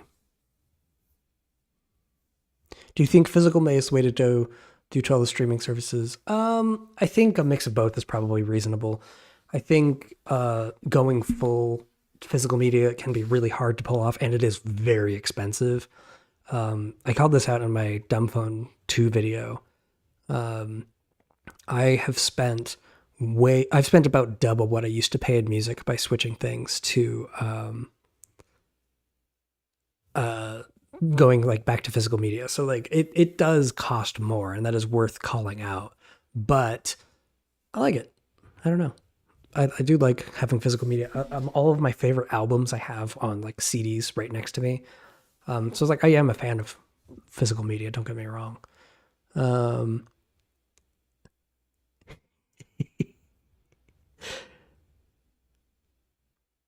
is your character inspired by me's? I have no idea what you're talking about. This is clearly a distinct character. But yes, it absolutely is. Yeah, thrift stores, absolutely the way to go. Like if you can go to used media stores, that is 100% the way to go. Have I tried Linux Mint? Yes, I didn't like it. I'm going to be totally honest. It wasn't my thing. Um, yeah.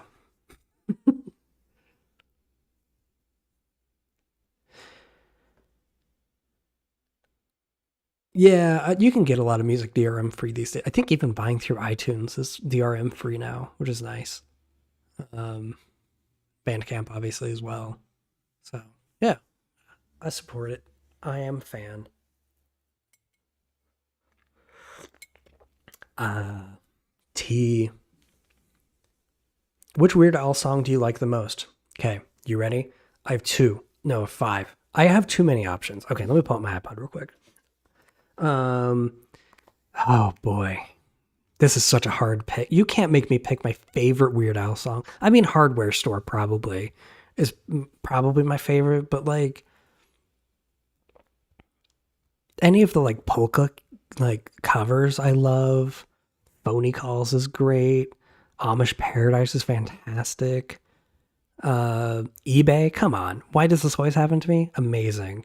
Dare to Be Stupid, I love. Yoda, come on. Yoda, oh man. Albuquerque's a banger.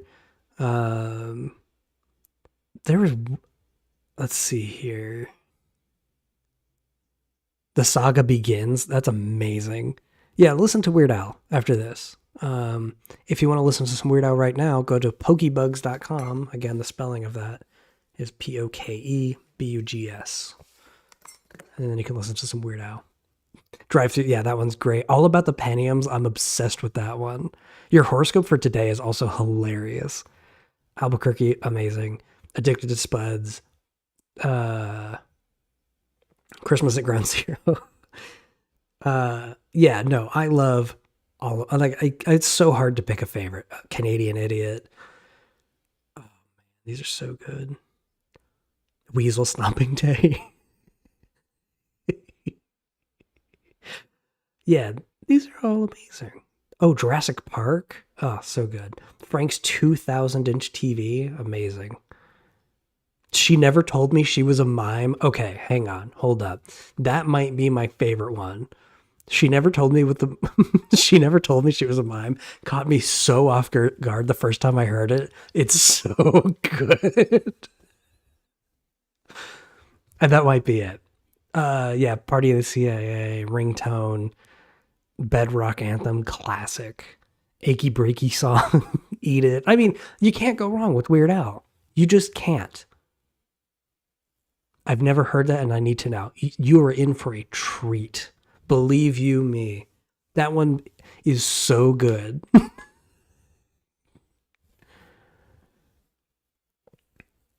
Yeah, there are definitely a lot of songs that are like I only think of the Weird Al version and not the real version whenever I hear it. Idiot is like that. I Love Rocky Road is like that. Yeah. There's a lot of Weird Al songs I'm just now realizing. Hmm. Yep, big fan. Weird Al's good. Everybody should listen to Weird Al more because it brings joy, frankly. Word Crimes, yeah. Oh, that one's great. A lot of people like Word Crimes. Holy cow, I missed that. All the songs you listen to are based. I agree, but I also listen to them, so I'm a little biased. Again, I have a playlist on my channel where you can listen to a bunch of music that I like. Um, so, like, definitely do that. It's good stuff. Uh, what's the playlist called? Here's Some Music I Like is literally the title of it. It's, I think it's 98 songs. And this gives like a very broad range of stuff that I like, including The Beths, Family Obligation, Billie Eilish, Ellie Goulding, Lizzie McAlpine, fantastic by the way, Julian Moon, Paramore, Pixie's so underrated, you guys. Oh my god, you gotta listen to more Pixie. Sydney Gish, Wolf Alice is so good.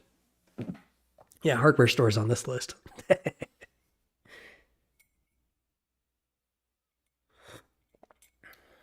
Yeah, Weird Al's been at it for a long time. He's so good. Yeah, the Beths. Oh, I know. They're so good. Oh my gosh. I saw them live a few, maybe it was like 2 years ago now. They were so good. It was so much fun. That's actually where I got introduced to Sydney Gish as well. She was on tour with them. It was really fun. The tea is cooled down enough where it doesn't burn me. E. Yeah. Tom Hardy, classic.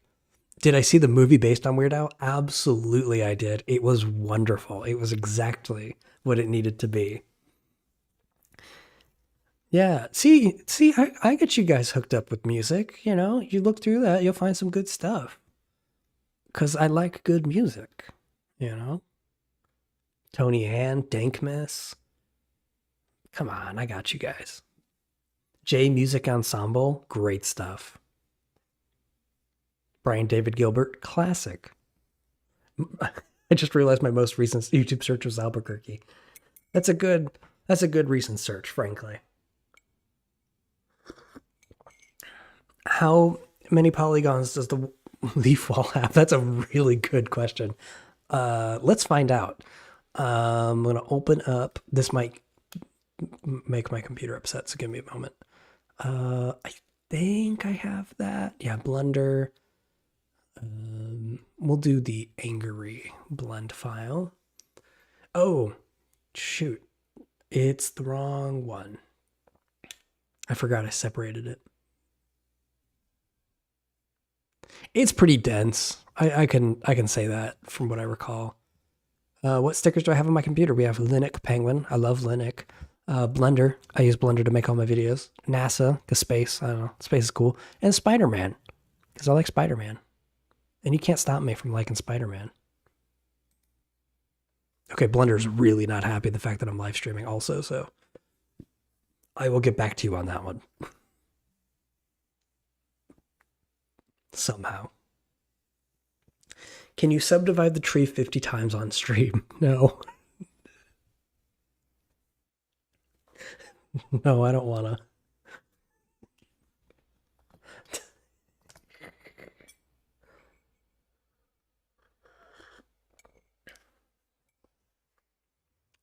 God, I thought I had the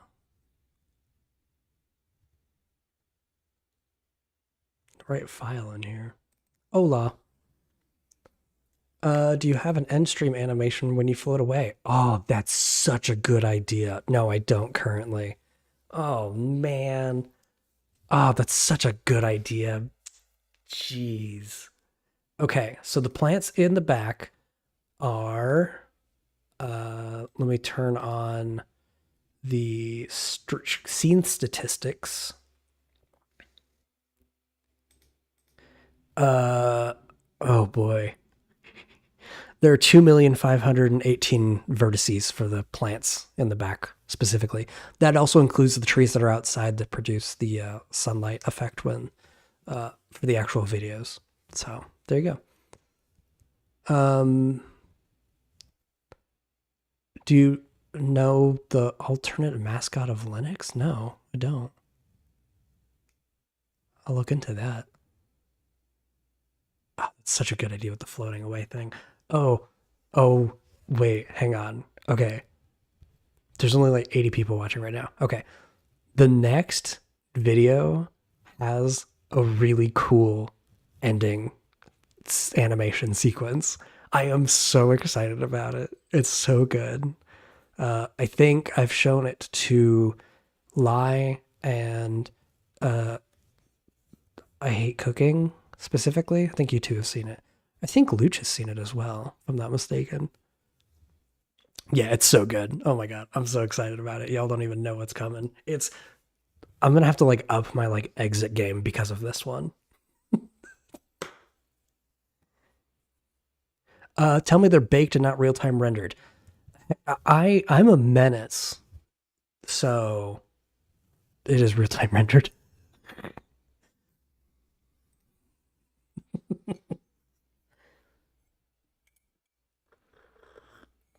Evil, yeah. Well, you can't stop me. I probably, you know what? Honestly, I probably could bake it for the stream assets, especially because it's like consistent for making things. So, random question: what's the best Android phone to get? I could not tell you. I don't use a smartphone. I'm not the best person to answer that question.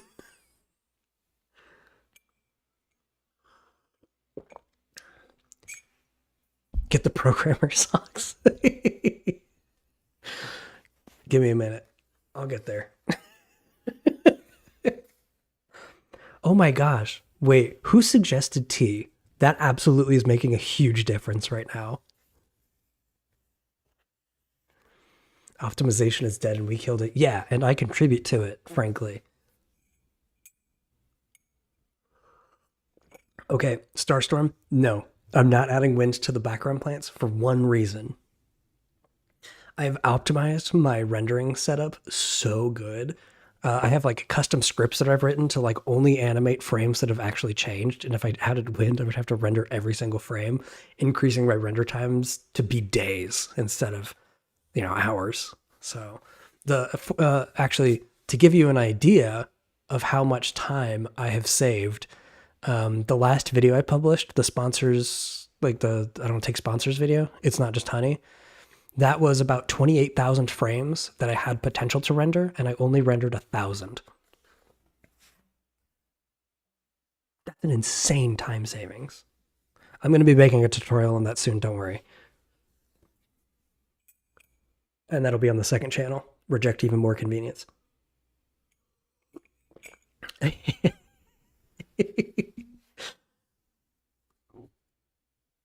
Oh, yeah, good point, David. Yeah, the bitrate doesn't even. Yeah, come on. Come on.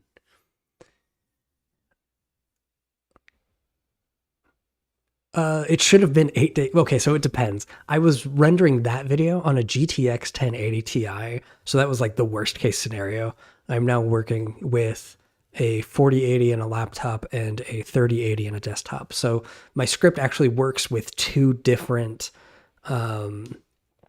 things. I can actually render on two different computers at the same time using the same data.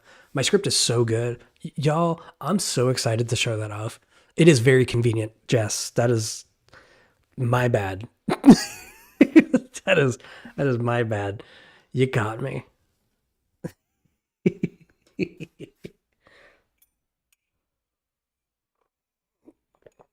Ah, tea good. 'Twas I hate cooking. Thank you. That was very good. Good suggestion. That like I'm gonna okay. Tea for the next stream. I'm making it ahead of time. Wait, what if the background was a separate render layer and you could use it like a 2D thing to move the plants more? I mean, I could. Oh, you know what? Wait, you're right. I absolutely could. What sort of tea? I actually have no idea. Uh, it's just tea. Why does the privacy visualizer say we pointer number one tilt normal? Because there's supposed to be a we pointer on it that I added a little while ago. I didn't. Yeah. I could have it as a loop. Well, like I said, like Lai pointed out, if it's like a pre-rendered thing, it could work pretty well. But I do the sun thing, which I can't believe somebody noticed within 10 minutes of that last video. Somebody noticed that the sun moves accurately in the last video. And if you don't believe me, I'll show you. Okay. Pardon me for my voice twice. Blah, blah, blah. This guy's a nerd. Okay, look, see, pay attention to the sunbeam right here, right? Sun. It accurately moves. I spent the time doing the math and making sure that the sun accurately moved across the scene. The math is really easy, to be fair. It's 365 divided by 24, and then that basically means like 15 degrees per hour. So I just did 2 keyframes to make that. But yeah, no, that's if y'all don't know, I love hiding tiny details in my videos. And if you haven't looked at them or looked for them, you're in for a treat. I think this one specifically has my favorite details. Just as a spoiler.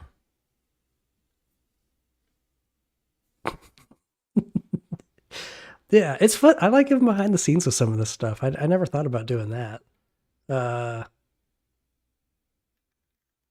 Look at all my ancient videos. Look at Kitten Explosion. Y'all need to get all up on this.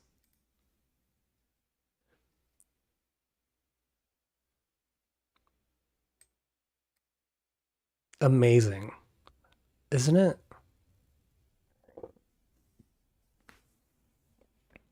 Oh yeah, we should watch that. That's a really. This is a bad idea. Whoa, I'm not that delayed. That's pretty interesting. Oh, is there no sound? I thought there was sound. 1, 2, 3, 4, 5, 6, 7. Oh, you can't hear the screen. God, what do I know about any of this? This is not Top Gear content. That's funny.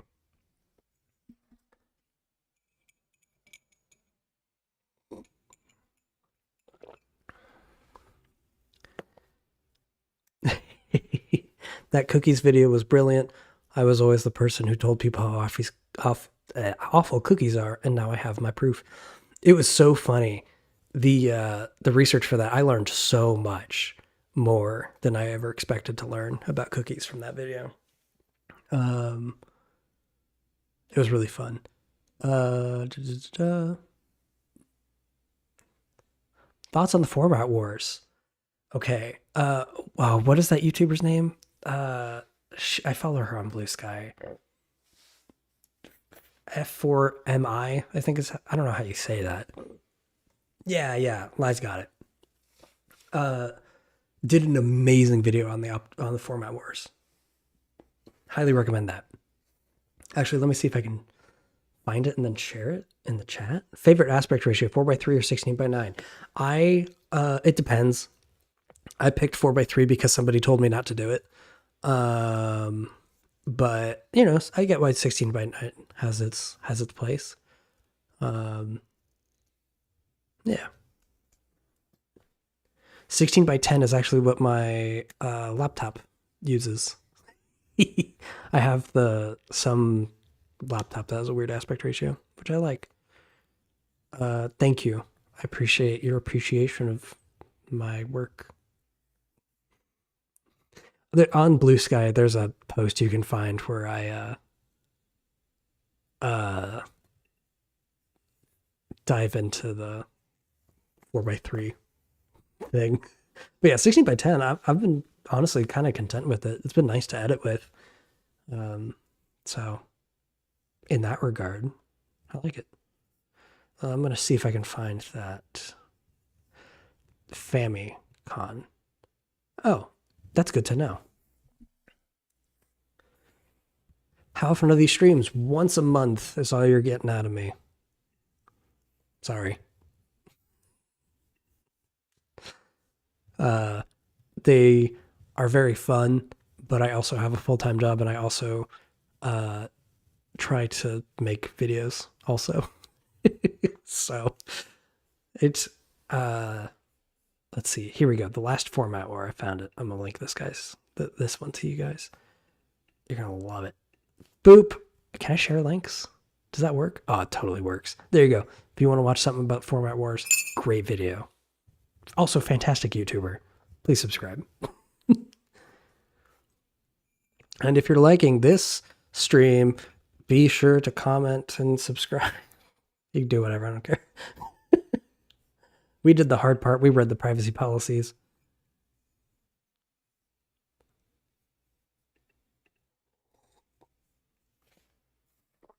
Ah, that tea is very good.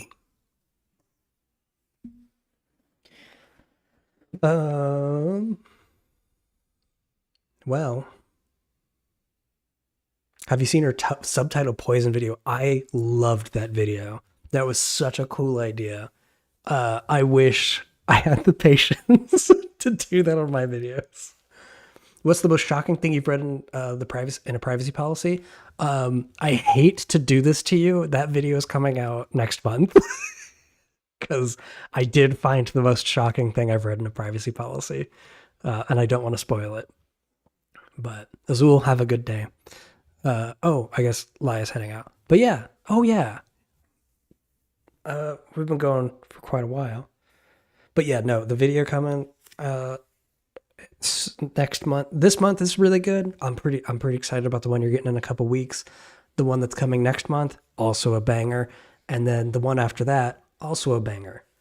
I am working on some collaboration stuffs, so please keep that in mind too. I can speak for at least one person that will be collaborating in the videos, which will be fun.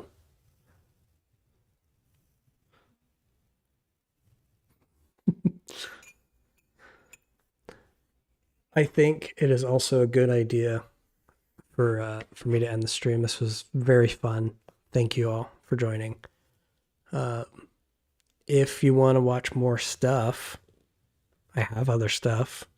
If you want to learn more about uh, the privacy policy of whatever other things I've reviewed on stream, um, then yeah, you can check out that stream. Or you can read them yourself. Highly recommend. Very informative. Languages I'd like to learn? So many.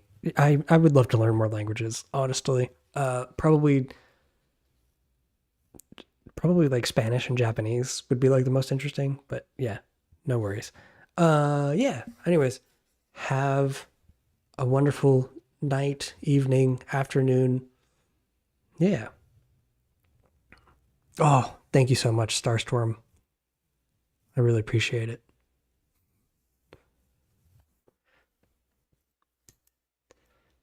I'm gonna end the stream with my classic catchphrase. As always, be kind and patient with each other. Peace.